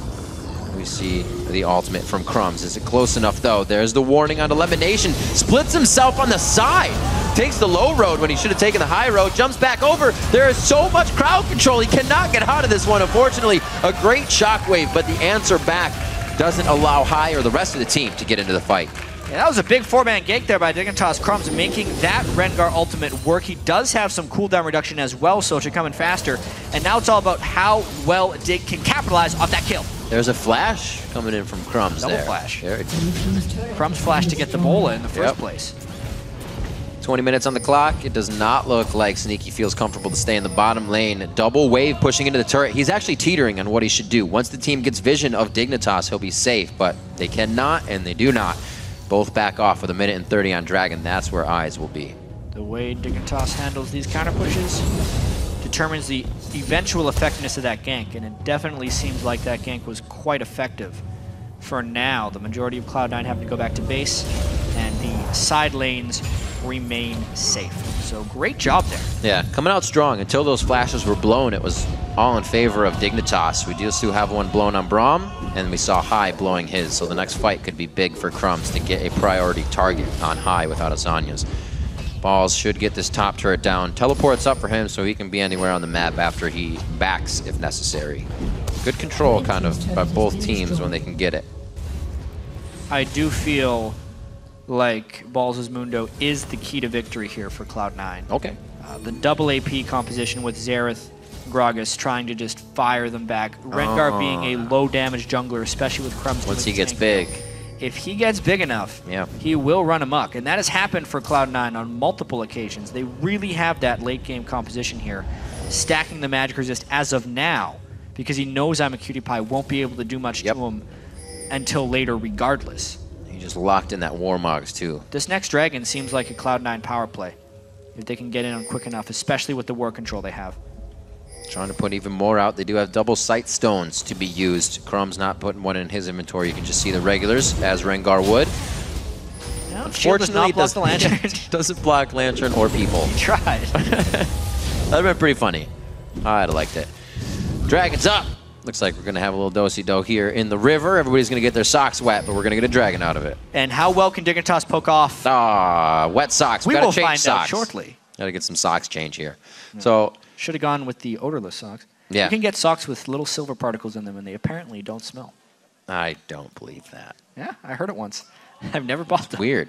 That'd be like rocks in your socks. No, you don't even notice it. It's like it's nanotechnology. Nano. Yeah. Wow. Why don't they throwing out a bunch of buzzwords right now, Rick. All right. I got it. I'm buying every one of them. So we can see the gold actually very even as it's come down to it. The 2 kills in favor of Dignitas. Pretty coordinated. A little bit of lackluster team coordination by Cloud9 as they were retreating in a few of these. But it's nothing that's put them out of the game. Gold's even. 22 minutes in. And we have great CSing throughout all of the lanes right now. Interesting build from Zion Spartan as he's going completely damage on this top lane, Gragas. Rabadon's first. So we have some visibility bugs that we're trying a client restart to fix. This does have the potential to be a very long pause. Just a forewarning to everyone out there. Yeah, all right. Woo! Because honestly, we've been building up to this fight for quite some time. We may as well build up a little bit more. You can see how close the game is. The Shifter versus High featured matchup lane is honestly going in Shifter's favor in a lot of gold off. Yep. Because it's 100 gold off, it's going in Shifter's favor. High hasn't been able to do any aggressive things. Exactly. And as far as in team fight, killing people, Shifter's the best at that. So he is in a very strong position. And it is. We said enough these gold guys for have death different play styles, right? High is the guy that will go in and use everything before he goes down, or seemingly get caught out and somehow die, but use everything. And Shifter's that outside. I will get the quadra kill after my entire team goes down, clutch player. That sometimes can get you in trouble. Both sides will. If High thinks he has the upper hand or Shifter thinks I'm in the right spot and if not, then these fights go to Baron and then they go to inhibitors. These teams know how to take a mile after getting a fight. And as well, as far as the fight itself, High's Orianna has the potential to be fantastic. Yeah. But she's one of the most difficult champions to control. And I feel like High has typically found the most success on the diving all-in champions. He had that one fantastic game on Nidalee before the rework, and he didn't get to play any more of that. I love the gift that came out of that. But honestly, there's a big potential for failure on Ori against a relatively mobile team. Because Xerath and Jinx are non-dashing champions, it's a good pick in this situation. Yeah. But he still has a pretty large chance of flubbing an ultimate at some point. They say Varus' ult is pretty hard to hit. So is Ori's, especially when you have people like if you try to Elise. I almost never repel ball or put the ball in Elise because if she repels instantly out of range, you just sombrero the ultimate and you look totally dumb because it just goes off on your head. So that's something you have to worry about. Obviously, Crumbs is on Rengar on the other team, and that's another guy you have to worry about balling. But High's ultimates, we've actually seen a few put in today. Solo ball movement to the ult has really been where it's at. People put their glasses on. There's a fight. Oh, ball's right into the middle of this one. He gets the ult, but they don't throw the shockwave on because everybody dispersed. Zion Spartan, the rest of the team, seeing that perfectly and backing off, creating a line of scrimmage that says no thank you to a command shockwave. I feel like the start of that fight was in favor of Dig because they got some poke off already, and the ultimate from Mundo has been burned. The Dragon getting burned down, but they're so low. High's very low. Shockwave doesn't go off. It gets canceled out in the channel. That's a double kill coming in for Shifter from the outside of the fight. Dragon goes over to Crumbs. Beautiful job. Balls and Sneaky forced to run out of this, and it's a triple kill for that guy on the outside. Hey, we mentioned that Shifter knows how to get kills in team fights, and he collected a few near the end of that one. Cloud9 took too much poke before the Dragon and then refused to disengage the Dragon, which ended up costing them big time. They're going for Baron too. They're going to get it. That disengage when Balls was right in the middle. Perfect move. Really seeing the fight for more than just the first step and how it would play out. Dignitas now on Baron. Uncontested at 23 minutes, and they're going to have a huge stat/gold lead after this. And they're going to be controlling the map. That was a 5,000 gold swing. Yep. Yeah, it was. Plus the Baron buff, which is thousands of gold worth of stats. And now the poke composition can really begin. Death Cap will be built up by Shifter. Yeah. Zion does have his Lich Bane in case they get engagements. Things are looking rather grim for Cloud9. So Ball's actually on the backside here. Great little initiation. Right. I mean, they just had to burn. As soon as they saw the Mundo ult go off, notice how Dignitas ran away and they threw everything in defensively because they knew they wanted the long fight and they knew that Cloud9 wanted to brawl. At this point, it's really just all about finding the catch, and we have to just watch what happens to High here because he gets a little too far from home. Max Ferocity by Crumbs gets him with the Bola root, which means everything else got piled on top of him. No shockwave meant full-on initiation for Dignitas, and Dignitas got exactly what they want from that fight. An extended fight with poke while Cloud9 was fighting the dragon, and it gives them every advantage they desired. Great play coming in. Dignitas very strong on that fight. Crumbs having the locket of the Ion Solari. It's like a Russian back splits. He used to have that in his inventory every single game. True. That he'd help the team win the fights, especially in those enclosed dragon engages. So now with a great lead of 3,000 gold here, C9 was able to close it a little bit of that, pushing the waves. Dignitas is back to peppering the front line. And 2 to 3 in turrets, they'll look to open up the map a little bit more here with a second tier in mid. They're hoping to find a catch with this Rengar ultimate. He does get a bolo. What's happening it next? stops the zap just short. Whew, that was coordinated in the mines, but the skills just off. That was a really cool usage of the Rengar ultimate there. Just so he could sneak attack Ebola instead of just jumping full in and committing himself. Knowing that they have so much long-range poke, it very easily could have resulted in a kill. Ended up burning a flash from Sneaky. It's quick. He's almost halfway down on that charge as ult, so he'll be back up right soon. Be able to do that over and over again. On a 73-second cooldown with the amount of CDR he has right now. Boom. Fighting every minute sounds good to me. 25:40 on the clock. There's that HP of balls on the front line. He is pretty tanky right now. You can see they don't really have the damage to get through that, but he can only take so much of that before he has to use his ultimate. Cloud9 is in full-on turtle mode right now. Whoa! Oh, man! And they're just looking to delay Dignitas' siege. Turtle in mortar mode. Good lord. Everything over the wall on that one. Which definitely happened right there. So what exactly was that? That was the cocoon? He was just like trying followed to by a ward. shockwave. Yeah, the dissonance pretty much shut him down from moving anywhere, and they just piled it on. Good catch. Definitely should not have happened. So beneficial. That completely shuts down the Dignitas siege. Finally a window. I think it gives Cloud9 the time they need to recover. That was a large portion of the Baron buff just to set up that siege in the first place. There's a minute left on that Baron buff, and wait another minute, Cloud9's only down 2,500 gold. Very interesting plays. Cloud9 is a team that will bide their time until you give them exactly what they want.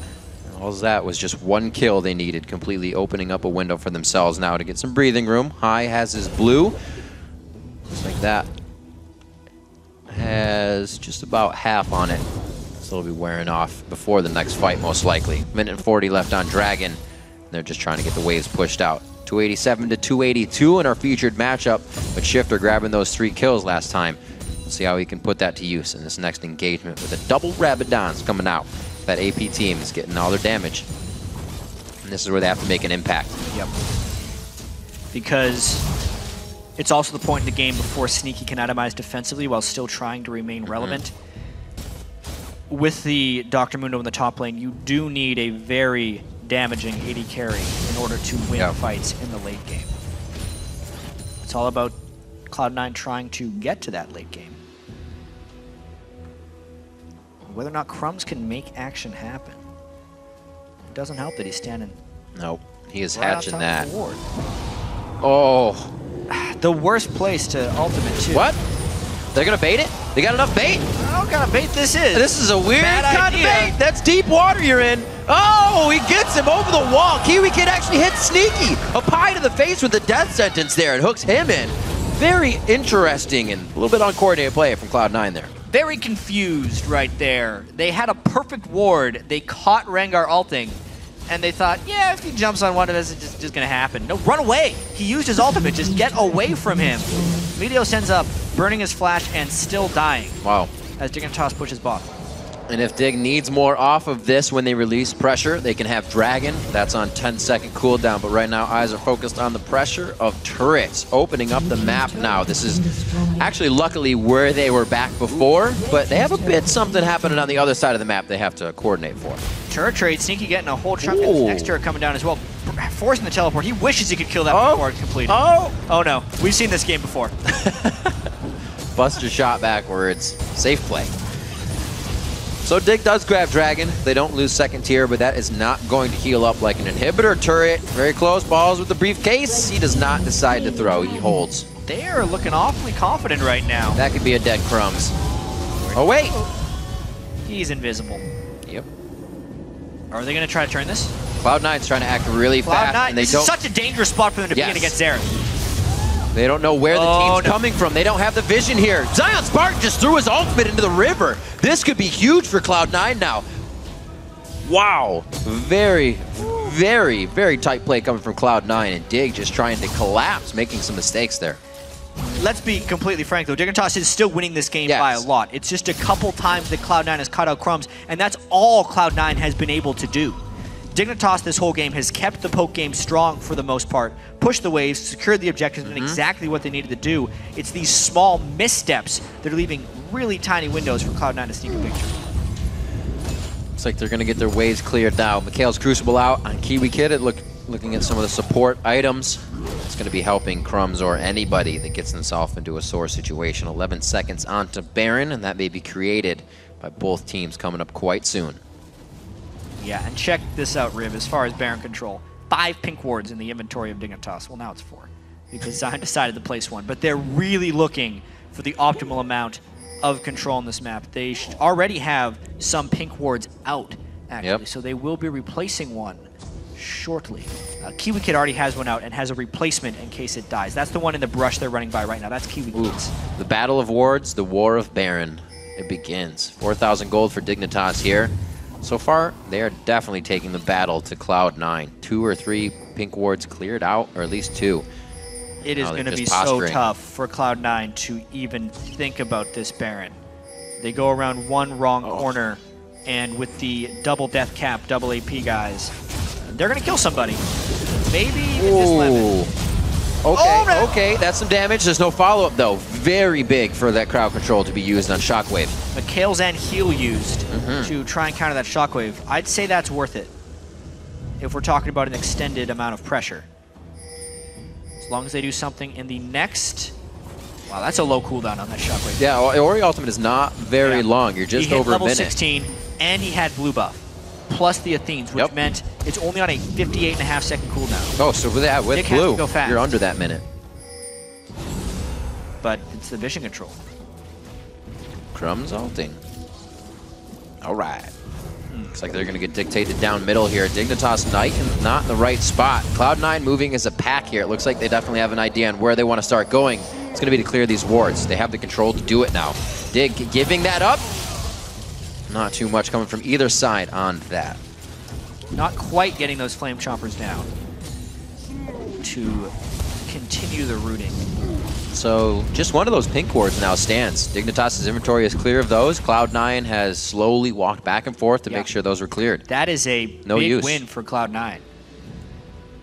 500 gold worth of pink wards just gone. And I guess 150 gold gain for Cloud9 for killing those pink wards. So we got Sneaky building up. He is close. Actually, another BF sword. It looks like he's actually going to do Triss Bloodthirster to come in here and stay strong to some of the poke he's going to be dealing with and getting pushed around for. It is a more and more common thing for AD carries to not build the Last Whisper as third items. Generally, against teams that do not bring a tank top laner, because there's not nearly as much for them to shred through. Crumbs, of course, trying to create his Randuin's Omen, so he would force Sneaky into a Last Whisper to damage him. But at this point, they're killing Crumbs pretty easily anyway with the Orianna damage. And I have to just point out, it's pretty disastrous for Dignitas when they go back to base by 5 pink wards and don't get anything done. Yeah. It's a very bad sign. They really have to do better on their next push here if they want to close out this soon-to-be monstrous Mundo. He is going to be a very, very big Mundo. Even considering Zion Spartan in the solo lane, 2-0-1, and Shifter went 3-0-2. Crumbs should have had a pretty easy jungle to get Rengar around. Right now, it looks like they're kind of struggling to figure out how to get past Cloud9 at this point with the amount of HP they're bringing to the table. They're hoping for a catch, and they see interest. Rocket jumps away. That definitely makes Sneaky a target. He has his flash and heal up so he can bait somebody in. Lemon Nation just hip to hip with him for safety. Still trading back and forth. They're really looking for something here. Who can get caught? Chompers are down. Ball's in the front line here. Sneaky's actually on Crumbs alone. Crumbs is forced to turn around, and Dignitas cannot find the fight they want. Nobody has an in-the-fight initiation. Dignitas needs to keep poking, and until they get a nice catch or a nice amount of poke, they're losing these fights. That's why Cloud9 is pushing them around. Oh, man. They don't have any vision at the Baron pit either. So Dignitas has to come in here blind, and they're getting zoned off by the Mundo. Just Balls is able to hold these guys out. They're slowly walking this through. Crumbs could be the focus. He may have to ult out of this one. It's not even up yet. He's forced to flash. Sneaky, level 18, would have been able to get another shot on that, but well enough. They're going to be pushing down the lane, and they are going to be grabbing themselves a turret. What a dance we just saw for 5-6 minutes. We always talk about how Cloud9 has clean team communication, and they know how to win games, even if they're far behind, even if they've given up a Baron and a bad Dragon fight and lost to the poke once. They find ways to stay competitive. And this is a big swing in the momentum. From Baron down to the bottom side, blue is theirs, Dragon will be theirs. They just timed so many things. They multitasked around Dignitas and still got the fight win. Beautiful job, Cloud9 catapulting themselves a bit of gold. But they're still not even in the lead. Go figure, 6-2, and those 2 kills are only on Sneaky as Cloud9 is pretty much in control. It definitely seems that way. Here's the problem, though. They are against the Gragas and the Xerath, which is really hard to push against. Bringing just about the same items. Yeah. They're big. Balls will, because they have Mundo, it won't be as bad because they're going to have to, if they want to siege turrets, do it without minions. With how much AP Zion Spartan has, with how much AP Shifter has, minions are not reaching turrets. Maybe if Balls tries to split push, him and Zion can go at it a little bit. They have to be very creative with the ways they take down these turrets, and it will most likely involve a lot of risk. There's a chance that Cloud9 can't even get anything done with this Baron buff, unless they get really aggressive. That interesting dance of a poke composition. Your fight comes from the objectives. The scaring them off comes from the turret. It's all about this inhibitor wall of turrets. The outer turrets, you can get flanked around, but they're not nearly as easy to defend. This is the turret wall that Dig should be able to clear for a while. And they're just cresting past the river as well, so they could easily go to this top side, push down the turret, hard to be guarded. Hear from Dignitas on both sides since they can get swept around. Cloud9, with their exit of the jungle, is definitely placing some breadcrumb wars to stay safe. PewDiePie still trying to get himself to a carry position. If he can start getting resets, he can make an impact, but it's going to be tough. That's one Rengar ultimate. PewDiePie not really in position to start the fight. Gets a zap on for a bit of vision. He's hit Balls. Not too much damage though. The Thornmail kind of negating a bit of that and trading back to himself.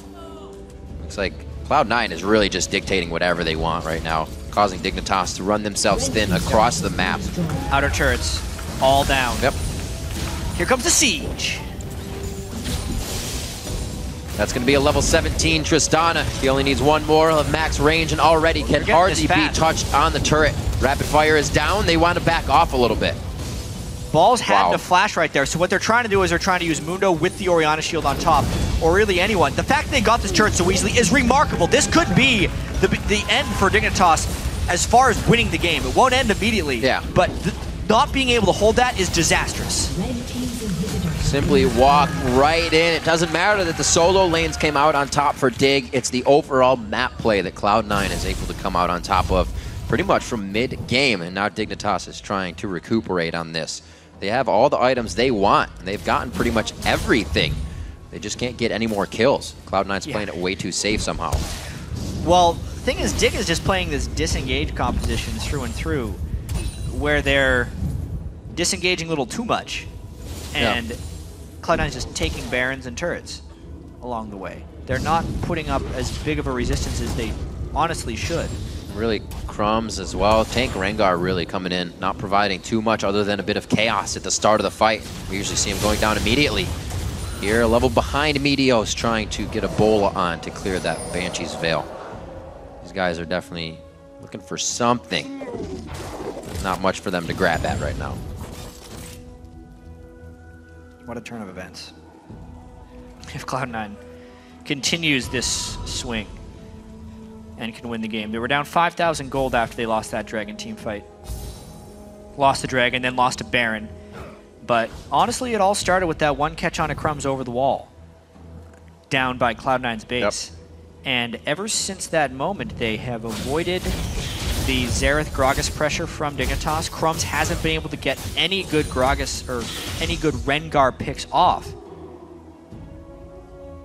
If you're looking back, you think maybe Dignitas should have gone more aggressive while they had the Baron buff, but they couldn't as soon as Crumbs got picked off. And ever since that point, it has been Cloud9 dictating to Dig. So good at playing from behind in a lot of areas. Right now, it's really just Balls that has, I believe, the lead in that top lane. Actually, no, it's 80 carry of Sneaky. 2,000 gold lead on the Cutie Pie. That's really the only one they have to work with. Zion Spartan has just about 1,000 gold lead on Balls. So for Cloud9 to be playing down, knowing what they need to do, and really causing Dignitas to move to the beat of their drum. Very impressive. Sneaky, a little scary there, getting some reminiscent memories of his arcane shift forward. So he plays it safe. The fact that Dignitas isn't clearing this minion wave before it hits the turret. Too passive. Yeah, they're being incredibly scared of a shockwave or a Elise Cocoon. Because Shifter and Gragas do have the capabilities to do so. With that Guardian It's Angel. just the zoning control of Balls' GA Mundo is pretty great. Oh, there's a pull. Lemon Nation says you want to aggress. Will aggress. They throw down the fight.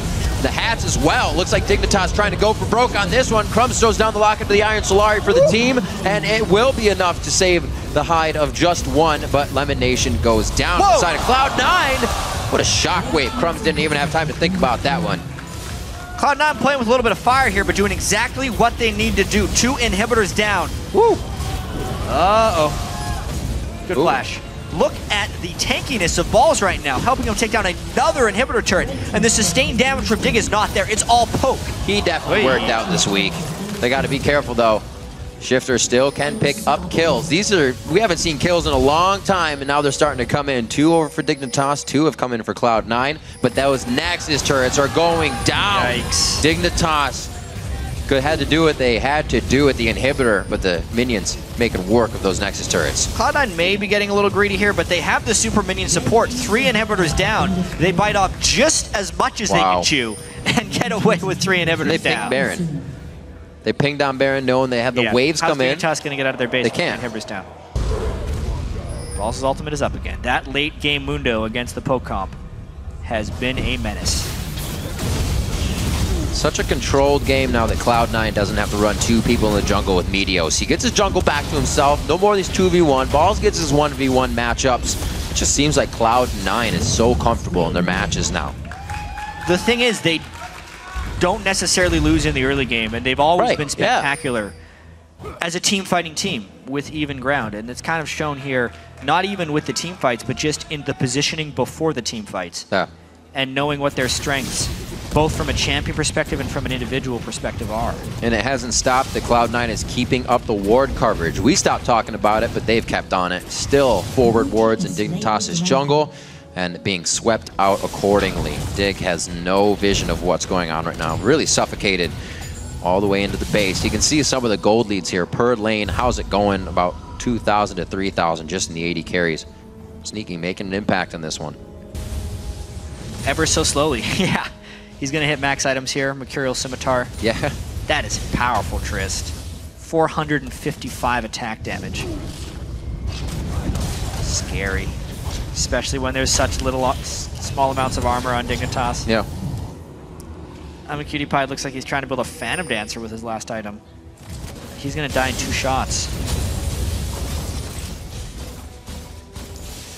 See what Cloud9 dictates. Looks like they're heading top. Dignitas is parting on the bottom side. Really, Cloud9 is just saying, what resources can we destroy before we head back into the base for one last rodeo. 8-4 with a 6,000 gold lead now. It took actually Cloud9 a little bit to get that gold lead back in their favor, but once they did, they have not stopped. They were by a large margin in this game. For Dignitas to crawl back here, they would need Crumbs to find the right kind of jump onto Sneaky and somehow burst him down, but the fact that there is the QSS from the Mercurial Scimitar, as well as the shielding potential from Braum, it's a slim chance here. Dignitas has got to try, though. It's not a Super Dragon Rengar, or Super Damage Rengar either. He gets popped up. He can't even get to the back line. He goes down even with his armor build. Cloud9's moving in, and looks like Balls is on the front line of the cavalry. Cutie Pie gets blasted back. to the fountain with 25 HP to his name, 25% HP. The Nexus turrets go down. A great shockwave could be the last thing that Dignitas sees, and it's going to be Shifter on the backside trying to throw out some damage. He gets locked up. The Nexus is now the focus of Super Minions and the rest of Cloud9. Shifter's Zanya last only so long. 44-22 on the clock. Cloud9 takes down Dignitas. Not your ordinary game, but it is another victory here for Cloud9. They were down 5 kills to 0 at one point and 5,000 gold. But they knew the strengths of their composition. Balls got too big on Mundo. High had a solid Orianna game, and the carry who has been with them this entire split and has performed so consistently sneaky was Max Item, 402 Trist, and really was a turret destroyer by the end of that. And that's really all that mattered. They had great moves, though even the one time Sneaky was by himself in mid lane, pushing. Kind of an old reminiscent Cloud9 where they were playing very much so off the ball. And I like what you mentioned in Champion Select that really just came to fruition was the AP comp didn't have enough damage to kill the Mundo. And it seems like Cloud9 took a hold of that idea immediately and said, let's just play it slow. And Cloud9 also identified how there was very little follow-up if Crumbs ever did go in, and immediately turned on to him if he ever showed his face. That's why Crumbs was just a punching bag that game. Zion Spartan and Shifter could never make it in. Kiwi Kid wasn't that tanky on threat. So there was no frontline to speak of if Dignitas wasn't poking down Cloud9. And Cloud9 exploited that to its greatest extent, all the way to a win. Right, the wards coming out big. The play down as Dignitas grabbed a Baron. We're pushing down mid inhibitor, trying to, and then a simple catch on Crumbs. And Cloud9 reopened the map for themselves and reinvigorated what they were doing. Fantastic play to keep their heads in the game down to the brink of their first inhibitor and able to pull it back for themselves. Then simply outplaying Dig to push them towards a dragon that wasn't even up, just in the area, and take a Baron, simply off of the amount of space they created between themselves. Cloud9 was on the brink of defeat. This was a very close game for quite some time. Dignitas definitely had an edge at some point. But we look at it now, and it's two teams in completely different, going in completely different directions. Cloud9 has now won 5 of their last 6 games, whereas Dignitas has lost 6 of 7. So not a good thing for Dignitas fans right now. The end of the split coming true. History almost really repeating itself for Dig here. But for a first-hand account of the game, let's send it down to Kobe, who's on the blue side. All right, thank you, Riv. I'm here with Meteos after their victory. Congratulations. Let's start it off with picks and bans because there's a couple picks that are really hot right now, very popular, Rengar and Gragas. Now, you, I know, put a lot of work in on Rengar a while ago. What is your opinion on Rengar as a champion right now for the jungle? Do you like this full tank CDR build, or do you like to throw a Brutalizer in there? Well, personally, I like building Rengar with just Feral Flare into full tank because I think that's probably the strongest way, with cooldown boots, of course. And I think Rengar's really strong. He provides a ton of pressure when he's missing because his ult has such a short cooldown that he can constantly be anywhere, and he'll come out with basically 3.5 seconds of snare and a ton of damage, which is insane for a jungler to provide. So Rengar's very strong, but the counter to him is that he's not particularly strong if you catch him. Like, he doesn't have an escape. So I put a lot of emphasis into vision control. I got like a Sightstone right away, which is constantly trying to put wards up. Our team comp was a little bit weak because we had, you know, Mundo, Orianna, who aren't super weak, but they're just not that strong early. They scale well with items. So we were mostly just trying to keep up as much wards as we can while avoid fighting.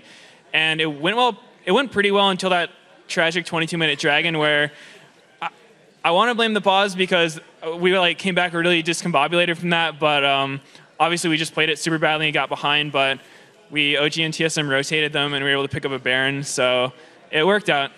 Yeah, how do you guys keep your heads in the game and focus on your plan when something like that happens in the mid game that you're not expecting and there's a pretty big blunder? And you guys kind of go for that dragon when you still have probably the best scaling tank in the game, and you have one of the best scaling AD carries in the game. Are you guys panicking when Rengar's getting these random picks, or are you guys completely calm? Well, we weren't panicking at any point. We had some deaths, which could have been avoided, I guess, but basically we just always are looking at what we can do. After the dragon fight, it was really bad. We lost 3 people for nothing, and they got dragon too. So that was super bad, but afterwards we were just thinking, okay, what can we do next? Well, they're all over here and they're kind of low, so maybe we can get up wards on the other side of the map. Just stuff like that. So we're always just trying to play forward, not really worried about what's happened so far. And even though we were down in kills, we were still pretty strong and we scaled well. So we just kept our mind focused on the goal and were able to get it. All right, well, it worked out. Looking forward. Congratulations once again, Meteos. Now we are going to send it back over to the guys at the desk. Thanks, Kobe. And guys, an important comeback win for C9 to keep them tied for second place and just 2 games back of the leaders, LMQ. Now, Freak, this is not the first time, though, this split that we've seen C9 have to make a comeback. Yeah, I'm actually not a big fan of the Cloud9 style right now where you heard Meteos talk about it. You said, yeah, we're picking things that aren't very good early on. We're going to wait to scale up and hope things kind of pan out. I don't think that plays to C9's strengths very well. When you think about the 2 splits, they were dominant. The first time around, they played dominant in lane. Meteos farmed up, and they would just dive you relentlessly at your turrets 15 minutes in with a gold lead. Now, of course, players have gotten better. They can't just do that and just play, well, laning phase in a team fights. That's not an acceptable style. Last split, they played hyper-aggressive early game, create the advantages, force things, and that was actually very successful. They, again, won the split despite teams getting better and better. Now they've got this weird mix between the two where they're not winning their lanes on their own, but they're not doing very much to create advantages. The one thing I will commend them on is the fact that they are doing a very good job of playing the map. They actually remained up or equal in turrets the entire time, despite giving up dragons, despite giving up kills. But a better team would have taken those kills, not given up their own turrets, and crushed the game. Can they win these games without having to come back, given the champions that they're defaulting to? I mean, they are picking late game champions, right? Like, they're going to, by virtue of their champ select, probably get behind early on. The problem is they're getting farther behind early on than they should, that dragon fight, for example. And again, a team with better mid-game shot calling than Dignitas, or better mid-game sort of mobility, would punish this composition. All right, well, let's take a quick look at that clip of the Dragon, because, Zyrene, this was a bright spot for Dignitas, where we actually saw Crumbs use the Rengar ult in a very innovative way. So I want you to kind of walk me through this whole engagement. All right, so Balls gets caught at the start, and this is right after the pause. They might be a little discombobulated, but we're going to roll the clip out here and just follow it along. They get a lot of poke down with Gragas, with Xerath before the fight really even starts. The ultimates are blown, and multiple members of Cloud9 are at half HP. They disengage it, Balls is healing up, but then when they re-engage the fight here, we see Crumbs. He's using his ultimate just to get ferocity there, because he's part of a poke comp. He's not going to leap in on you. He throws in the bola, he hits high with it, and they set it up with a Jinx Rocket, and Lemon is a little too slow with the Unbreakable to back him up. They end up picking up Meteos in the pit, and the smite from Crumbs gets the Dragon. Overall, it's a 3-for-0. They get Dragon, then they rotate to Baron and take it there, but Dignitas don't continue the pressure. Crumbs gets caught later on, and Meteos said, he has no escapes when you're playing that Rengar. If you catch him out, he's done for. So they played exactly to that strength. They did stall the game out and got that Mundo to a very tanky point where he could do that type of play again, but not be punished for it. So they did just kind of go to that win condition and say, we're behind, but we still have a way back into this game, and they didn't panic. All right, well, we've seen Cloud9 demonstrate some really fantastic team play. Yeah. Let's look forward all the way to Worlds. Supposing that they do make it there, when you're at that level of play, can they pull these kinds of comebacks off with just their team synergy, or are they going to have to, step up? I think they will definitely have to step up. Now, we did, again, see glimmers of really good intelligence from High, their primary shot caller. And again, this is a team with a lot of good mid-game mobility. The weakness in Dignitas' comp was the fact that they're basically one big artillery piece. They're going to set up, they'll take time to set up, but then if they're all, aiming the right direction, the front line's there, they're going to crush you. And we saw that with the Dragon fight as the primary example. If Dignitas can set up, they'll win battles.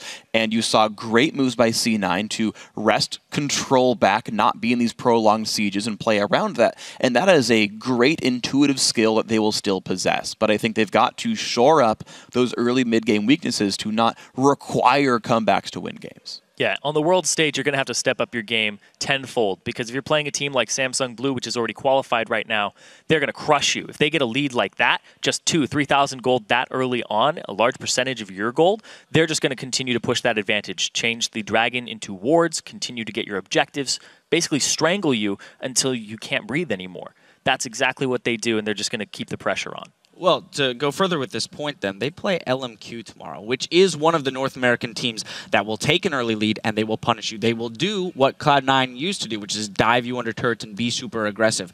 So should Cloud9 be taking, note of that? How are they going to beat that tomorrow? I mean, the cool thing is that, again, Cloud9 still have this very good mid game, which is like the one spot where LMQ can screw up because they will just keep going for dives. And I still remember one of the comebacks that C9 had where there's this big fight in like the bottom tier 2 turret and LMQ just keeps limping into the battle and Cloud9 wins the battle. The mid game of C9 just is very, very good. And they tend to be grouped up. They tend to not make these big mistakes when the turret sieges are on. And that is a place where LMQ actually can falter. And so it's going to be a similar situation to where LMQ can take early game leads. We've seen that before. And once again, it's how well can Cloud9 adapt to the game as it plays out. And here's the thing, too. In that matchup right now, Cloud9 is 2-1 over LMQ. Can LMQ bring it back and make it 2-2, or are Cloud9 just going to say, we have your number? Because LMQ right now, they look like the front runners in terms of regression.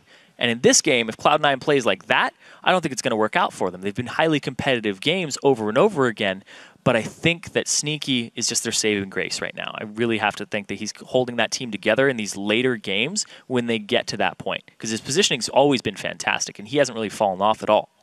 So the rest of the members of Cloud9 maybe going to have to step it up a little bit tomorrow to paw to win against LMQ.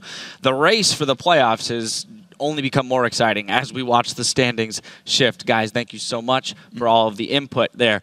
Now we have to take one last break before we dive into our final LCS game of the day, Counter Logic Gaming versus Curse. The North American LCS returns after this.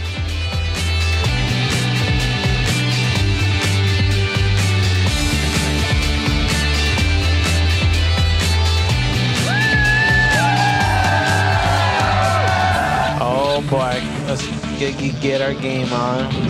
I got it, Ruda. I got it. Kill Ori. Okay, keep going. They want to finish. We got it. Woo! Domination says you want to aggress. Will aggress. They throw down the fight. The hats as well. Looks like Dignitas trying to go for broke on this one. I'm gonna try and cleaver. Yeah, Rengar's ulted. Yo, here, Rengar. Careful, boss. Yeah, I'm fine. Okay.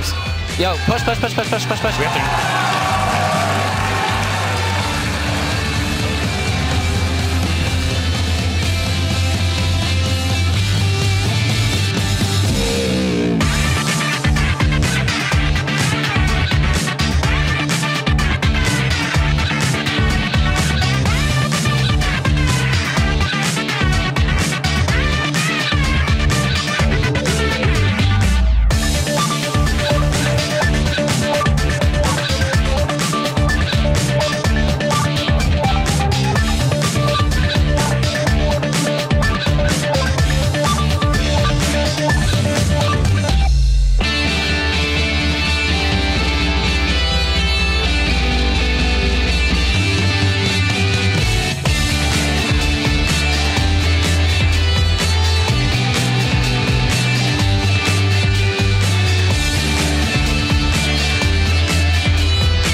We lose Seraph. Again, his ultimate has not been used. Doublet's close enough for a command shockwave. There we go, Cop. No blue wall. Oh, he gets him out of the flash, or the flag and drag. The Cataclysm comes in, but Dominate and Cop are able to shred. Doublelift does get the intervention, but he's standing right in the middle. Yes, he is able to take it down. The team is still getting him the sustain and the heals. Quas gets hit up. What a chaotic fight. Welcome back to the North American LCS and our next battle. It's Counter Logic Gaming versus Team Curse. With Complexity's loss today, CLG have already locked in their playoff spot. Yeah, but a win here would help them rebound from a disappointing 0-2 week. This is not going to be a walk in the park, however. So far this split, CLG is 1-2 against Curse, and both teams have a very different approach. CLG tries to win often by taking objectives and really setting the pace of the game for themselves. They do not rely on their opponents to make mistakes because they create their own opportunity, which is a good strategy, but it doesn't work that great against Curse. Right. Meanwhile, Curse's analyst said they are a team that is very good at reacting and looking for openings to punish a team for their mistakes. And that approach has worked for Curse against CLG because CLG do take those big chances, in large part because Curse gains a small edge in the early game as well. Curse has gotten first blood in 17 of their 22 games this split, and that type of early game play in turn forces CLG into making risky plays, which Curse then react to well. That's right, and the strategies are different, but both of these squads know when they hit the rift, the player next to them is going to have their back. Against CLG, I think we do fine against them most of the time. I don't think they're stronger than other opponents. We have lost 2 out of 2 to Curse, which is really funny because last split we either went 3-1 or 4-0 against them. I don't know what's wrong with us. We tend to lose to like the bottom teams, but against top teams we do very well.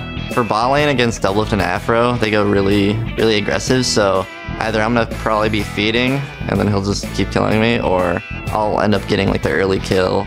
We definitely trust each other. There is no doubt about when I play with Link and Afro, if they think that something's good or they want to make a play, I'm already on it.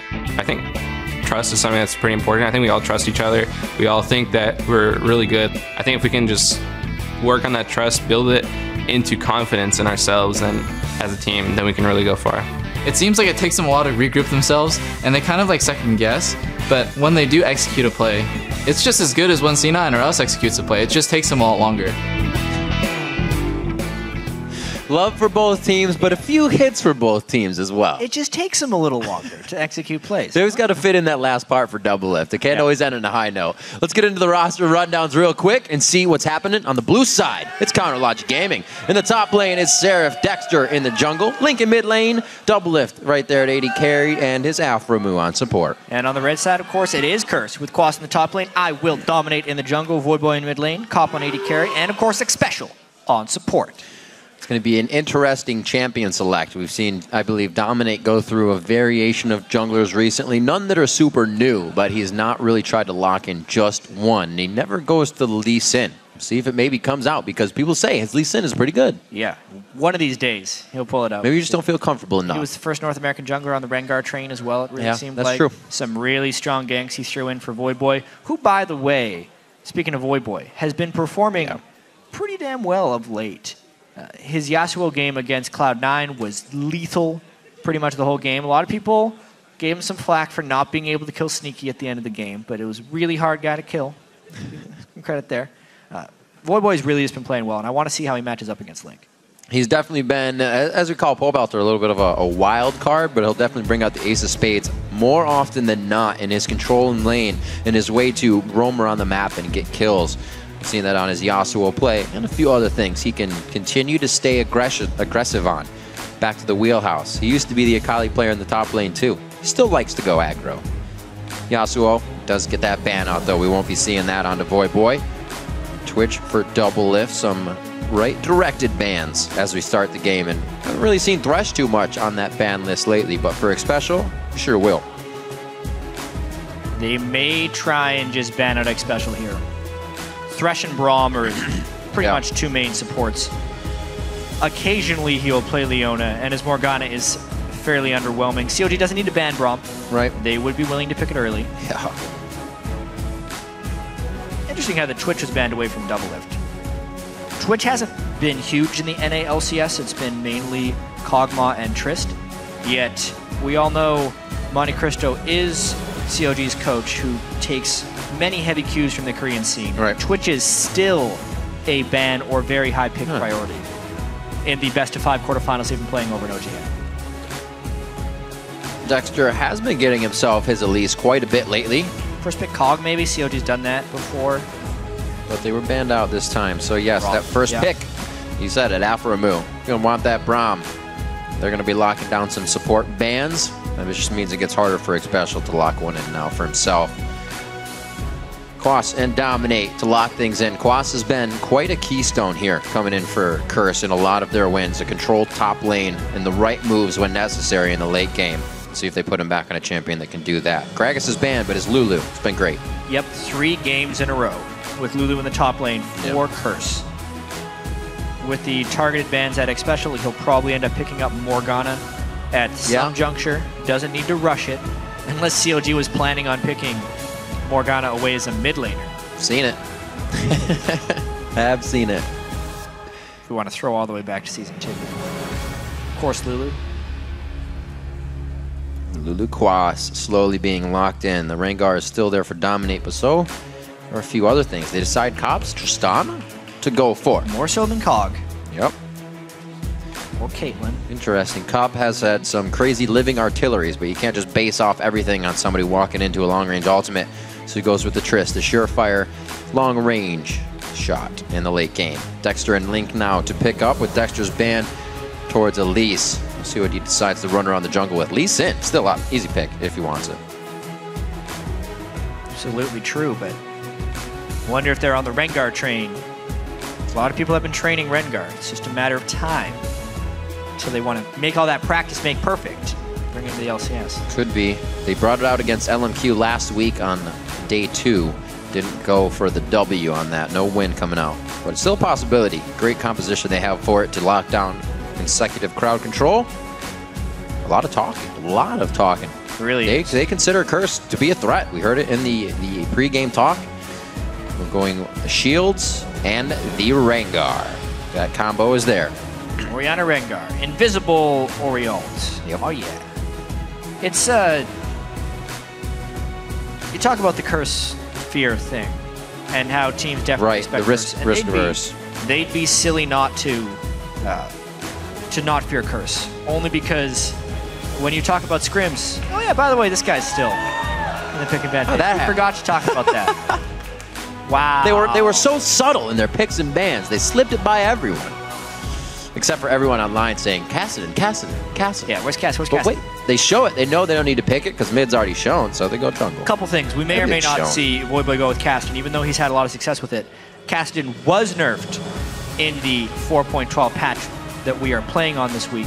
The cooldown on his W was increased from 6 to 9 seconds, which means, since that's also his mana refund, that was hit as well. Plus the slow is a higher percentage slow for fewer seconds, meaning it's kind of more immediate and he can't just stay on you.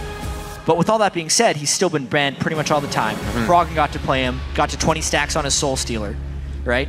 But COG has always been the team, even before the nerfs, that occasionally would say, you know what, Link is fine playing against Caston. We feel okay, right. So are we.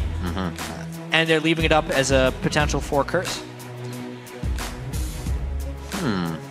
Might have something to do with that ban of the AD carry in the end. If they do decide to pick up Cassidon, they get the Twitch out and they won't have to dodge around looking for him, but that's neither here nor there. It's not what we're seeing. It's the Jinx and the Mundo picked up right now. So Double's going to be getting excited. 2 quadra kills coming off the last time he was able to bring out that that Jinx. But they weren't able to finish out the game, even with those quadra kills. You need more than one player to win a game. Yes. That's proof that game. That's so true. This Cassidon would be very tempting for Curse to pick. It's kind of, they feel like they're getting tricked into it because COG just left it there. Voidboy is gracious enough to remind us that he exists. It's a mid-trist again. It's a mid-trist again. Oh, it's another accident. Oh no! Oh no! We took 40 seconds and mistaked. All right, so we are going to get the mid-trist coming in from Voidboy. How'd we miss this? It's kind of the same thing. They had a Lulu top and Eve jungle. The only difference is they had a Braum as a support the last time they did this. And a Jinx is their second AD carry. I liked the fact that they picked up the Trist, banned it out. They knew Corki wouldn't be taken. Cop feels confident on Corki. Played that all the way back. We can remember IPLs. Cop was farming hard on Corki, so it's going to be no change for him. Very awesome pickup in the end there. Curse does it once again. We're going to bring out Tristana middle, and they think it's what they need now to take down Chronologic Gaming. Let's pull up the fan vote and see how this is going to go from what you guys think now. I'm sure it's going to change. LOLesports.com is telling us CLG is leading with 75% at the moment. Yeah, keep sending those votes in, though, because it's a mid-Tristana. Hashtag CLG win or hashtag CRS win at LOL Esports. We will definitely check back on this vote. So, mid-Trist. Yep. Worked for them last time they played it in Against a pretty Dignitas. long, drawn-out game. If you remember, there was a lot of poke from Dignitas. They've been running that a few times lately. Yep. Zyrene actually had a great analogy. It was like they went to a medieval so battle. good. Everyone had bows, except some of the archers had knives too. Yep. That's basically They what the run double up AD to you. carry comp is. They're still very long range, but if they get going, they will run you over. The trickiest thing with this for Curse is if they fall behind, it becomes about the most pathetically easy comp to push through and beat. So if COG does get in the lead early, expect them to end fast. You just start running through the teams. Like you said, though, on the flip side, if you get both of the AD carries up and they're in the lane alone after a fight, your turrets are going to be gone. They're dust immediately. So it's a very high risk, very high reward type of strategy. But Curse feels like they can pull it out again. Like I said, last time this was against Dignitas. So another top-tier team of Chronologic Gaming. It's going to get a little medicine of the Tristana mid. Link likes to play against Cassidy. I'm sure Triss couldn't be that much harder. We might see Link putting on the shield quite a bit to dodge out explosive shots, though. See how he resumes or consumes the mana bar on that. He goes Flask to start. Yeah. So he should be all right with all that, having to shield every other second. Wanting to sustain through that ridiculous Tristana harass. Explosive shot does 110 magic damage over 5 seconds at rank 1. In the build, we saw a lot of people doing, they go static shiv first, and it kind of, a little AP in the beginning there. Those hits, all your shots, the explosive shot with the AP as well. So the mitigation on how to get through, pretty nice. Boyboy likes to do wraiths as well. This time his rune page is just all attack damage. He's full AD carry, no ability power whatsoever on Trist. 30 seconds until minions Link starting with 24 ability power, so heavily runed to make that shield a little bit better as well. Ooh, I thought he was going to catch a Winter's Bite through the wall. Lady Carry is just exciting when you see it. It's something different that we're going to be seeing. Definitely harder for the lanes to gank. It's really relying on Voyboy doing well. You're not getting a ton of crowd control out of Oriana Tristana unless you're diving right into the fight with your rocket jump. And it's like a team of squishies versus a really powerful front line. If you look at what COG has, with Mundo and Braum, if they get even the slightest advantage, it will just be a wall of power moving towards Curse. Slow line of scrimmage. Could be a very swingy game, Riv. I like it. I want to see a swingy game. Last one of the day before Challenger. Keep everybody on their toes and the edge of their seat. We're going to start off with a hit. Quas throwing a Glitter Lance through Dominate's red buff so he can get around easier. Not going to give him too much. He's also not going to lose in lane. So this works. A little bit of a helpster there. See how Dexter rolls around the jungle to get to that level 6 as well. We haven't seen too many junglers actually trying to aggress on a Rengar. They just kind of let him go to the wayside and rely on wards to keep the lane power. safe. Great job by Alphamu and Double Lift to start off early in the rush hour. They love fighting in lane early on. But Koppenick Special eventually get the wave, shove it in their favor. They might want to hit level 2 first. It's going to be close. Slowly but surely. I love watching the level 2 battle here because, yeah, COG pushing him off a bit. One more minion. Shoot, it's behind you. Oh, he could have gotten 2. They could have gotten 2 right there. Hit it one more time. The heal comes out. Double Lift can't get it. The exhaust comes out. Great summoner spell steals from Curse there. Yeah, they didn't even wait for level 2. They said, we're strong now. And they burned 3 summoners off of Curse at the expense of both of Aphromu's. But most importantly, Double Lift has both his summoners up. Dom wants to make him pay for that aggression, though. The next time Aphromu goes aggressive, yeah, it's Aphromu, definitely. They'd almost want to wait down. for level 2, and they're going to think he's going to go aggro right away. Here comes the binding. Going. Oh, it hits him. Going after Double Lift. He gets Double Lift's heal out. What a great set of plays, but they can't capitalize on the kill. No. This could actually turn around. Concussive blows locks down after Winter's Bite is finalized, but not enough to end the kill. We had that piece earlier talking about game sense and COG saying, we get ganked a lot, so Aphromu needs to know when they're going to be getting ganked. And luckily, the spacing there between Double and Afro meant so Eve couldn't sneak attack him. Good pressure. With the lane pressure on the bottom lane, though, Dexter can easily do that and resort to now dominates jungle. Going for Wraiths, easily farming it up. Cop and Special to put aggression on the bottom lane here. Great Phosphorus and Dark Bindings to really give CLG something else to think about. Give it a little hard time on the farm here. Doublelift's going to be able to clean most of this up. He's doing a really nice job, actually. No help needed. Oh, yeah. Help. Nice job They there. get them all. That's so that 2 CS coordination in that lane. Oh, Quas does not have a rocket jump. That Whimsy's used and canceled. Ow. He should be going down here if Dexter can't hit anything else. The red buff proc now locked down, but the flash was hit. Beautiful job by Quas getting out of what seemed like his death. If Dexter lands that bolt, it is curtains for him. Dominate hoping that Dexter would run through the unsafe way and he'd catch him in the brush. Dexter keeps it safe and simple. Wonder if Dom's going to try and stalk him down at the white. He's low. This is going to be big. Blue buff for Dominate still on. He's going to catch him going to window shop here. It's the flash for Dexter. Not a terrible thing unless he wants to get out of a fight. But it's not going to help him in his aggression. That was the big thing Medio said in his post-game interview last game as well. Rengar has so many tools that are just crazy for the power of the game. The one thing he doesn't have is a good way of getting out. Right. And Flash is really his only safety valve, so that has been removed. And it should curb some Dexter aggression, at least until level 6. Dominate, keeping the strength on, really, like you said, the first jungler who's been aggressive towards a Rengar, and it pays off immediately. This is a gank full game. They love him. Lanes are playing so aggressively that the junglers just keep coming back for more. There he is, putting on the speed. A few more shots. That's the glitter lance. He's going to have to tank a lot of turret there, and a great cleaver connects, which would probably cost Dominate his life if he went any deeper. So a lot of time spent top lane, but it's all right. Dexter's not really getting anything out of it himself, so Dominate's making use of good time here.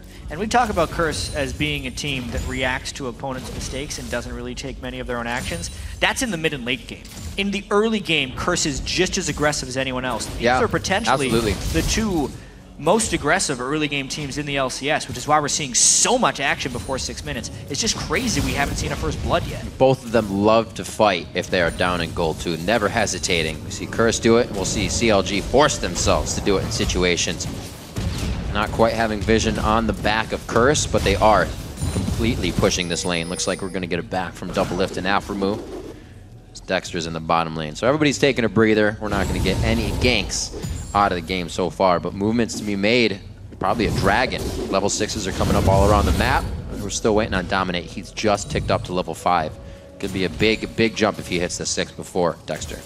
He will, I think. Yeah. Dexter, not even 5. He's probably going to get 6 around 8 minutes into the game if I had to track his jungle around right now.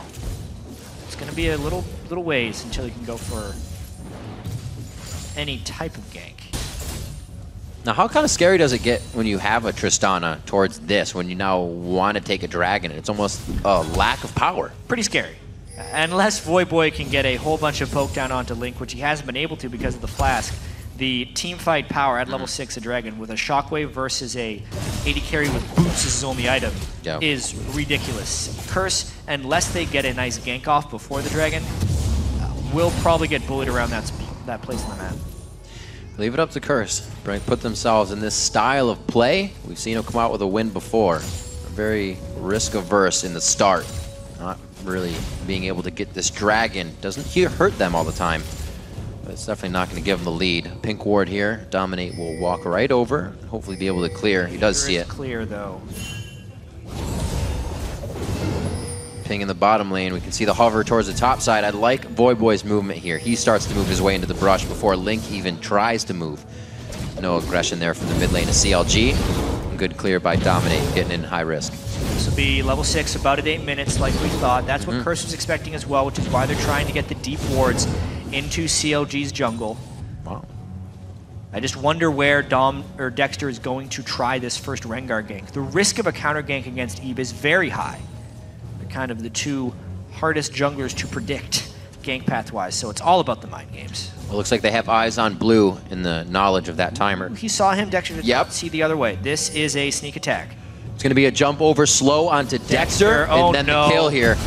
No, they don't even jump. He does. He gets the hop over, clears them out with Buster Shot in mid-air. And they're going to be able to lock that down to dissonance. Maybe they pull it just out of dissonance range. Smartly played by Curse as they make the first move of the game.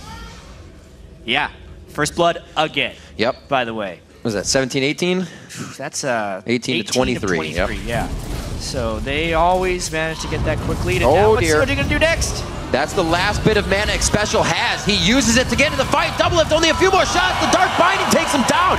Rush Hour gets a bit of a traffic jam from Xpecial and Cop. In a 2v2, Afromoo and Doublelift dying to Cop and Xpecial has got to be exceedingly frustrating for them. They are very open about talking about their ability to beat these guys 2v2, and it did not happen. So this is Curse really making a big move here. They got time for a Dragon too, because remember, they just killed Doublelift. Very nicely played. Afromoo is forced to kind of soak up this experience here. Definitely don't want to leave a siege just to the turret. Like you said, Dragon over to Curse. Very nicely played. We thought this would want to be one of the hardest things for them to do with the double AD. Dexter sees them, but he has no smite up. Can't do much. They easily grab that one. We'll see 15-37 to 38 for that next Dragon to come out. 2,000 gold lead already for Curse. Better be aware, though. This is the point we're talking about where CLG is still not afraid to do the fighting. And they will go right in head first. Still a CLG team, though, that lost both games last week. And they did not open well against Curse here. Curse now gets to react to what CLG decides to do because they have taken the first steps, and they were good ones.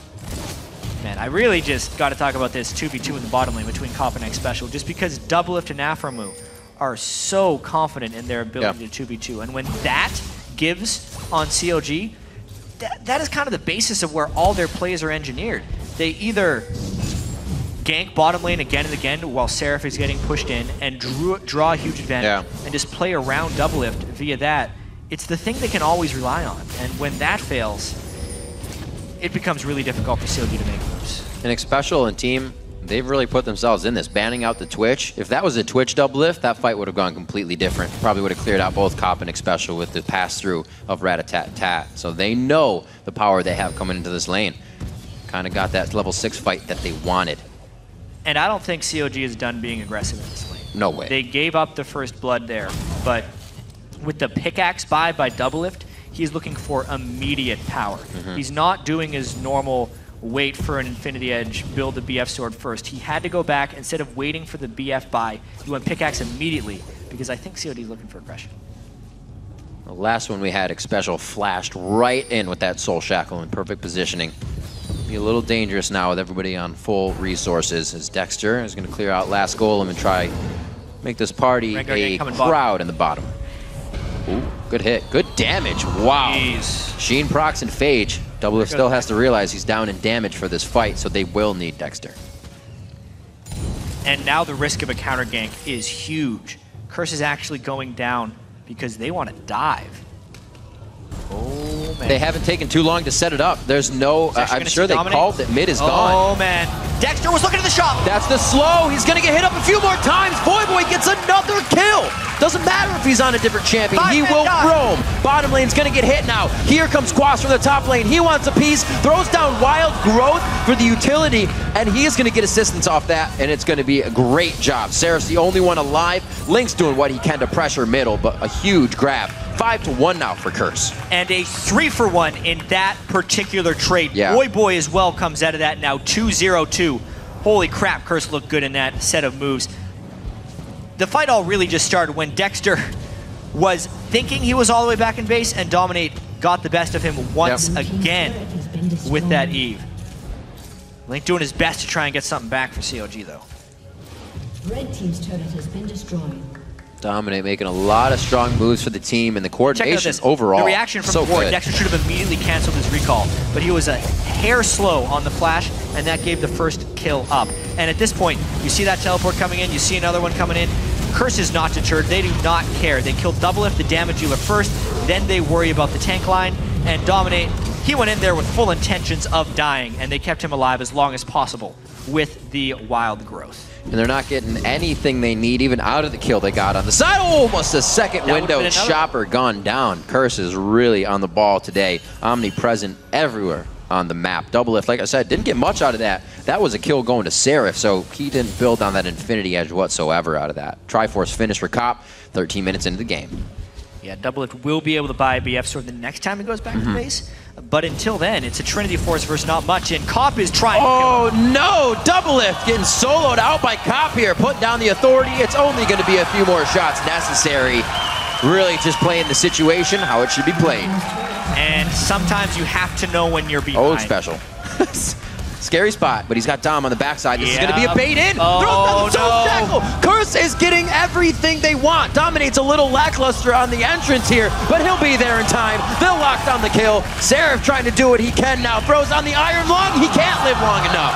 And he goes down with the perseverance. Voyboy coming in to pick up the third kill of the game. Curse is running away with this right now, Rib. And I don't think CLG has given them the respect in this game of Curse actually being ahead right now. Oh my God. They continue to try and press for things that just aren't even there. Red buff, thank you very much, says Dominate. You said running away? Yeah, they should be running away a little bit faster, and it might be too late now. They're down 7,000 gold at 14 minutes. This is a stomp. But most importantly, all right, let's take another look at this top lane right here. Shockwave into a black shield, so great timing by Xpecial. They then split, draw CLG right into a perfect bait for I Will Dominate, and then they're just one step faster with the rotations here. What a flash. coming down. Seraph isn't a damaging top laner. He's level 9 as well. That's not what Mundo wants to be fighting, and Curse is getting all the fights they need. That was actually a reaction, though, to CLG getting aggressive, what Curse is best at. Sometimes going 1-for-1 in those drops makes you feel a little bit better, but every time the team gets out with just a shield on 10 health, just this, it really starts to just weigh on you more because you want to tunnel into a kill. You want to go farther. CLG is not getting any of it right now, and it's really hurting their gameplay. See, now that Curse has been pushing up, they're all the way up to second tier turrets in every lane with Dragon on 3 seconds, full control onto that. But can they keep this up? That's the question. We know CLG still likes to go aggressive even when they're 7,000 gold down. That matter does not number to them. It's going to be very hard, though. Getting more and more near impossible. I mean, let's kind of take a trip down memory lane. I suppose. How did this happen, right? There was the 2v2 kill. It was one of the things on a Doublelift. The first blood creation that happened with I Will Dominate and Voyboy, that gave them blue buff control, which then cut out Link, trapped him in lane, and meant Voyboy could start roaming around because the Orianna couldn't shove. And it's just kind of been this one building thing on the other. You add that to the fact that once CLG had the slightest of disadvantages, or even actually kind of a big disadvantage, like Doublelift having a pickaxe to Cop's Trinity Force and trying to fight him is so incredibly foolish as an AD carry. It's basically, he just thinks he was, I'm speculating here, but it feels like he felt he was so much better than Cop that he'd be able to do it anyway. But he just ended up putting himself farther behind. And you have to respect the Trinity Force Corki. You have to respect Cop in that situation. Definitely knows what he's doing. 153 to 146. They've had the advantage in that bottom lane, but it's been creating pressure all over the map. Now with Cop being able to solo in the bottom lane, the team's able to do kind of a 1-3-1 split push here. Dominates on the roam. Looks to give Doublelift a little bit of health, or just get those forward wards up. They have the room. They're not even high risk to be placing these deep wards now. CLG is trying to recoup and gain back their side of the jungle. Slow play now. 302 Infinity Edge is pretty far from being built up on that side of Voyboy, but right now, their items far surpassing the items that CLG's putting in their inventory. Yeah. That's what 7,000 gold in the lead will do for you in 17 minutes. And we talked about how this game was going to be really swingy. Wow, every lane. Very snowbally on the Curse side, because when they build up the double 80 carries, they're going to be able to shred through the front line if the front line can't get armor yet. Seraph built a Spirit Visage with his first item because he's laning against a Lulu, but that means if he tries to come into a team fight, not only will there be the healing debuff from Voyboy's explosive shot, there will be 280 carries pounding on a Mundo that only has Ninja Tabi for his physical damage defenses. It's not much of a front line that CLG has right now. Also, it's going to hurt the factor initiation, the combination that we've seen very much so of the Orianna and Rengar Wombo combo. Really won't be able to be used right now. Too weak almost. It would get zeroed out. So CLG has to wait for even their initiation they brought to the table to be worth it. Still getting pushed into the top lane, dominating Special in the buddy system now as they get a little bit of roam on. Start to get their vision control on the up and up.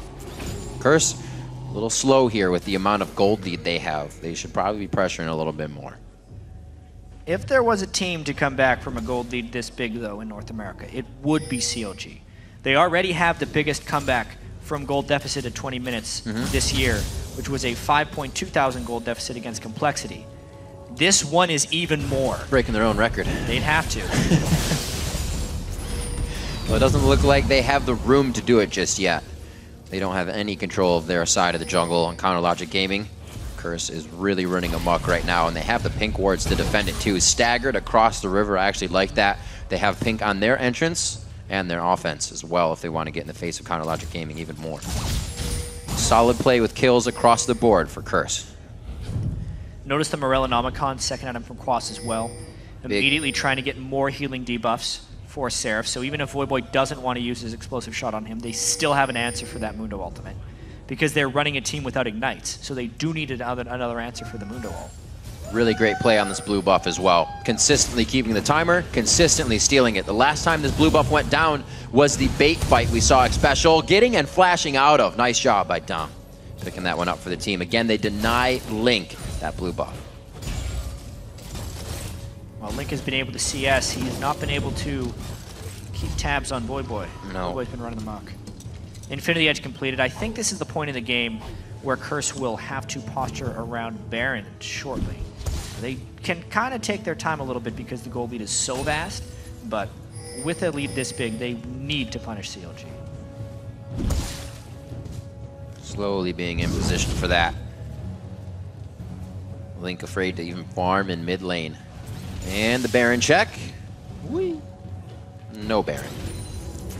Looks like they know Curse is off of that. Doublelift can stay in the bottom lane for at least golems right now. They don't even really have the waves they should be farming, or want to be farming, I should say.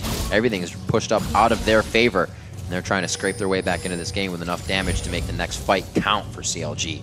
7,500 gold behind. You're going to have big shots coming out of Voyboy, who's been rocket jumping into these fights. Curse is headstrong on winning everything so far.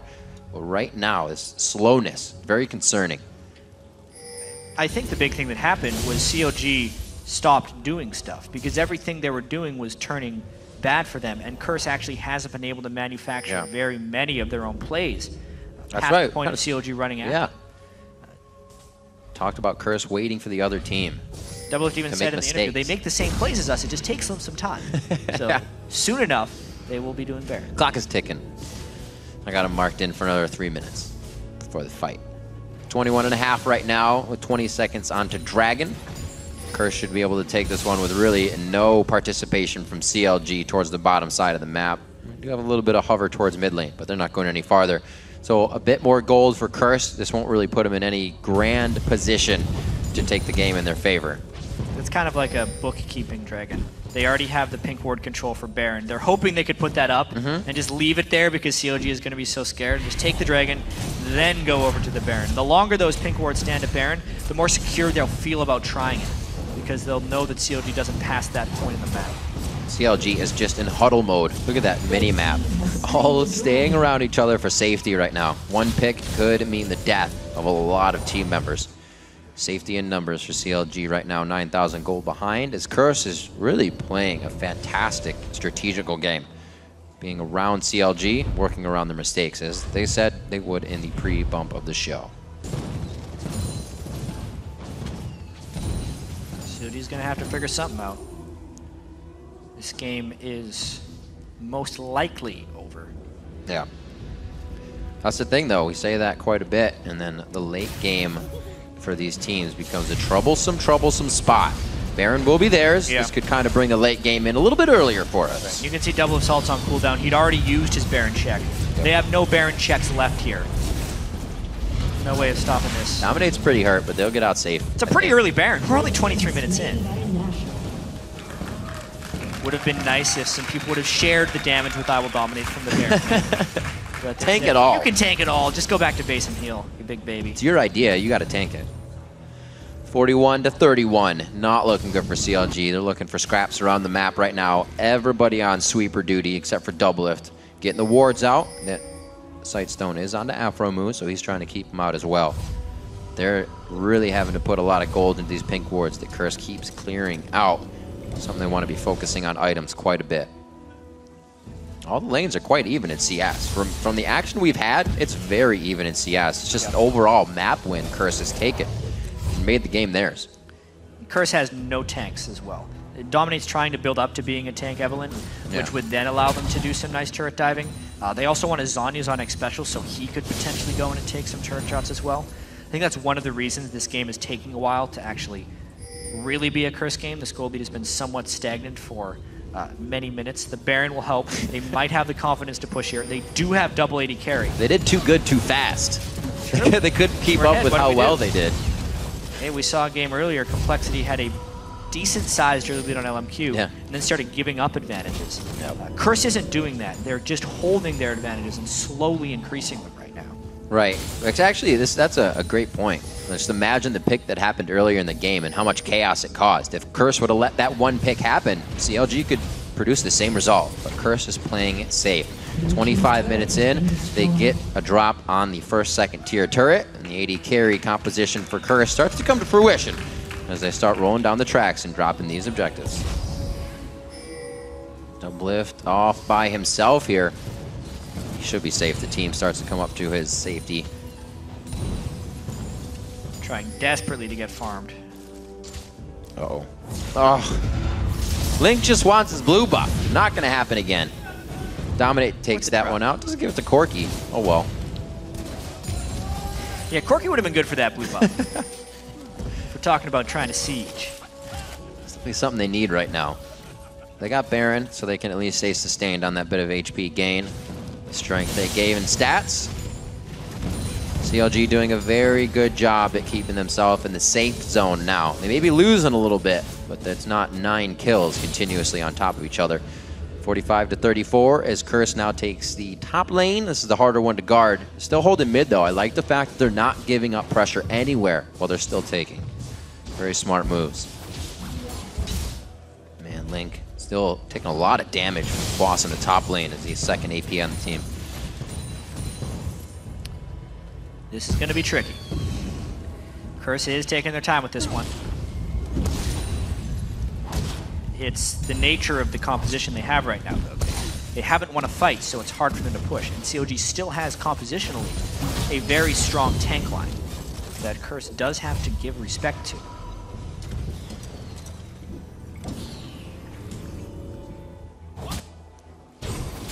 Gotta see, what are they thinking right now? Let's do this. Let's try the, no, that didn't work. Let's try this. Let's try Dark Binding. Oh, that didn't work. So close. No cigar. Trying to get the outer tier turrets in every wave, but that itself is going pretty slow. They're terrified of the Rengar-Orianna combo because everyone on their team is so squishy. That's true. Something like that could actually turn this. And it looks like these fights around. Setting it up a little bit. Not seeing, I'm keeping my eyes on Dexter on that mini-map. Doesn't look like he's really in position to make the move. So they finally get it down. It took Curse just rotating a few people. Power in numbers to the top lane. They do grab the turret. A minute on Dragon. They got still quite a bit of time coming up for Baron. Voidboy might decide to solo this one out after he clears the wave, but I doubt it. It'd be risky. They got Man, they only lost one turret so far. So there's an influx of CLG to get it. They can get on the other side of the map, but man, they got to go for broke multiple times without any mistakes. It's going to be a tough comeback if they can get it. Curse is giving them a lot of room, though. I'm sure once Six Special gets this Zhonya's, as they drop that next middle tier turret, they can start battering that outer ring and really get CLG into a bad spot. Surprised at CLG's defense here, though. They've been doing well. They have been holding, yet not able to take any ground back. I think they're just they're trying to calculate in their heads how much AP does Link need, so that if Dexter jumps on one of the AD carries, can we instantly kill him? Right. Because that's pretty much what they need to do. We saw them in somewhat of a similar situation last week against LMQ, where they did pull off Rengar-Orianna combos very, very well. That was the game where Doublift had 2 quadra kills in defeat. Still pretty nice. Yeah. But this time it's just, Curse isn't really staying on the front door of COG for that long, so they don't have time to set up plays like that. And the gold lead is continuing to increase. Indeed it is. Link being the one to watch on this, and our ones to watch at the beginning of the day. We'll see if he can turn it around for his team. Shockwave is a skill that can change a fight completely. Yes, it can. It's turned many a game around.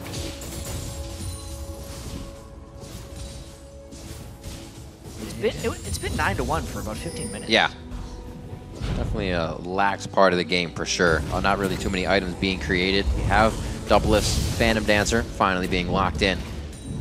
But nobody's gained a huge lead from the lanes. Curse has somehow found everything they need off of working a bit to Voyboy. Voyboy rotating down to the bottom lane while Link tries to take middle.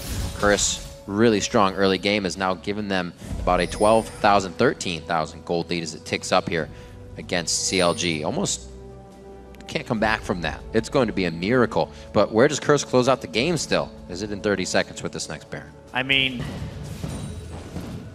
they're definitely just trying to sweep objectives again and again and let their AD carries hit really scary points in power. Yeah. But the longer they do that, the higher the risk is. COG will get a good Orianna ult on both of their AD carries. Orianna is spectacular against double AD carry compositions. Although it does really feel like Curse is about to break COG right here. This has kind of been a display, though, of one of Curse's weaknesses as a team. If the other team isn't giving them really obvious opportunities to come back or taking risks, right, Curse has a big issue with creating their own opportunity. It's taken them 15 minutes to find this fight, but maybe they found it. Oh, no way. I was just going to say, they have 0 initiation, so they have to find someone. Dexter cannot give that to them. But even that was just Dominate catching Dexter trying to attack. Yep. It wasn't actually a Curse move, but now they have enough poke to get the easy Baron. That's the mistake they were looking for. It's going to be a lot of damage, especially with that Blade of the Rune King finished Baron up on Corki as well. No Baron check to come in. Doublelift, the ultimate, is going to be held on this, and it goes to Curse. Second Baron of the game, 4 of 4 dragons. They have every objective, and they're looking for the turrets. Amazingly, Pop stealing out blue at this point. Yeah. The rest of them sit behind that Nexus, or in the base, I should say, next to the Nexus. And this one right here, Doublelift's trying to guard. Looks like he's going to be the only one for now. Quite pushed up for Link on the side lanes. Must say that guys were not fighting. Kite the fight. We're trying to get Curse into a bad spot. False sense security.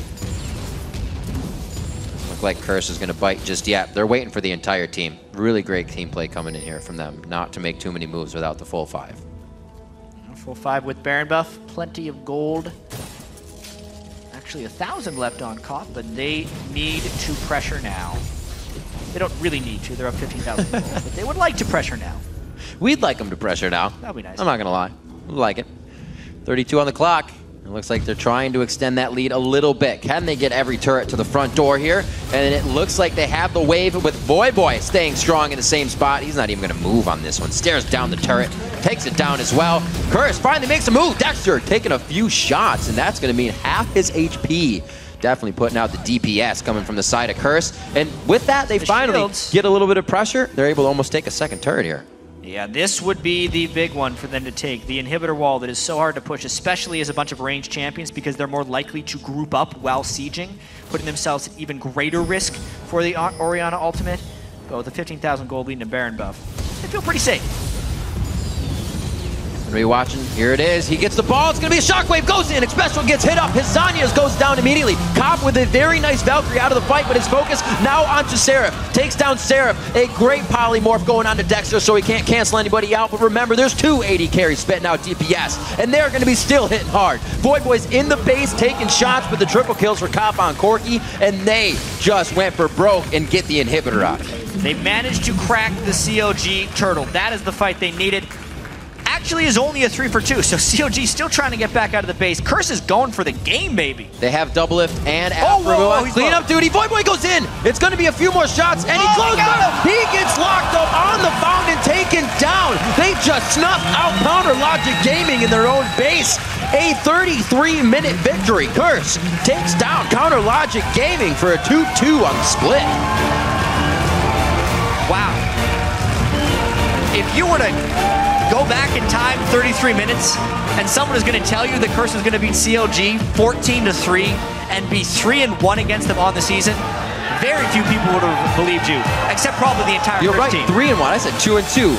That's 2 for Curse in the past 2 matches. They won 3 straight in a row against Counter Logic Gaming.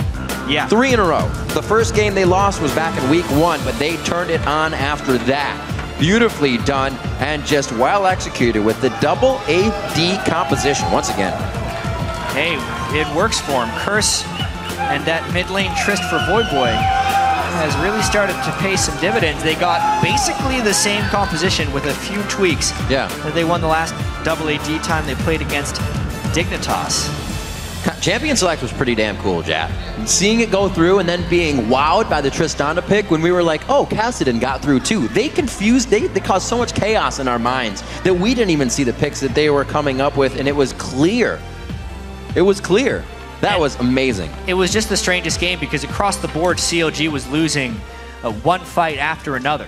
Dexter was getting invaded again and again by I Will Dominate. Probably Dominate's best game I've seen him play this split on Eve. Even though he ended the 2-2-7, his control over the jungle really destroyed. The first time they hit Dexter, I don't think he was ready for it. That blue buff take as well, and then the continuance of the blue buff take. We said there'd be a bit more love on the jungler for the jungle timers, on their camps, and there was definitely a bit more love there when they had the timers. I Will Dominate. It's pretty good that game. Yeah. Cop and X Special as well performed spectacularly. They are as well a very inconsistent bottom lane. You know, last week there were some fights in there where Cop wasn't actually dealing the maximum amount of his damage, not the best at stutter stepping on his cog. While Corki is definitely much more in his wheelhouse. He can pump out as much damage as possible, cycling his spells just right. You do that with double 80 carries, you diversify your threats for Curse. Works out. Very strong game, and definitely something Curse needed as we come into the end of the split. They're the one to kind of break themselves away from the bottom of the pack, and that only helps more as well. Now let's throw it down to Dash, who's going to be Rift side.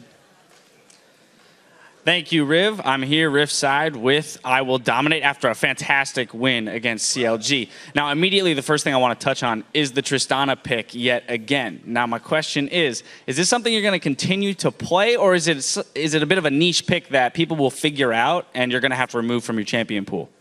I think that Tristana is a really strong pick because you can always play it mid and AD, so it's just kind of a flex pick that is a bit ambiguous. So I think that like teams are going to probably start removing it soon.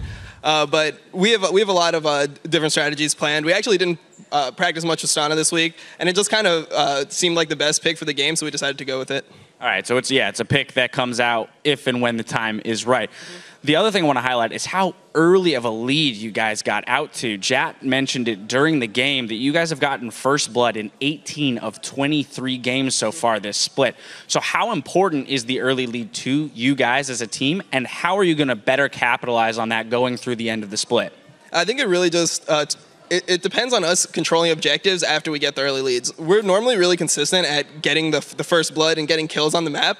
But I think that we kind of slack in terms of objectives. And that game, we were actually really on top of like blue timers and red timers and Dragon and Baron just consistently. So we didn't really give them a chance to come back, which is, I think, the thing that we need to do to really excel in the playoffs.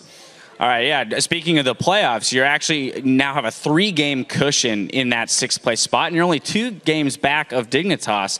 So what are the steps to move into that 5th place spot, and is there a bit of weight off your shoulders knowing that you have that cushion to work with? We're still like going to take every game seriously, try to go hard. We just want to be playing well going into playoffs. It really doesn't matter if we're 5th or 6th. We're confident versus all the teams that we can play. It's really about us just being consistent in the playoffs and just having a good mentality when we get there. All right, well, final question is that you have EG tomorrow, and as you said, you take all the teams seriously. So even though they are the last place team at the moment, what are you going to do specifically against them? What are you most concerned about against them in your game tomorrow? I think we just need to have another solid game. We want to just keep the objective control we had this game and just focus on that, and everything else will kind of fall into place. All right, well, fantastic. Best of luck to you guys. Maybe we'll see another first blood. Let's just add to that stat, right? Anyway, we're going to send it back up to Riv and Jat at the desk to close out the day.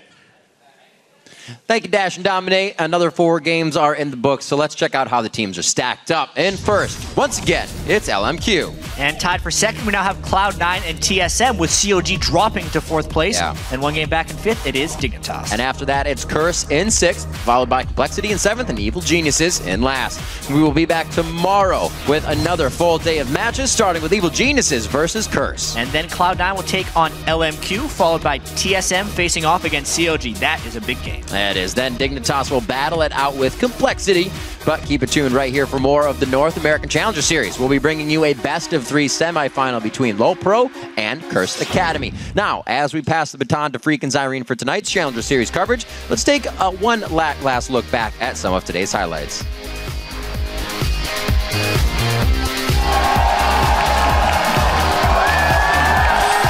Welcome to Week 10 of the North American League Championship Series Summer Split. Time to feast. Go, come on. Time to feast. Go, come on. Time to feed. So make sure you get what you want, you load it. There's the Blade of the Rune King. He still has to use it. Kez gets taken down immediately. Vasily with the fast fingers and help his teammates on that.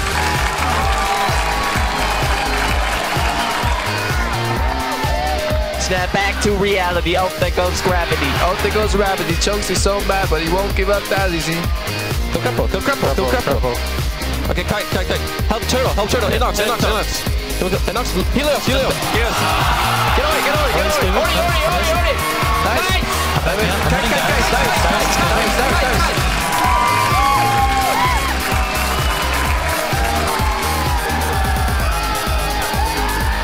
Oh boy, let's get our game on.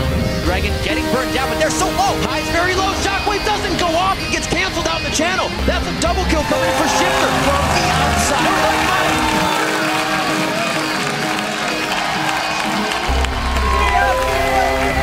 There it is. He gets the ball. It's going to be a Shockwave. Goes in. Special gets hit up. His Zanyas goes down immediately. Cobb with a very nice Valkyrie out of the fight, but his focus now onto Seraph. Takes down Seraph. A great polymorph going on to Dexus.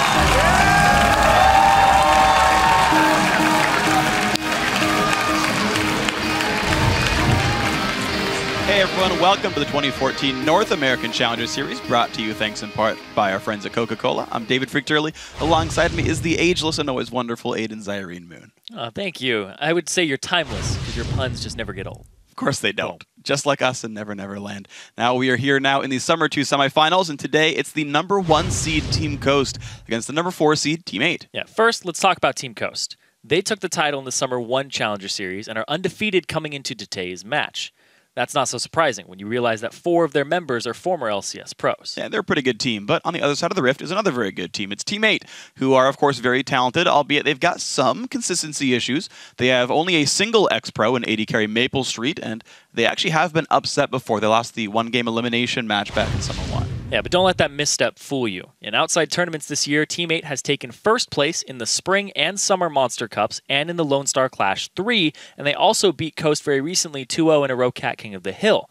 They've beaten Complexity and they've beaten Ro4 as well on their way to a lot of those victories. So a very strong team, of course, by the results, but it's today's games that matter. These are arguably the 2 best North American teams outside of the LCS. In this Challenger Series, Team Coast and Team 8 currently have the 2 highest KDAs at 6.09 and 4.91 respectively.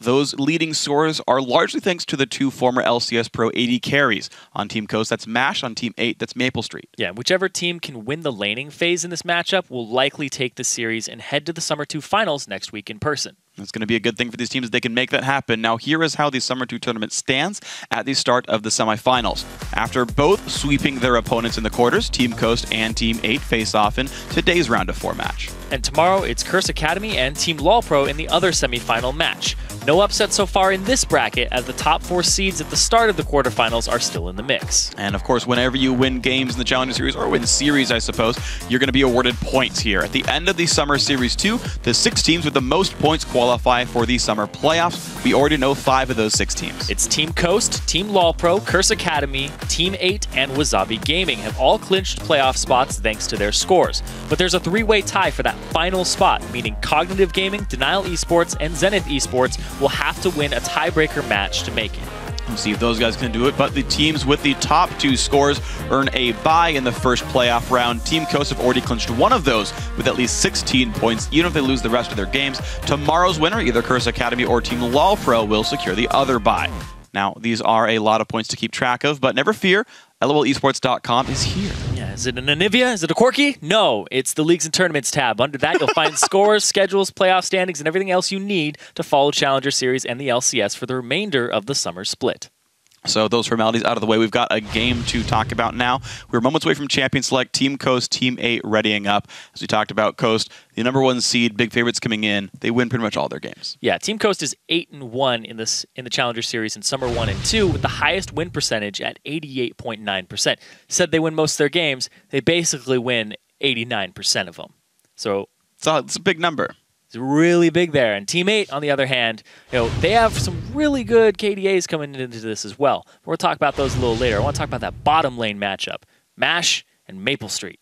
Yeah. 2 ex-pros going at it again here. I believe they did actually play against each other when they were in the LCS. It's Coast I'm trying to Velocity. remember. Yeah, I guess that was the split where Coast still had Mash Me and they didn't bring out Wiz Fusion yet. So yeah, these guys would have fought before.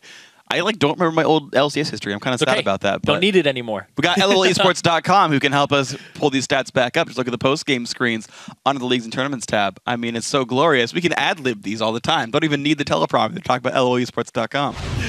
It's just a glorious website. You should go there, and you're probably viewing it from there. And if you're not, well, shame on you. Yeah, just hit escape, close the full screen part of it, open up a new tab, check out all the score lines. Of course, yeah, as we talked about, great players there. Mash, one of the big voices for his team, actually, trying to bring Coast up. And I do want to see, as this team continues, how they sort of continue to progress as a shot-calling team. It's one of, I think, the hardest things to learn because you only can really learn by doing. I think it's very hard to learn shot calling from someone else, but like watching VODs, like you can understand a matchup with replays, and as a player like mid laner Slushy from Team 8 does, you will heavily watch streamers or just feature spectate games, etc. and be like, oh, here's how you play Orianna versus Ziggs.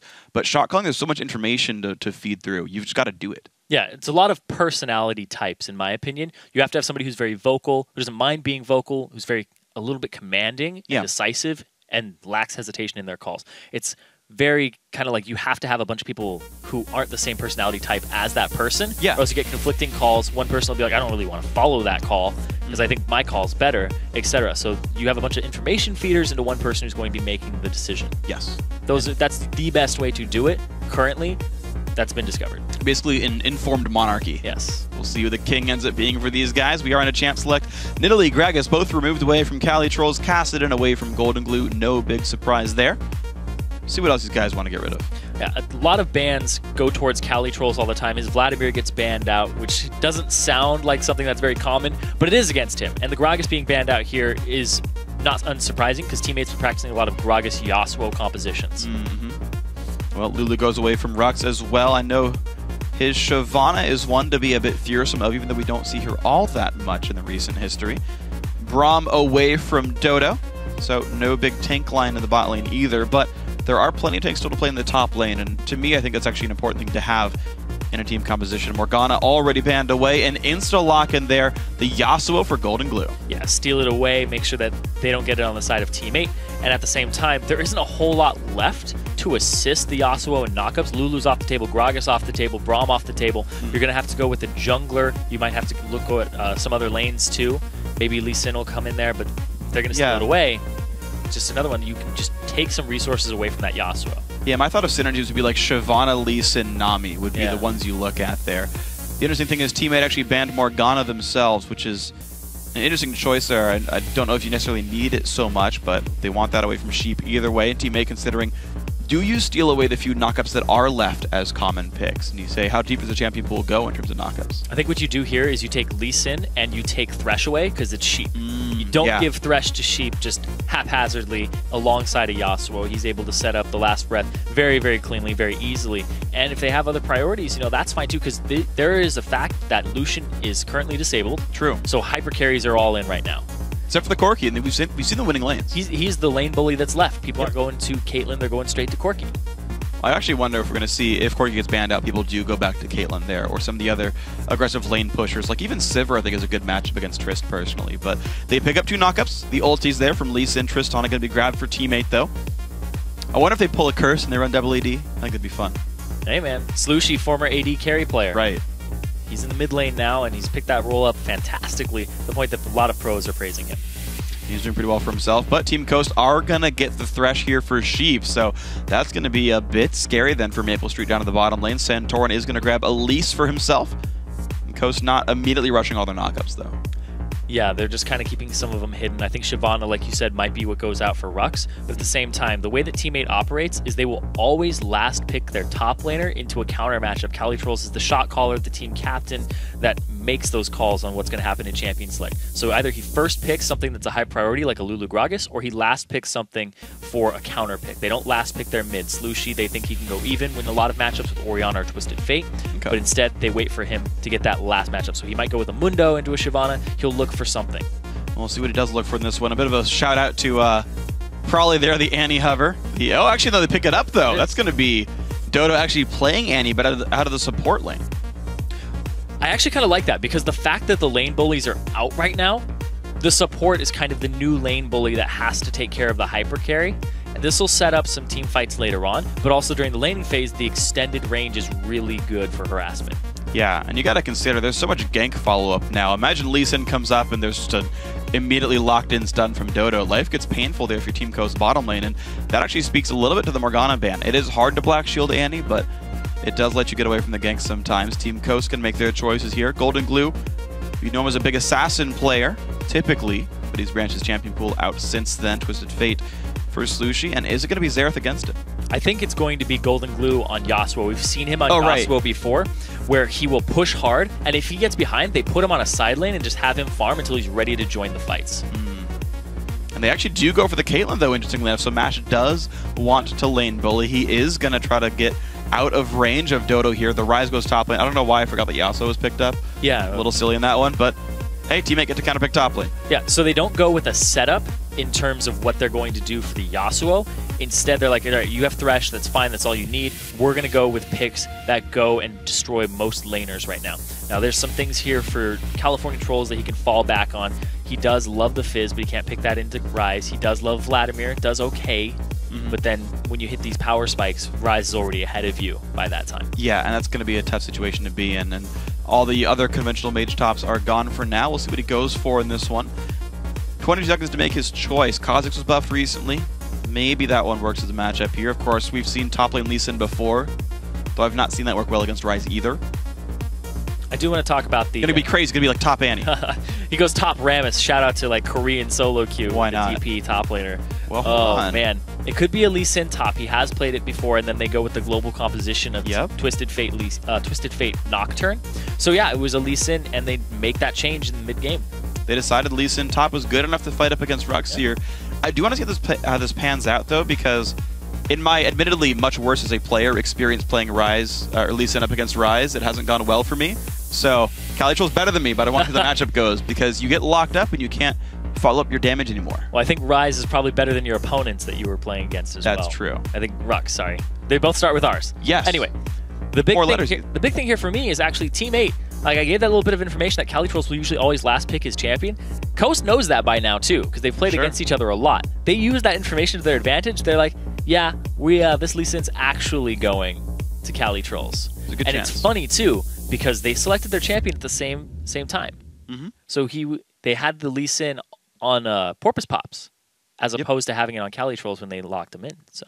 I've actually seen that mind game before. Back when Curse first did their Tristana grab, I believe they also had that same situation where the Tristana wasn't locked in by Void, even though he could have. Yeah. So the really subtle mind games of who locks in champions, sometimes it matters in a competitive environment where you know who's standing where, but that's basically custom games only.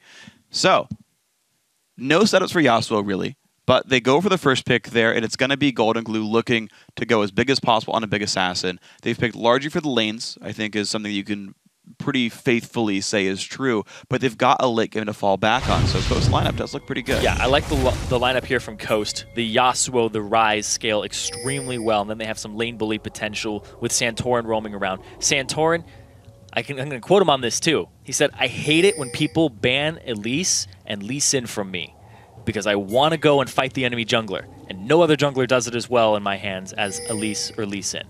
So he's like, just let me have those champions so I can go invade you level 3. And we saw it last time we saw Coast. They did exactly that with Santorin and ran away with the game. I'll see if they can do that again here because he's gotten the champion he wants to play. Calitro's going to spot Rux up in here. Takes the Q. Lands. Oh, the damage coming through. Look at that. Good amounts of pain coming across. Yeah, okay, early game it's going to be just fine for Lee Sin. I'm talking about when Rune Prison comes in. That's some pain right there. Rux took the overload very early on. Yeah, you wouldn't not do that, I don't think. Yeah. Taking Rune Prison level 1 is if you're going to go for an invade. It's a very low duration stun or root. 0.75 seconds, I believe. Yes, and then it just scales up by, I think, about quarter second. 0.25? Yeah. Yep, quarter second per rank goes up to 1.75. Anyway, a thing here that is very familiar if you guys have watched the Challenger series at all, but if you haven't, I'm going to cover it for you. Teammate, last time we saw them, they played a Nocturne Twisted Fate composition back-to-back. The last 2 games we saw them, they ended up playing it and just going bonkers with it. Their rotations were right on point. They had Cali Trolls in the top lane on Lee Sin occasionally.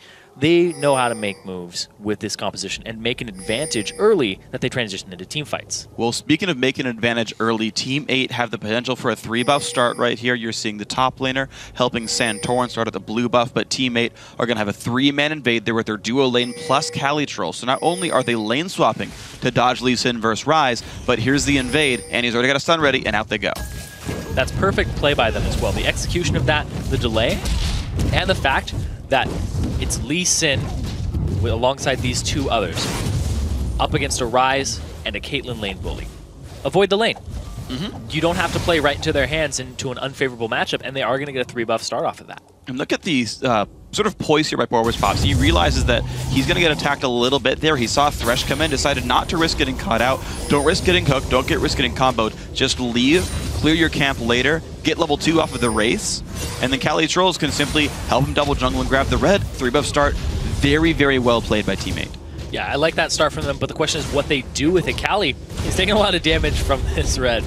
He'll switch tanking soon, I hope, for his sake. He's being a buddy. All right, there we go. Both on level 2, though. This is the cool thing about the 2-buff start there that they got at the very, very beginning. Cali Trolls got solo XP on the golem they stole away, which means actually no benefit to Dodo and Maple Street, aside from being unopposed in their lane. Well, another thing, too, is that you put Rux on Ryze behind, so that his power spikes come a lot later, and since Ryze buys the Rod of Ages, it's time-based once you get the item. So even if he gets that item, it's like, oh, I finally have enough gold for it at 20 minutes, it's not going to be full power until 30 minutes. Yep. It's a static, no matter how well you're doing. But the earlier you get it, the earlier you hit those spikes. And right now, it looks like Rux actually does want to stay in this lane. One of the patch changes I really enjoyed was the increased experience range. I've heard Skara say he thinks the change wasn't enough to make top laners be able to sit in lane. But we're seeing right now the fact that Rux will be absorbing some golden XP in the new one-on-one. The Annie roam from Dodo right now not going to pay off, gets pinged out and walks away. We see this all the time from Dodo. He leaves Maple Street 1v1ing on top, and then he goes and tries to make a play on a roam. Calitroll slowed out, has to walk away, does dodge the Piltover Peacemaker. And you're seeing Lee Sin, I feel like, has a much harder time in a lane matchup like this, but he's going to get whatever gold he can. He's going to try to just soak experience, not take damage, but the hooks from Sheep and the long-range harassment from Mashme are actually coming up pretty big right now. He's below half HP. He's going to need some protection because Santorin has his eyes set on that. And he's got Repel. And thankfully for Cali Trolls, though, he does have a friend coming in there. Cali's actually going to spot the Elise, gets Cocoon, has to jump away, will get away, but the hook is going to hit Corvus Pops, who does block that with his own spell shield. So Team 8 do get away, but it's another minion wave lost to the turret that Team 8 don't get. Yeah, he had really good presence of mind there from Porpoise Pops. Dodo is actually on the side of Golden Glue. Perfect wind wall, though. Flashes, but Annie goes in. Anyway, do they have the damage? I don't really think so. So Summon is burned by Dodo, but he didn't get anything for that. Yeah. You see both junglers down the bottom lane, so there isn't going to be any reinforcement in this mid lane yet. And they're going to get some damage on this turret. Dodo, he's probably going to roam bottom and just provide some extra cover so they don't lose the turret. They love to leave Maple Street one-on-ones. Well, he'll be reasonably okay against Ryze here, who's not going to want to fight him in any really stretch of the imagination, but I just don't know if Dodo's going to do much in something like this.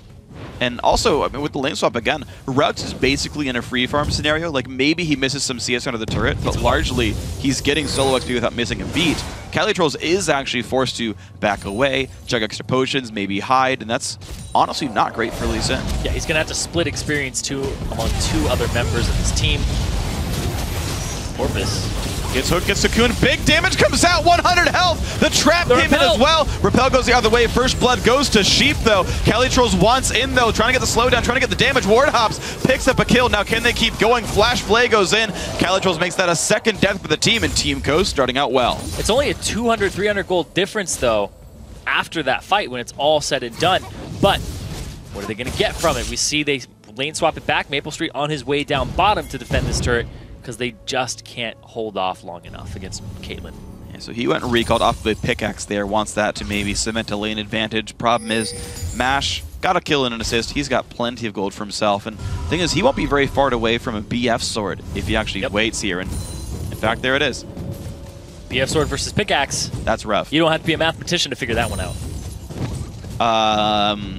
BF sword wins. Ah, yes! Thank you. I didn't actually know the answer. I just made a very cryptic message so you can solve it for me. Don't worry, I got you covered, man. It's what duo casts are for. If you don't know which one's higher between 25 and 50, just ask your friend. Yeah. Thanks, Freak. And now, early dragon being done here. About 6 minutes, a little later than lane swap dragons we see at 3 minutes 30 seconds. But where's the information? Wow, there isn't any. Look at that. Team 8 very cleanly sneaking the dragon, and Slushy is backing right on off. And off his lane and just, hey, helps take that one down. Dodo 8 tanked it, but he's going to stay alive. Very nicely done. When everything's all said and done, Calitrolls is pretty much the same level as Rux in the top lane. They held parity in CS a bit, because Ryze is absolutely abysmal at CSing under turret. He doesn't have enough auto attack damage to finish off melees. He's got to use some Qs. His mana costs early on in the game. Yeah. I guess I am still just personally surprised because I would feel like Q and W are good enough that you'd get you use too at much least mana, half. though. Yeah, and apparently that's the case there. It's not what I expected, but hey, I've been proven wrong there, so you're going to see these guys. He's going to be fine now. Be equal. Yeah, he's got tier, so whatever, but now I get to see the matchup, the Lee Sin versus Ryze. Santorin going to grab blue buff for himself, took his time with it, but that's okay. Yeah, when you don't get your first blue buff, you want the second one. So you can go ahead and get that level 6 at about the same time as the enemy jungler. Speaking of enemy jungler, Porpoise Pops. His blue, it took a little longer to clear out, so we'll be back later. But when he hits 6, he's going to look for a gank with that Nocturne ulti. Slushy, level 7, able to roam around with the Destiny. They're waiting for the combo. TP still available on Calitrolls, and there's no dragon. So I don't know if they'll actually make a move immediately unless they can get a turret off of it. Well, they have burned the summoners away from Sheep, so the Thresh has nowhere to go. So just going back to bot lane, Caitlyn can't really help him either. No summoner heal up, so I feel like you track the fact that you took Sheep's summoners rather, you know you got Flash Flayed, and you say, just kill him, get more gold on Maple Street. Yeah, you want to blow some of those summoners in the bottom lane too, because Mash is just being a huge bully. Oh, there's the TP. TP from Calitrolls, he wants it before even TF shows up. There's the Destiny that kicks Sheep in. He's got absolutely nowhere to go, so he doesn't even gate in. He realizes it happened. And doesn't even get an assist for that. Uses the ultimate and doesn't leave the lane because he can't. Golden Blue would push this in and he denied an entire wave. And then some. Yeah, well, that's fine for Slushy, though. He's actually been doing pretty well in the matchup overall. You're seeing him plus about 8 CS right now. Golden Blue looking for some more aggressive Santorin. Wow, right in the front. Maple Street losing a bunch of health. Thankfully for him, does not take the Q in the face. Walks away. And he takes a big chunk of damage, though, and that's going to back him off from continuing to CS and make a little shop visit. I don't think he has enough for a BF sword just yet, so he's going to come up short on that one. That's pretty unfortunate for the Tristana, but we're going to see what she does go for. Goes for Zerker Greaves. I don't personally love that on Trist. I do understand it, but that's more, to me, is more of a Caitlyn item. That she will be using the extra mobility to try to be able to weave in and out of auto attacks, dodge some hooks, and honestly, attack speed's still a decent stat on an AD carry, even early game. Yeah, and the fact it's going to multiply his AD, it's perfectly fine for him. In the top lane, though, we see the Hydra here for Calitrolls for the wave clear. When you wave clear on a Ryze, though, it's kind of a nightmare for him. What I really do like about getting an early Hydra, and the fact that he's gotten that kill, the assist, the Dragon Gold as well, is as soon as you get Hydra, you practically full heal off of taking out a minion wave. And so even if Rux bursts him as Ryze, he just presses E and the active item button, and his health goes right back up, and he's actually pretty safe. He can also use the Iron Will on top of it. Exactly. Well, yeah, you add the spell vamp in, and then you're pretty much good to go the whole rest of the way. Whoop. Threading the needle. Santorin actually just stepped forward, too. He's like, oh, no, nope, not going to happen. Santorin off on the wings. Porpoise Pop still has his ultimate available. Santorin no flash for a little bit, so if he does get collapsed on, he'll have to repel and hopefully get a lantern out. But no, he's not even going to go for the game. But Porpoise might. Porpoise just may. He is waiting around. And the thing is with Team 8 is they've actually kind of used their globals asynchronously. We have yet to see a Paranoia come out. Destiny most of the way back up. And the Teleport a while to go still. Actually, it won't even be up for Dragon either. So I want to see how Team 8 uses the globals when they've only got 1 or 2 up at a time. Yeah, 1,500 gold lead now for Team 8. Even across the board. The disparity, though, a little bit of the CS, and also at the same time, it's that Dragon. I think a lot of it snowballed off of the early jungle game as well. The fact that Porpoise Pops, his Lizard Elder's already done. He has actually finished some items a bit sooner. He just seemed to be ahead of Santorin, who, to be fair, had that really good gank in the bot lane, but otherwise, I feel like he's playing catch-up. Well, there's also another thing, too, is that Santorin loves to bully you on Elise. You put him behind early, he can't do and make the same moves. Yeah. It's like if a 2nd grader's trying to bully a 6th grader. Just, you might be aggressive, but it's not going to happen. That's not being mean, that's just... That's being silly. Yeah. It's not going to work. The guy's twice your age, practically. Being dumb. As is the case with Nocturne. Nocturne is apparently a 6th grader this game. The more you learn on the Challenger Series, Golden Glue has been really good on his win walls, though. I've seen him block a point-blank gold card this game so far. And that is a thing to keep in mind, is he's actually holding up well against Slushie, but can he do anything outside of the lane is the test I want to see. Porpoise Pops, does he check the pink ward? He puts a ward down, and he is going to check it. He attack move into the brush. Good move. And he makes it so he can speed his way out. Meanwhile, Santorin. Damage on a Slushie. They trade stunts. They're going to stop moving for a short time. Porpoise Pop puts the spell shield down, blocks the knock, but here comes Caitlyn. There comes the hook and the ulti as well. Look at the beautiful play there from Golden Glue and the rest of the company getting the kill. You know, he could have gotten out by using Paranoia onto Santorin. That's true. That would have been super smooth, but at the same time, they're all collapsing on Santorin. Stun's going to land. Damage going to come through. They're trading kills back. Maple Street gets the kill credit on this one. A 2-0 AD carry, despite the bad item start. They're going for a turret. They're going to continue to push this down. This is basically Team 8 just has a formula for what they do. They'll collapse middle when they hit that mid game after some early game pressure getting a dragon. Now, kick back Golden Glue. They're going to find that. Dodo shows up, flashes and timbers backwards to make sure they catch Golden Glue. But hey, the kill happens either way. A couple of flashes for it, but map control Team 8. They lose top outer for it, but that's worth it. Hey, Dragon's up 2 right now, and they have Porpoise Pops back alive. He has his ultimate available and Smite. Santorin now crawling back to that area. Can they fight it? There's a lot of ultimates down here. Golden Glue not available either. He doesn't have TP. He's got that mid lane ignite.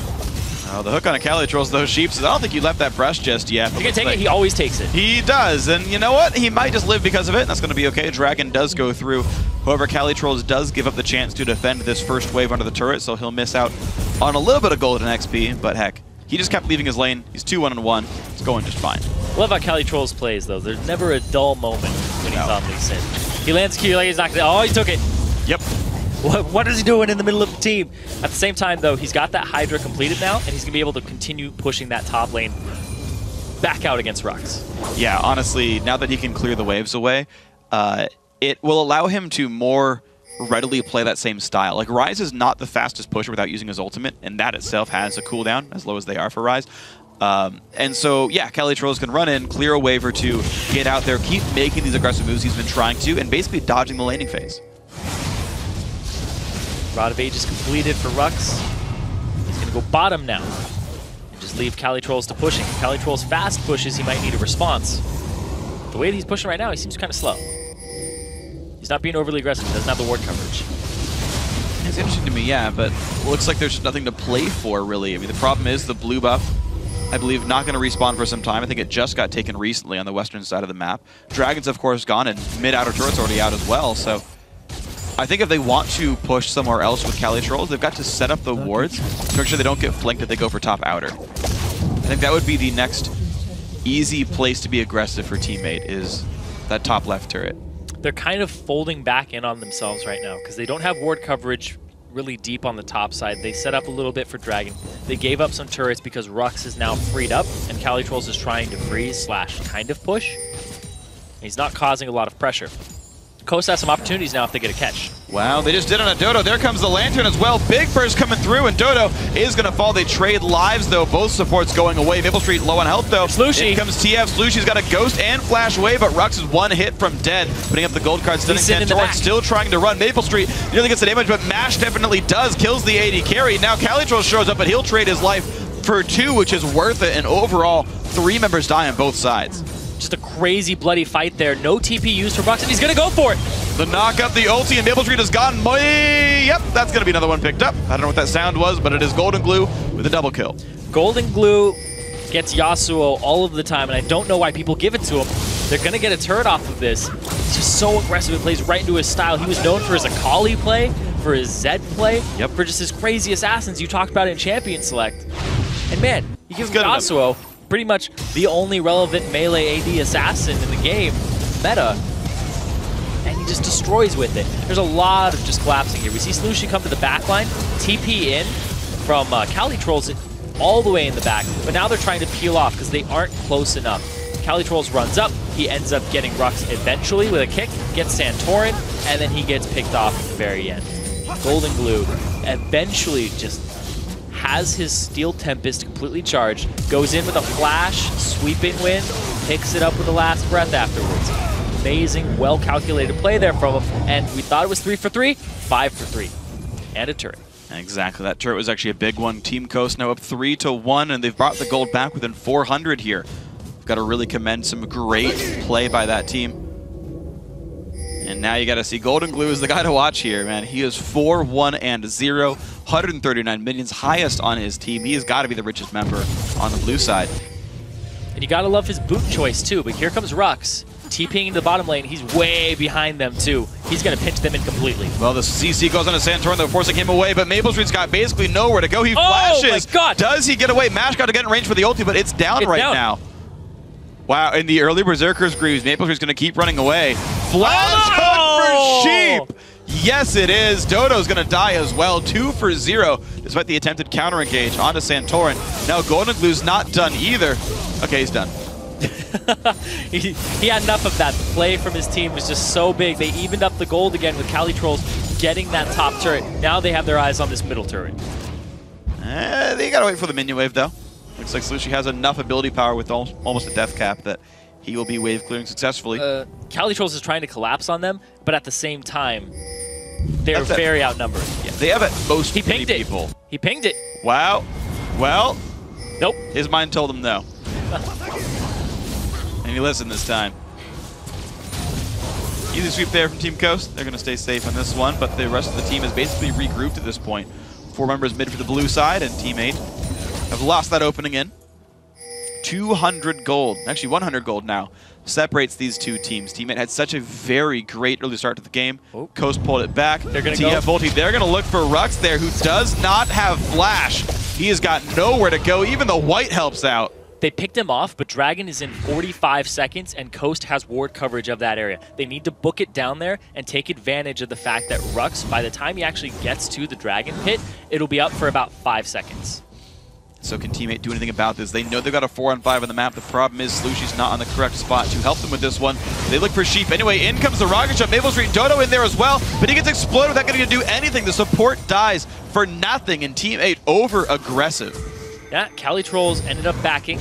We see Slushie in the top lane still trying to clear. Dragon is in 15 seconds, and you guys don't have ways to get down that quickly. Slushie's basically going to trickle into the fight. Well, you've got a momentary 4-on-4. Rux doesn't have TP, and he's not yet in range by walking. But look at this for Team Coast. Very smart play. Golden Glue shoves down the mid lane. Good ward shows some of the rotation pass. That's going to be the turret fall, and Team Coast making great plays, and they still have control over Dragon. It's still even in gold, though, despite that turret going down. It's 4-2 in turrets. But Coast, they just have more gold from kills, and And that's the funny thing is outer turrets aren't worth very much more than champion kills themselves. Got it on Mash. Is he going to take it? Nope, doesn't go for it there. Out goes the rocket jump, but the Rune Prison lands. Calitrolls thankfully is not cocooned in time, and out he goes.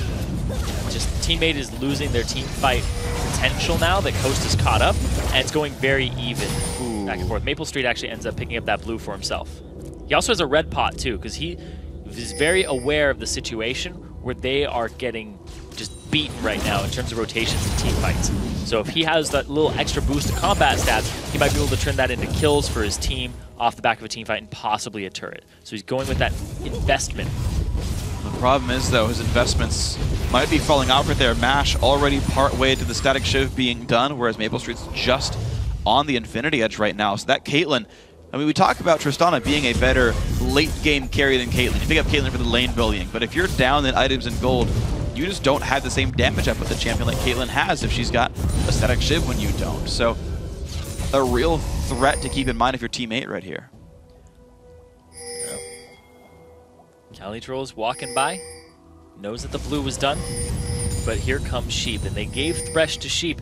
How many plays can he make this game? Because he has been on point. And call him Shakespeare because another play is about to be made there. Calitroll's going to kick Santorin back, but Rune Prison might just lock him up for 25 to life. Calitroll's Cocoon's going to hit him, and down he goes. Golden Glue going to make that one happen. Rampage for the man, 5-1-1. He ended up using a safeguard right before he got hooked, so he didn't have it available to get over the wall. Has to blow his flash, and he can't get far enough away from the repel. Unfortunate for the guy. Unfortunately, Calitroll, he's looking for the aggressive plays, but now I've seen a couple times in a row a teammate go for something without much vision. They stick around a bit too long, and somebody gets caught out by Sheep. You said it in pregame. Who gives Sheep Thresh? Teammate do. You see why many teams don't. Yeah, it's just one of those champions, a signature champion for the guy. It still falls through for him. High kill participation, highest on his team, tied with his AD carry Mash. And they're just continuing to push down turrets. Cali goes aggressive. And again, but he takes so much damage every time he does. There is no front line here for Team 8. You've got a Randuin's Zoman. That is the only tank item, like literally in the game for Team 8 right now. They're getting picked apart because of it. Maple Street was split pushing the entire time, and they keep doing things along these lines. As soon as they start split pushing, Coast actually don't fall into the trap and try to answer it. They go and they just push harder. That's a really good choice. And the thing is, this is what I love about Yasuo against TF. We've seen this matchup so many times this week in the Challenger Series. Even though I think it's really hard, I think Yasuo is a advantageous pick against TF. Because you block his very obvious wave clear with Wind Wall so that he can no longer defend turrets. It's hard to match the Destiny realm, but if you do get yourself in a decent spot, you just crush turrets and wildcards are useless. Yeah, and he can keep enough pressure on with his wave clear early on. But speaking... Ooh. Right over the wall. Right there. Gold card hits, but Santorin is still around. The Ghost comes in for Slushy, and Forbus Pop's gonna zone away. So Coast, they lose a couple summoners for it, but they do get out. Flashed over the wall, but Santorin was waiting for him. Maple Street, he's actually going to continue to farm. He hasn't popped his red pot yet because they haven't grouped up for a fight. He's just trying to get farmed, trying to become that late game beast, which is a little different than teammate style. They love to fight, and they love to fight you very frequently. Well, this might be a time for these guys to settle down a little bit, and Calitrolls might have to kind of back off some of the farm here and let Maple Street get more of it. If Maple can get 2 lanes and the top jungle, he will eventually slingshot past Caitlyn and damage. And when there is no real front line, a 3-item AD carry just crushes all of the champions in the game. So Santorin would have to be careful, Rux would have to be careful, and the team could just peel for Maple Street. We'll see if that ends up being the case right now, though. Team Coast still not allowing much room to breathe, getting rid of as many wards as possible and keeping wards over Baron themselves. Yeah, the pressure from Coast is phenomenal so far in this game. Calitrolls kind of reserved to just roaming around and farming other lanes. And when he goes between lanes, they can see him. He always has to be conscious of that. Oh, the kick on the Golden Glue, and he's going to hop away. Get him to about half HP. He does have Blade of the Ruined King, so he can start sustaining himself off camps, or he can back and then come back into the fight. Early Scrying Orb here. Yep. Good on Caitlyn. I like them picked up so that they're ready by the time Baron dances start. I think 20 minutes is probably like the right time to pick the Scrying Orb if you can remember it. I think it's a good time to transition because you kind of leave laning phase by then. And it's going to help Coast a lot if they do have to keep playing this Baron dance game and they ever lose ward control. They have a lot of ways to just negate abilities here on Coast. The Repel, the Wind Wall. Wind Wall actually blocked Buster Shot in that last little engagement where we saw him kicked forward. Don't know if it would have been enough damage to finish him. Still cute. Still look cool. Yeah. That's really matters in League of Legends. As long as you look cool, it's worth it. That's why I play Sejuani sometimes. Hey, she's dressed warmly. She looks cool. That's true. Pair it with a Kennen too. It's just Why fun. not? Here we go. Minions almost going down. Wow. One left. Damage comes out before Pops gets stunned. Look at all those wards that Coast has. Oh my god. It's like a light bright. Yep. It's like a little top, like up to the right arrow a little bit. This is where the base is. This is where we're sieging. Good choice. Right here. Into the wall. Into Past the Cali red Trolls. buff. Oh, Yep. Into Cali Trolls they go. There's the play. There's the Rune Prison. There's the damage up. But Sheep will go down, but it's a good kill in the top laner. And keep on moving forward. Dodo 8 does go in the front line, but he's going to get dropped back as well. Golden Glue gets in on a Slushy. It's going to be the Golden Zonia's used for that one, but guess what? Still hard counter by Golden Glue killing your face. It's going to be a 3-for-1. You saw this in Europe too. The late game Yasuo, or at least the mid game Yasuo, over a Twisted Fate, which didn't get a lot of roams off early to get the lanes going, is just phenomenally better. It's really, really crazy to see the team fight composition versus the pick comp, and how every time we're seeing it Challenger, usually, more often than not, I'd say like 90% of the time, I'm going to use 3 things there to say that the Yasuo typically comes out on top. And right now, it's the case. We saw TF lose, I believe, all of their games back in the H2K versus SK Prime matchup, and now we're seeing Team Coast maybe continue this trend here up against Team 8. 26-minute Dragon comes down, 5,000 gold lead. Team Coast definitely looking very good, hoping to push that win rate past 90%. They're going straight for a Baron, but there's so much vision here from Coast. This would be a gigantic risk. I don't know if there's a real way to secure this. The health Dash bars me are back. actually reasonable. Wow. Couple recalls come in. Maple Street and Cali Troll's going to try to start this one. Coast, they don't seem too impatient. Sheep is making his way over. Says, guys, they actually are on it. Gets the vision on the health bar. Says, down below half. Guys, hurry up. But the jungler's not around, and Team 8 actually might get the Dragon, or sorry, the Baron picked up for this one. Cali Trolls takes some damage. Baron secured. Sneaky Baron through all that vision. There's so much vision there in Coast's jungle. I mean, from Coast and Team 8 jungle. It's ridiculous how that was able to just slide by, and then the reaction time was very low. Mashme finished his back, Golden Glue stopped his back and just walked towards mid lane to clear it a little bit. Sheep was kind of the, I guess, sacrificial lamb on that one to walk up and make sure what was actually happening in the pit. And that puts Team 8 right back in this game. They are 3k gold down, but they have temporary combat stats to give them that little boost. Well, that was really just impatient by Team Coast, because when they went for Dragon, they gave up pressure on the lanes. And that allowed Team 8 to shove them all down. Champions like Twisted Fate, Tristana, they're very good at killing large numbers of minions. Even the Ravenous Hydra Lee Sin as well. And so, even though Coast had warded the jungle, they hadn't warded the lane, because who does that? I mean, by a large margin, you generally don't ward lanes a lot. You ward them sometimes. And so lanes got pushed in. Coast finished recalling. Instead of going back to lanes and kind of bookkeeping their lanes, they just recalled where they stood. Team 8 pushed in, went down the river instead. There's no vision that way. Yeah, Coast kind of like broke Team 8's kneecaps and then was like, all right, you stay here. And then Coast went and got the, Team 8 went and got the cops. Yep. And they're like, we have backup now. And it's like, wow, I didn't expect you to do that. I didn't know you could still walk.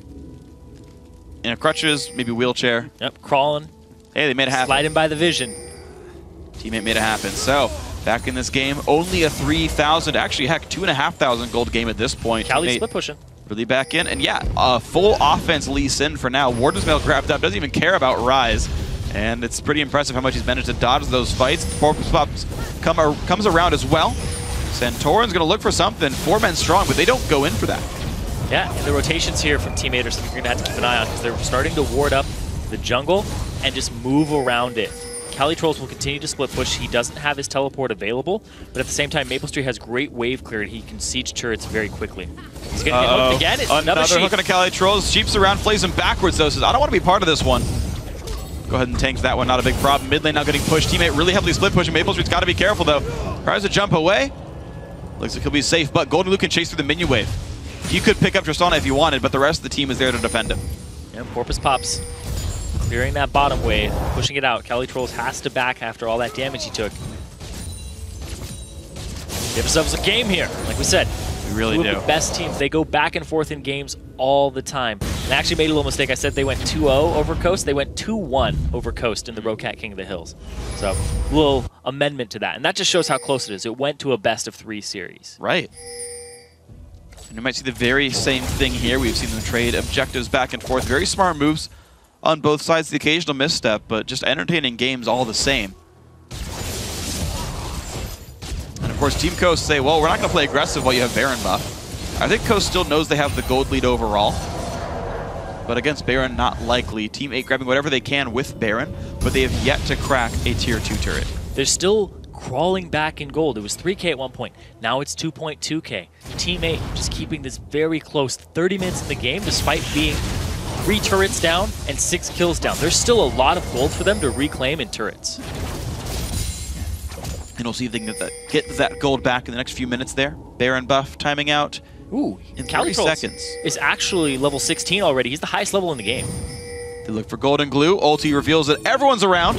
Are they going to go for it? They deny the vision. Windwall going to block a lot of this, but they're going to dive in anyway. Porpoise Pop still gets exploded first. Maplestreet on the flank against Mash. Mash forces a flash with Calitrolls finds him, gets the shutdown. Forefight's going off in the back lines, though. Golden glue goes in towards Slushi and Co. 2 for 2 so far. Out goes Maplestreet. Shutdown in for Dodo 8, but Slushi going to fall as well, making that 3 for 2. Calitrolls off on the backside. The vision, Porpoise Pop's getting blown up so quickly and removed from the fight. There's nothing really for Coast to take, though, is the thing here. They don't have waves cleared up. They're going to have to just be reserved to taking some jungle camps. But still about a 2.2K gold lead for Coast. And I think they have the opportunity to make this a little bit bigger as well, to get control back, to set up the Dragon. And actually, Maple's got to be a bit careful. Lantern comes across, not actually in the right... Oh, no, it does get Santorin. I thought he was going for Rux. But nothing picked up. Dragon in 50 seconds. Watch this. We see Calitrolls. He actually gets Sheep with this, and he takes it. But Porpoise Pops blown up by Mashme. And then Maple on the right side forces Mash to flash, but he's right in Calitrolls, who is actually pretty durable from the stacked up members of the team in Hydra and just life-stealing consistently. It was actually pretty crazy. You would expect that the Lee Sin in the middle of some of your damage dealers would have been gone by now. You flash into your back line, you're like, oh, I have company here. Immediately turns on you. Well, there's the weird thing about these lineups, though, is basically you've got 3 persistent damage dealers on Team Coast. Caitlyn, Yasuo, and Ryze. Now, 2 of those can be killed quickly, and in fact, those are the 2 that died last fight. Problem is, Rux, he's going to kind of go single target machine gun on somebody, but he's also not very killable. Teammates very, very burst focused. They have 1 persistent damage dealer in Maplestreet, and he was going for Mash, which means Rux largely goes untouched every fight. He is always able to play cleanup, and that is a difficulty that teammates are going to have to deal with, is how do you stop Ryze? Are they going to TP in? Who's going to get it? Smite picked up there by Porpoise Pop's teammate, but now Calitrolls is very much caught out. Flay comes in, tries to jump out, not going to be the case. Rux picks up 1, Repel comes into range. Porpoise Pop's trying to run, but the Flash Rune Prison comes in time. Spell Shield not going to be enough. Nowhere for Porpoise Pop's to go. 2 kills picked up, and 40 seconds of 5v3. 2 kills for the Dragon, and it's only still a 2K gold lead. 2.2 again for Coast, but now they might be able to crack the base and get a turret, depending on the wave clear here and the placements of the wind wall from Golden Glue to block it. And we're going to see just how much damage they can really deal. They should be able to easily take the inhibitor turret down. Wind wall comes out. Nice, safe minion line there. Sheep shields himself just to make sure it's fine. And the inhibitor likely to follow as well. 15 seconds on the respawn. Coast should be plenty safe here. Oh, nope. They could have chased Luigi, but they're not going for it. They're not going to get greedy on this. There's 30 seconds on the Baron. They can't really back either. His teammate will rush it. So they're just going to sit in this bush. Okay, here's the risk. Because all that gold that Coast got couldn't have been spent for the last, like, minute and a half here. Whereas teammate did get to buy when they were pushed into their base.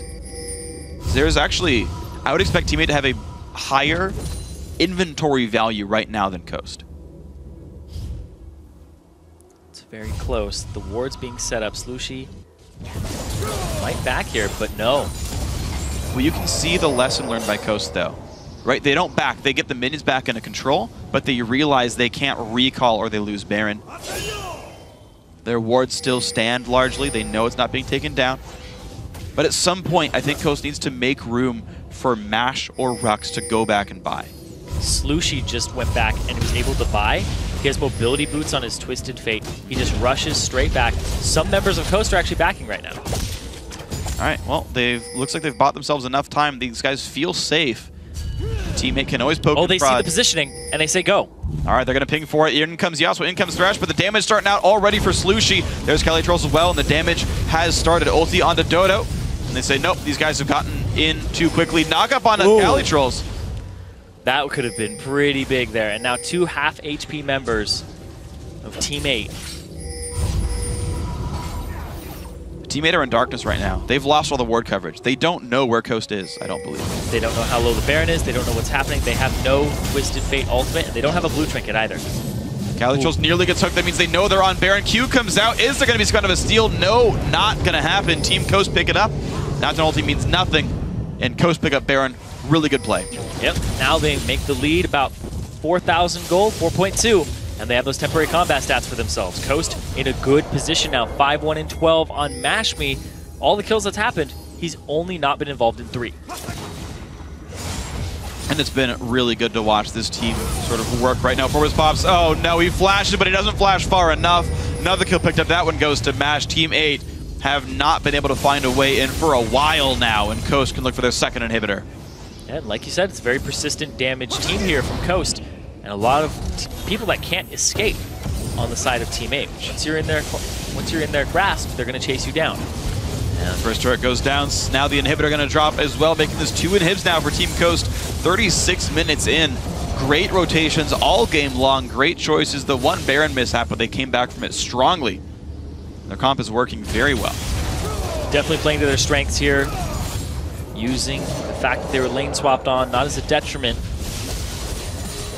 as an advantage, and allowing Rux to just continue pushing up.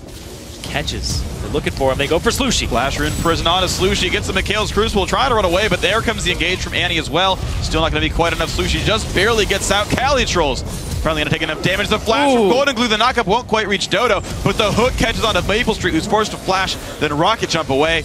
Team Coast still have minions to push into the base with. He's going to go in towards Dodo now as well. Ulti's still up for Golden Glue if he goes for the knockups there.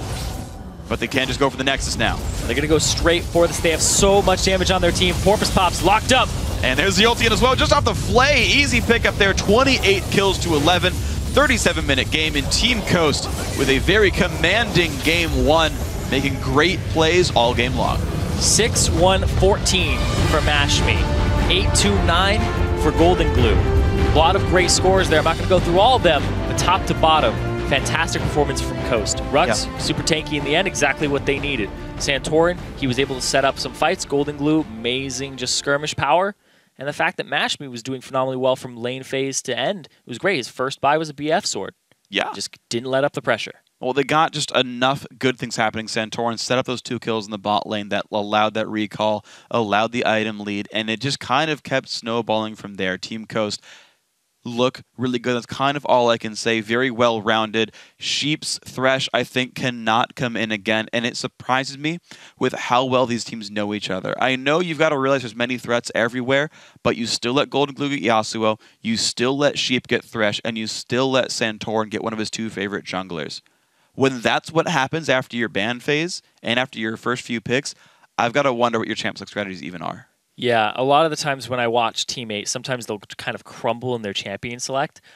That's one of their biggest weaknesses in terms of just consistency, is they don't set themselves up for success from champion select in terms of win conditions. Like, this composition looks fine for their style, but the fact that Coast knew this was coming, it wasn't something new that Team 8 was pulling out. It wasn't something that was going to be able to fight them head on. It was very pick-oriented. It was kind of map control-oriented, but as soon as you take that away from them, they can't really do anything else, and they have to kind of wait on Maple Street to just ramp up. But the fact they got mashed so far ahead at the start was what just shut that one down too. So there was really no way back into this for Team 8. They took a Baron, they tried to get a gold lead again, but the fighting power between Yasuo and Ryze just too high. Yeah, and I completely agree with you. The fact that they ended up picking into what I think are actually 3 losing lanes.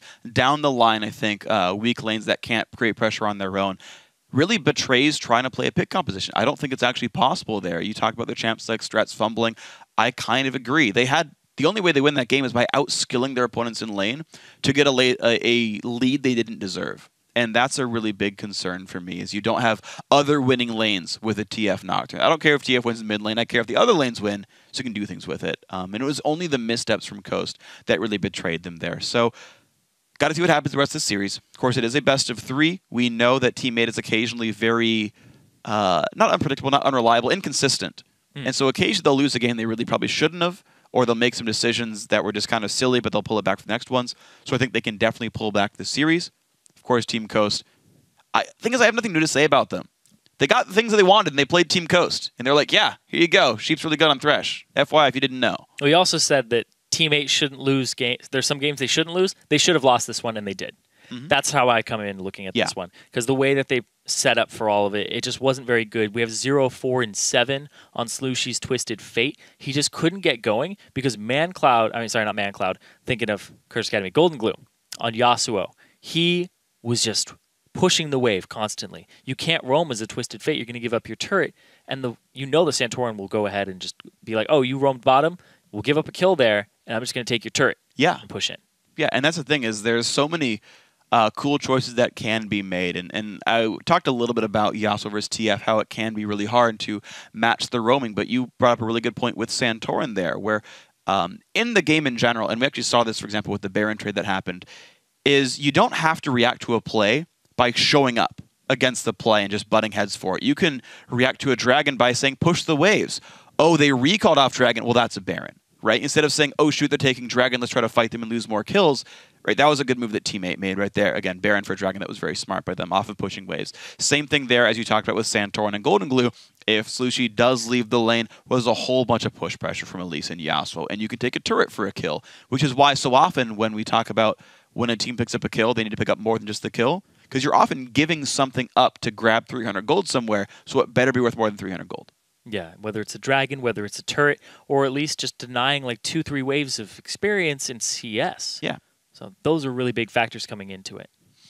So now we got to see what the corrections end up being. These guys will, of course, swap sides. Team 8 will get blue. Means they can't guarantee a top lane counter pick that they love so much. They'll probably get something pretty powerful, though, on that top lane first pick. Yeah. You had to ban out Lulu and Gragas, and I think Nidalee as well. Wow, then do you even leave Kassadin available? That's the thing. Yeah, like there's a lot of options available for really strong top lane picks. The attempt for that didn't work out for Team 8, but we'll see if they're going to get something better here on the blue side in Game 2. Guys, going to take a short break, but when you return, it's time for Game 2 between Team 8 and Team Coast. Don't go anywhere.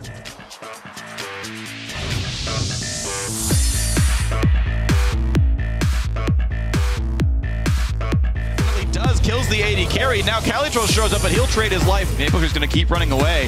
Flash hunt for Sheep. Yes, it is. Dodo's going to die as well. 2 for 0. Maple on the flank against Mash. Mash forces a flash, but Calitros finds him, gets the shutdown. 4 points going off the back lines, though. Golden Glue goes in towards Slushy and Co. 2 for 2 so far. Trying to run away, but there comes the engage from Annie as well. Still not going to be quite enough. Slushy just barely gets out. Calitros probably going to take enough damage. The flash from Golden Glue. The knockup won't quite reach Dodo.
Hey everyone, welcome back to the North American Challenger Series. We're moments away now from our second game in this series between Team 8 and Team Coast.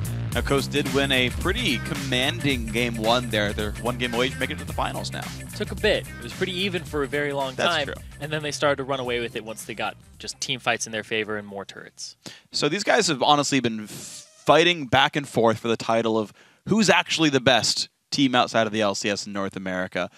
And I feel like popular opinion had it as Team 8 for a really long time, but it feels like they've been a little bit weaker recently. Yeah, Team 8 has been in kind of a slump for the last 2 weeks, and I was talking to some members of Coast, and they were like, man, I wish that this match was a week or two ago, because they were not looking good in outside tournaments, and now they're showing up here today, and they still don't look like they're back to their completely normal selves.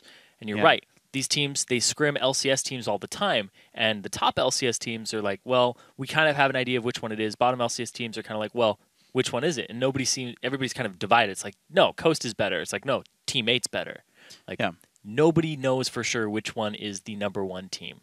Well, and you kind of saw that actually in the summer promotion tournament as well. Coast picked Complexity, and then EG picked Cloud9 Tempest, and it looks like EG kind of made the better choice there in who they wanted to face against. Of course, they stuck in the LCS with that one, and it is always going to be the sort of tough situation of whose style matches up better with yours, who's going to be on in a given day. Does a team choke in high-pressure situations or not? When they get on stage, is that rough for them? You got a team like Coast here who's like, yeah, we played in the LCS for like a year and a half on average. Kind of used to it. Probably, so that's one thing to keep in mind as well, is even if they don't even win this one, you realize they've got the ability to play those high-pressure situations. They gave it to them. Teammate banned Kassadin instead of forcing Coast to ban Kassadin against them. So, that frees up the bans for complete just ban out the top laner here from Coast. Oh man, are they going to do it? Rise removed from Rux, smart choice, I think. This is a team dynamic. Because of California Trolls and the way that he plays and the way that he does champ select and leads his team, you're going to want to put bans at top lane. You want to want something he's uncomfortable on, something that he can't make as many plays on and dominate the lane. Now he's doing that to Rux. He's saying, I won't let you dominate me. I'm going to take away your Rise, find out what else is in your champion pool, and try to just whittle that down. So I have something that has a good matchup, and I can play against you instead of lane swapping. Well, keep in mind, we had plenty of top lane bans last time around, and it didn't help Cali Trolls very much. Team Coast still removing the mages away. And I wonder, like, what's the next top lane mage people learn? Like, when's Swain coming back? Quas will be the happiest guy in LCS when Swain comes back in the top lane. Comes back. Hey, Swain was played at Worlds. I actually loved that strat. Teemo was played at Worlds. Yeah, and he lost. Teemo beat TSM the very first week in the spring split, though. So I'm just saying. And then everyone was like, oh my god, Teemo's so overpowered. How do you play against it? No one's champion. Yeah. Oh, well. I think you guys should play it. There's a couple of players actually who taught me in the LCS. They're like, oh yeah, no, we got that back pocket Teemo. In the right situation, we'll bring it out. And I'm like, sure. Yeah. They've yet to do it. Except for Hai, he's my homie. So I think the last ban here is going to be a Nidalee targeted at California Trolls. I said Gragas, Lulu, Nidalee, just take them off the board. No, they don't. Well, they had the first pick the Yasuo away last time, so they had some very real respect on Slushies. But yeah, whoa, no way. I would be surprised, but it is. Okay. Nidalee's still up, Lee Sin's still up. I don't think that hurts Santorin very much, and Rux still gets whatever he wants. The Braum also still available. Now, keep in mind, Braum was actually banned by Coast last time. And Teammate had banned Morgana and left it up. I like this a lot, though. Yeah, that's exactly what I would grab. Yeah, they picked up the Elise first pick. A little uncharacteristic from Teammate. Usually they wanted something very comfortable. Top lane Elise. Yeah, no. Saw it this week. I don't think that's going to happen here from Cali Trolls. I thought he was going to pick the Nidalee first. Yeah. He picks the Elise away. Santorin still has Lee Sin. He's just as good on those two champions. He can also play Evelynn. But, yeah, they didn't really target anything. Like, you target so many bans at a lane, and then you don't first pick that lane. Yeah. Just whittle down that pool even more. Seems a little questionable. I agree. It does seem a little bit strange. And I do like the fact that they did adapt their bans very quickly to saying, you know, this worked for them in Game 1. We'll remove the Thresh and Rise. And maybe that's just all they needed was say, you know what, we're going to throw some bans in there and to say, this worked for you last time, but otherwise we're good. And just go for a completely blank slate otherwise in their champ select. The Caitlyn steal away, so they're going to reverse that matchup there. Maple Street now on the Caitlyn. The Morgana going to come in. Of course, Braum is up, so they're preemptively almost counterpicking that matchup. And they're leaving their solos for last. going to have to pick both of them, and it's probably going to be Slushy once again in a blind pick here. Well, he didn't blind pick last time, though. He got the Yasuo against him. Yeah. And he had a really harsh TF. He picked the Twisted Fate, yeah. Yeah.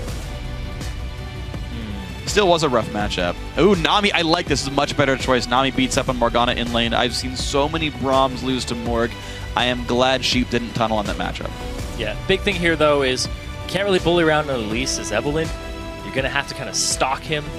And then if they show up, the 2-on-2 kind of goes over in Elise's favor. Evelynn has to get ganks when Elise isn't around. She's a much better fighter because of the CC. Yeah, yeah. Big one. I mean, you get bursted out, and especially with who might be in top lane, you should get somebody one shot there. So, something to think about. Will they go back for the Lee Sin top there for Cali Trolls, this time against Nidalee? We've seen Aurelia be one of the big counter picks to the matchup. Rumor has it Fiora is good there as well for Nidalee. Gonna stay with the Assassin, the all-in. The Lee Sin still coming back for Cali Trolls. Orianna in for Slushy. I actually asked... I'm trying to remember who I asked, actually. It was one of the LCS top laners. And I said, hey, why is Lee Sin like gone from meta right now? Does no one play him anymore? And they were saying, yeah, it might have been Zion. And he's like, basically, it only works if they're like really low damage and no wave clear. I was like, so basically, just Renekton. What? Or or it wasn't Renekton, but it was like one of the like really passive like top laners that don't do very much. That's not Renekton. Like, no, it's not. I don't know why I said Renekton. I just entirely forgot. Anyway, he said basically low burst and low wave clear was the requirements there. And I was like, good luck finding that. He might have been. I actually just don't remember. It's actually a useless story now because I completely failed at delivering the important part of the story. I talked with somebody and forgot what he told me. There you go, guys. Hashtag Freak Challenger Series is a god. Story in a nutshell. Ziggs comes in, though, for the mid lane. Golden Glue.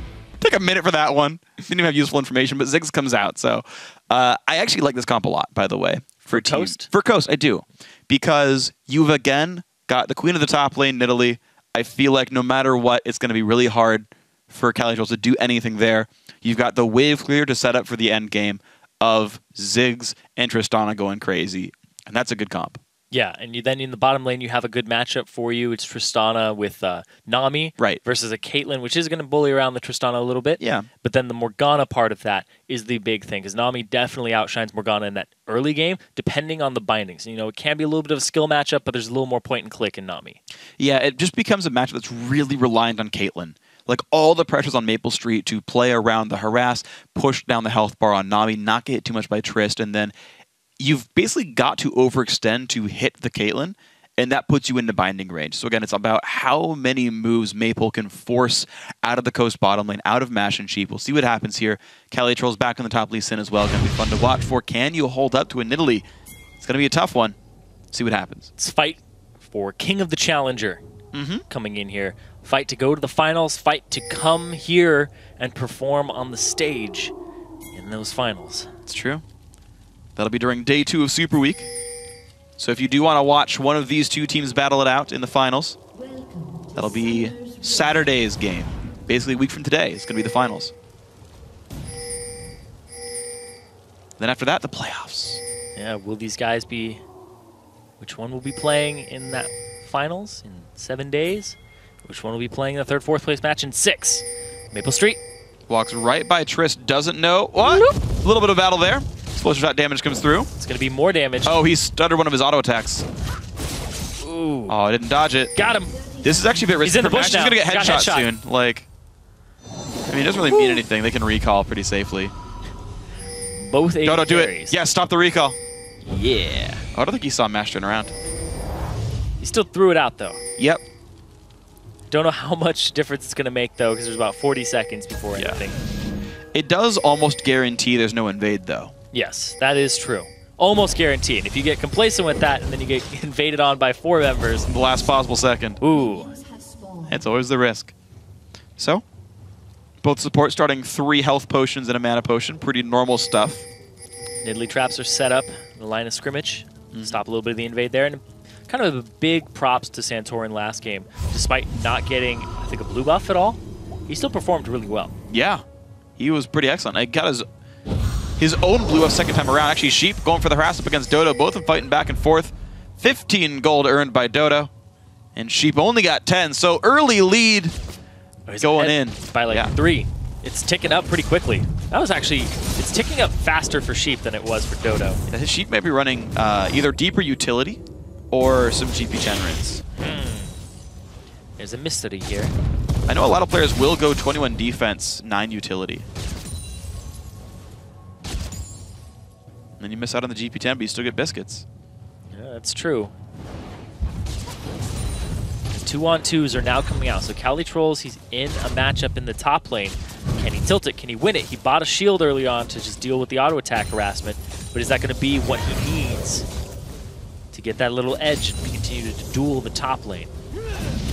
Lands the Q, goes in for the damage, jumps right back to the minion, doesn't even take damage from Rux. Nice. Gave him a back scratch. Yeah. He's on his way out. Hit the wind. He just hit where Lee Sin used to be. Bob's grabbing both his buffs, ends his route at the top side of the jungle. Same here for Santorin, so very equal for these junglers. But the difference is Elise is heading top, and there's no wards right now. This is not good for Rux. Oh, Porpoise pops. He's avoiding the bush because he doesn't want to walk into a trap if there is one. It's a very easy place to put a trap, very common place. And Rux is actually pretty far up here. Wow, this is really aggressive. Going Having no jungle help whatsoever. There's a lot of minions, though. Okay, how good can he flash a cocoon? Keeps the damage on. Q misses, has to jump away to his teammate. Damage comes from Porpoise Pops. Rux has pretty much not a lot of places to go. Inside track for the mid lane is there. Nice jump over. There's the repel, though. And the bottom lane, though, more damage comes through. Maple Street gets just jumped on and exploded there. Sheep gets the kill. Rux flashes, but that's not going to be enough. Q comes out. One more hit to go, and Porpoise Pops claims a kill for himself. Yep, no assist on the back of that for California Trolls. So the kill that Coast got, it being first blood and more assists on the back of that's worth more, and now they're collapsing around Dodo. Dodo might just go extinct. Good black shield there, and it's going to be Sheep taking the aggro. Waiting for one more turret shot, takes the summoner heal and walks on out. Exactly perfect by Team Coast. Yep, Sheep using the heal from Mashme. Able to tank enough damage that he's fine. Here comes a gank on the gold, right into it. Oh my gosh, just barely hits a cocoon. Porpoise Pops wants the damage, repels on in and says, you know what, I'll take turret aggro, but I'm going to back off. Slushy can't quite get the damage through. Wow, just hyper-aggressive plays here from everybody across the map. Rux, speaking of hyper-aggression. Yeah, just going for hits underneath the turret as soon as he got back into lane. Double longsword. Just Doran's blade. They are long, though. They are. They're swords. And they are swords. I wasn't really that wrong. It's just distracting that there's an actual item called longsword. I can't believe they did that. I just like to force things 3 times. Why did they have to name an item after that? Ooh, he walked right up to Santorin. And he's getting some good damage on a Slushy, though. He's got to be pretty careful. Flash Q comes in, and Slushy had nowhere to go. Beautiful play by Coast Santorin. Yeah, the range of Evelyn and her detection, I'm pretty sure he saw her way before that. That's strange. Didn't quite respect the damage, and Golden Glue getting a bit of the lead in the lane because, hey, there's no one to earn the gold or XP against him. This is a very strange game, but right now it means 1,200 gold for Team Coast, who continue to make very good choices, especially Santorin. Yeah, Santorin, I like the fact that he ganked the bottom lane first because it's kind of a losing matchup in AD carry pressure. So he relieves that pressure, and now Tristan is completely fine. Mashme 1-0-1 already off to basically the same start he was last game. Another visit down bottom here. Ooh. Walks into the binding on purpose. Look at that one. He's trying to bait the all-in. So Santorin will be off on the side. There's no real all-ins from Morg, Caitlyn, but the damage comes in for Mashme. Nice damage back and forth. Black Shield already broken. But you can see Santorin really just forcing these. Trying to get damage down and create pressure. His Evelyn, I don't know why he wanted Elise or Lee Sin so bad last time. The Evelyn's working great. Yeah, the first pick on the Elise is really strange to me for Porpoise Pops. You deny it from Santorin, but he still has other champions in his pool. Well, the thing is, Porpoise is trying really hard to make the plays, though. Slushy does not have flash still, but he's at least got a turret close enough by. But Porpoise Pops is trying really hard to make plays off of the Elise. Early boots pick up. We'll see him look bot lane. He didn't get the satchel charge off in the mid lane correctly, which cost them a bit. They do see them down bottom. Porpoise Pops is going to have to back off of this because they're going to be a little safer. Yeah, they're basically playing far enough back where they say, if Elise shows, we can run away in time with Rocket Jump. And otherwise, playing safe unless they have their own jungler around. Top lane, just a little checkup here. Calitrolls, and Rux just going even, but he's still pushing on top of him. Pick available in the junglers on just the right side of the jungle. Their buffs are starting up again. About a couple seconds here. He's level 6s for Santorin.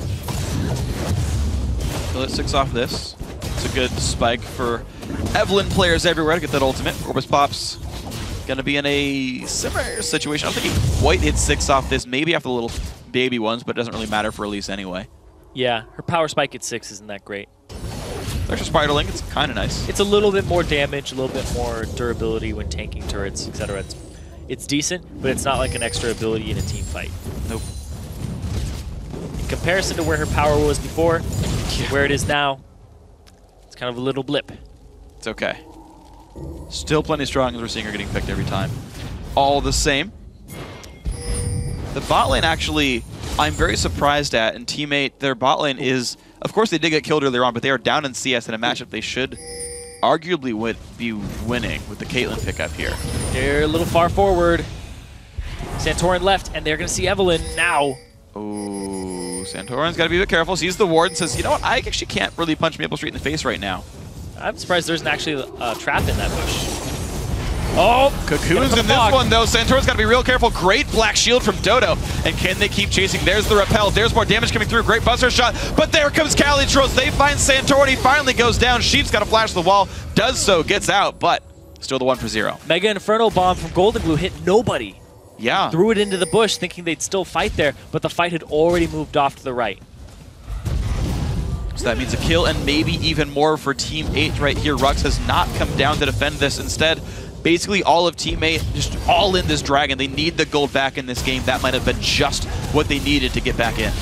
Yep, they're going to jump it back up to about even in gold, but they're going to have some damage on that top turret. The extra waves are going to go in their favor for Coast.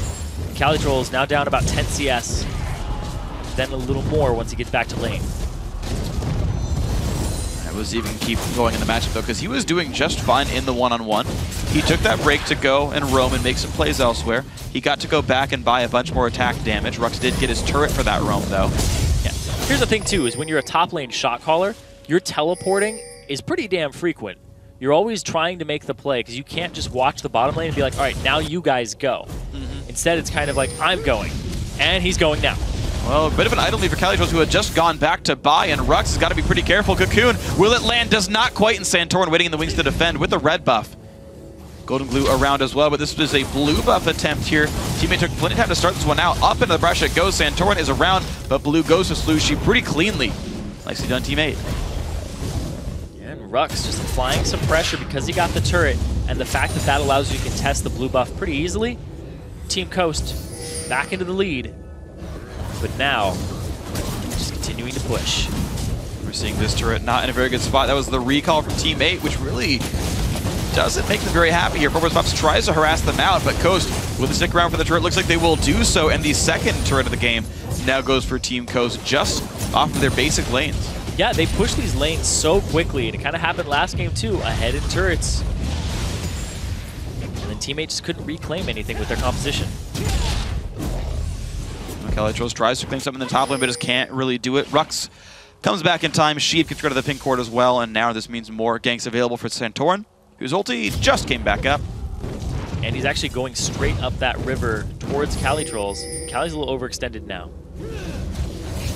Found him. Red buff is there. Calitrolls going to hop back. Great kick. Catches Rux with it as well. He's going to get himself out of that one. Required ulti right there. That looked awesome. Yeah, it did. He kicked the Evelyn back and it hit Nidalee, but it flipped her around, so it's like it hit her in the face and spun her. Aw, silly cat. She tried to dodge the Evelyn, but could not do so. It's kind of hard to dodge a gigantic woman. Where are your cat-like reflexes now, huh? Yeah. Rux. He tried leaping. Slow. Didn't work. Tail got caught. If only she were a lizard, you could shed the tail and just keep going. Yeah. Oh, man. That always freaked me out when I was little. The tail's gone. Ah! Well, wave crystal happened in the bot lane, though. Looks like teammate pretty well undisturbed there. Yeah, these bindings from Dodo. They're close. Yeah, they need to start landing, though, if they want to get back into this game in the spot lane. Even if they do land, it's still going to be a hard time. You know what's crazy, actually, is how much better Coast seem to be at manipulating their minion waves. Because realize that Team 8, like, they got a kill and a dragon, and in the aftermath, lost 2 turrets. Like, Coast has gone back to buy, haven't lost turrets for buying. Whenever Coast goes back, like, whenever Teammate's gone back, they've given up objectives now this time around. And it's actually a flip of last time where Coast got greedy, didn't push minions out, and lost a Baron for it. It's a skill you've really got to have is, look, after an objective, you actually want to go back to your lane again, clear another wave, and then recall. Yep, set it up. We see Santorin doing what he does best, invading jungles. And there it is. Hey, it goes in, Porpoise Bobs. Cocoon comes out, half HP on both these guys. Ulti comes up as well. There's no goal. Repel's got nowhere to go. Zig's ulti does not land. Santorin, one hit from dead, gets the heal, but not in time. Slushy claims the kill. Ooh, Golden Glue was trying to be a god, and he threw his Mega Inferno Bomb at the golems. He was a little bit too early on it, though, as well. Now, Golden Glue's got to be real careful. Already burns his flash and his heal to get out. Satchel Charge gets him a bit farther away. Cali Trolls and Rux show up. Nothing gained there. Yeah, get his flash and his heal. Dragon in a minute 40, and Golden. Dodo really wants it, gets the shield, gets away. Mash is going to trade back when Hops on away, but Sheep now has nowhere to go. Bubble onto 1. There's the tidal wave. That actually will be enough to disengage. Enough for the knock up there. Flash gets blown. Rux took down Porpoise Pops. It's a very scattered fight. He played that one right. Now he wants Slushy. That's a lot of damage. He's got to be careful, though. Sheep off on the side. Has the slows. This is 2v3. It's a bit risky to go for this. Yeah, kick from Cali Trolls is available. There's so much damage. He's going for this. He's going to go on this once you're hunted. Once you're hunted, there's just huge bursts of damage that come through on Nidalee's kid. It's very rewarding to hit a spear, or I guess a javelin, or a trap. They are not spears. Thank you. They're javelins. I know. I'm on that train as well. Yeah. Hey man, you're the one who pronounces it Aegis, so Aegis. I know you got the technically correct thing going for you. Aegis, Mana. Aegis is true as well. It is true. It's just like Zenith and Zenith. Man. Up and down. And then he flashes. No. That'd be silly. He did flash. He did eventually flash that. Who did? Sorry? Rux did. Oh, okay. Because his flash is down, and I remember. Oh yeah, at the end, yeah. Yeah, he flashes right after that play. He's like, I don't want to be here, and flashes, but he doesn't actually go. We didn't show it though, so it never happened. Right. Yeah. Never mind. That's totally up right now. Best player in the world. There you go. Hey man, he made some good picks so far in this game, and he got an out of turret for it, so I can't be too sad about it. Overall, looking good. Team Coast already grouped up well in time for Dragon. Pink Ward is down. Ward's all swept away. And the zoning from the explosive minefield. And Teammate are actually going to go for the top lane outer turret as a response to this one. Now comes the teleport. He's not going to be there in time. Dragon goes over, so Teammate just picking a fight for no reason here. That was suspect. Didn't collapse around it correctly. Dodo still had his flash and his soul shackles available. So he could have forced a fight if they wanted to. It was just a scattered call on that one. That's just a very strange choice. They can pressure outer turret. Oh, you got to be careful, Mash Me and Sheep. Golden might try to clear the wave. The smiley face. Ooh. There aren't many minions left in that one, actually. Mid tier 2, though, has a lot of minions here. Big damage coming in. Rux, Golden Glue nearby as well. Nice zoning minefield, and Teammate can't do much about it. Looks like Teammate don't stay for the bot turret, though. Mash really wants his fight, though. Tidal Wave comes across. They knock back Dodo. They all in Maple. Maple's going to be going down. He can't see him yet, though. And now the rocket jump one more time. Dodo also going to fall in a straight 2-on-2. That fight goes over, but now Golden Glue's got to be a bit careful. Looks in for Slushies. Cali Trolls is around. Doesn't land the Q. Doesn't matter. Gets the kill either way. Maple Street and Dodo just haven't been looking like their old selves. They're losing to Mash and Sheep. Granted, it's a very, very damn good bot lane. But man, it's not looking good for them. Mash just keeps outplaying. He does have those buster shots. Looked fantastic with the placement of that one. And the overall, this bottom lane's just been outshining. You're seeing minions being pushed into the turret, the jungle being controlled as well. There's the first pink ward of many for that team, and they're going to look pretty all right. Teammates do want this mid turret, but here comes Santorin and Rux. They go all in for Slushy, who does go down. Santorin stays alive throughout the whole thing, and in comes Mash. Another kill comes through. 5-0-1 on Tristana. Team Coast looking very much like the better team. And Mash me on that hyper-scaling AD carry. He played Caitlyn last game, bullied a Tristana around. Now he's playing Tristana, he's bullying a Caitlyn around. Yeah. Good freaking player. Flip the matchup with some help from Santorin.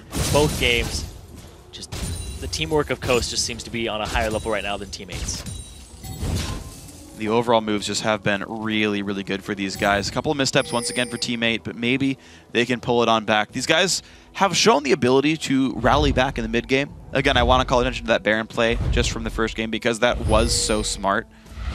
And maybe something like that is going to be up the sleeves here for teammate. If Calitrolls can make the shots and call them properly, they can maybe get back in. But there is a large item disparity to make up right now when Rux will beat Calitrolls in the one-on-one. And Maple Street just does not have the damage of Mash. No, he does not. He just has the Infinity Edge completed. Mash almost has an entire completed item over him. As soon as he gets that IE done. Spelling disaster now for teammate. Next Dragon. They have a lot of zoning tools for Coast. Yeah, and they're playing a smart conservative game, much like the first time around. That first game had a lot of kills, largely because teammate kept trying to fight, as they are in this game as well. And Coast are playing a generally very controlled style. They get the minion waves under control, by and large. They are able to rely on Rux's advantageous split push there, because Cali, to be honest, I don't feel like he can win those one-on-one battles very well. It's just that Rux wave clears and leaves. And so Coast keep creating pressure everywhere. It's just the push and the control of the jungle that Coast has is exercising. Binding lands, but overall Sheep just walks away with the same HP.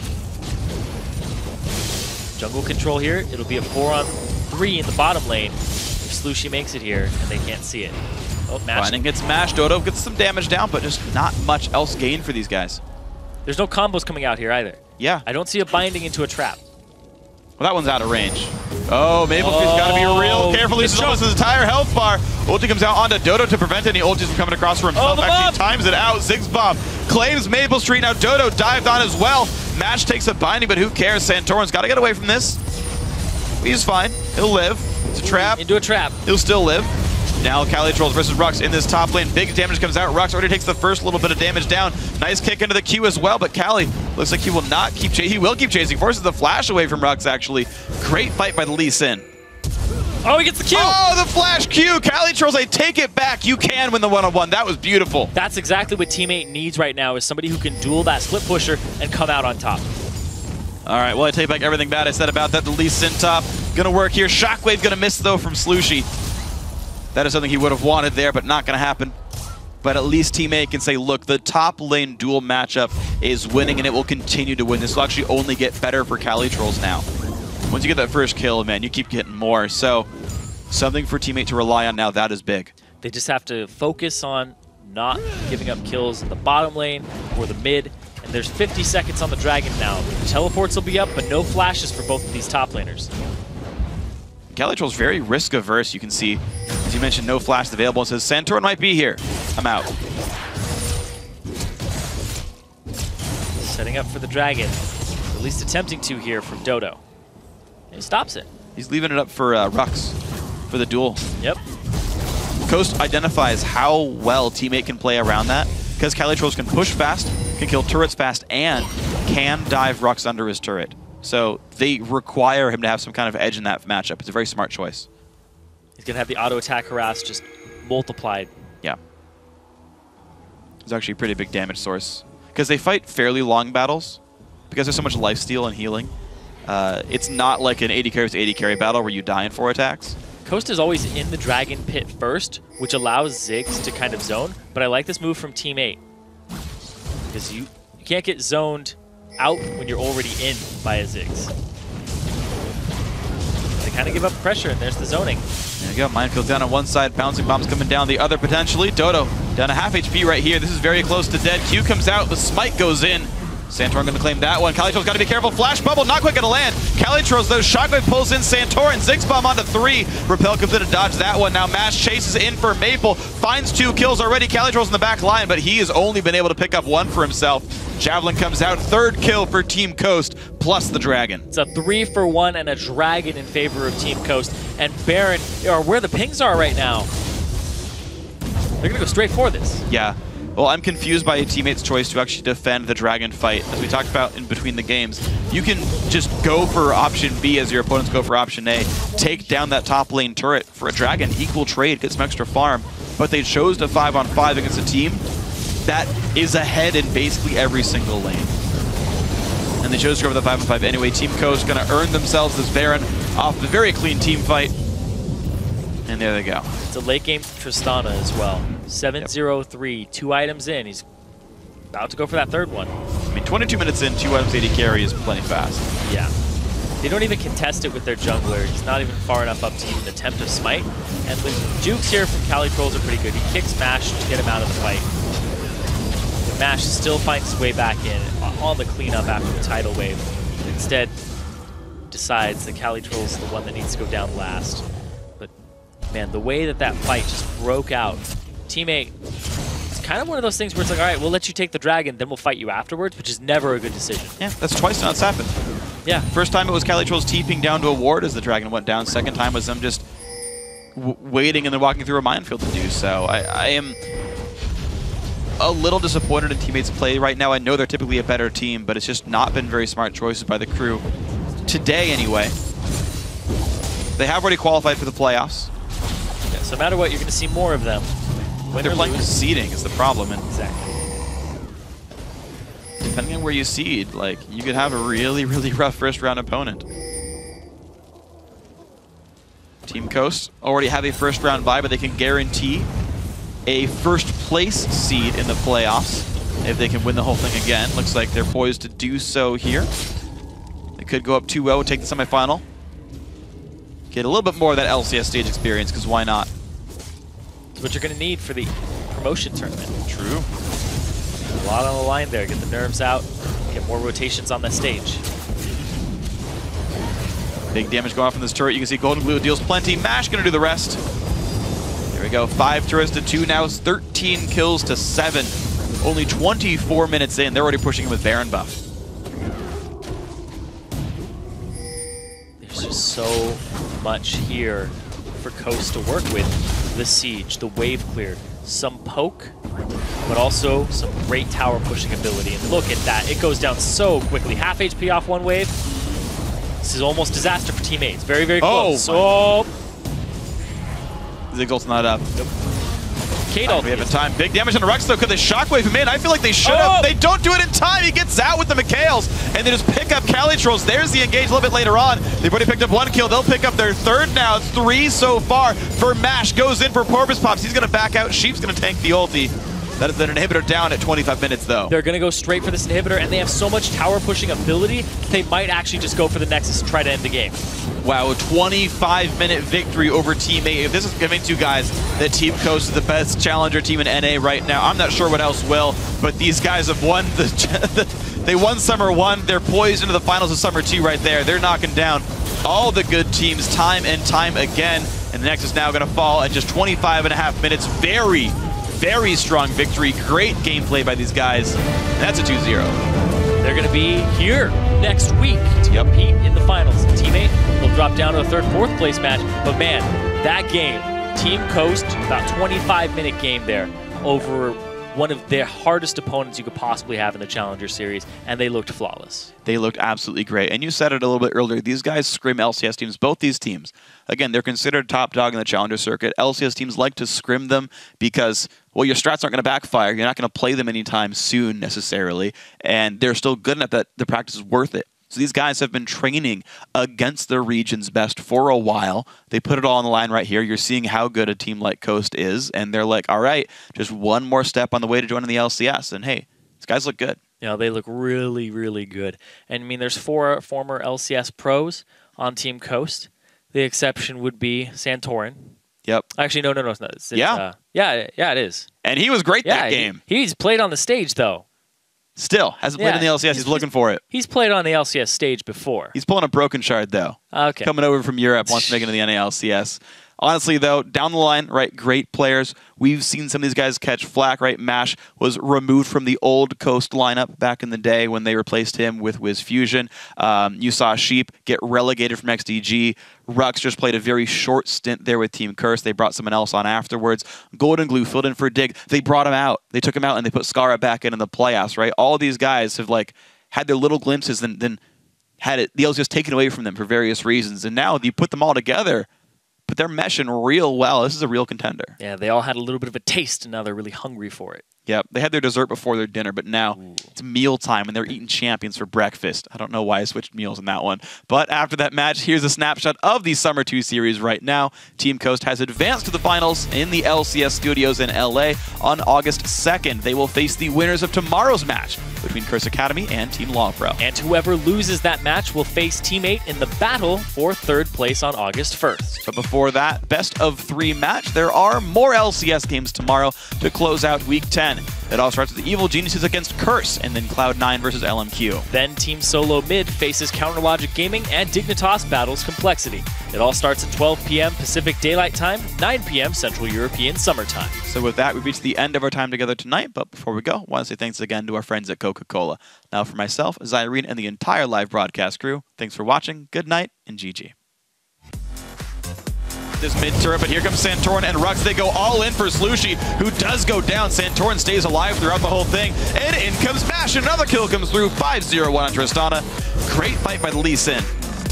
Oh, he gets the Q! Oh, the flash Q! Cali Trolls, they take it back. You can win the one-on-one. That was beautiful. Ziggs bomb onto 3. Repel comes in to dodge that one. Now Mash chases in for Maple. Finds 2 kills already. Cali Trolls in the back line, but he has only been able to pick up 1 for himself. Big damage on the Rux, though. Could they shockwave him in? I feel like they should have. They don't do it in time. He gets out with the McHales, and they just pick up Cali Trolls. There's the engage a little bit later on. They've already picked up 1 kill. They'll pick up their 3rd now.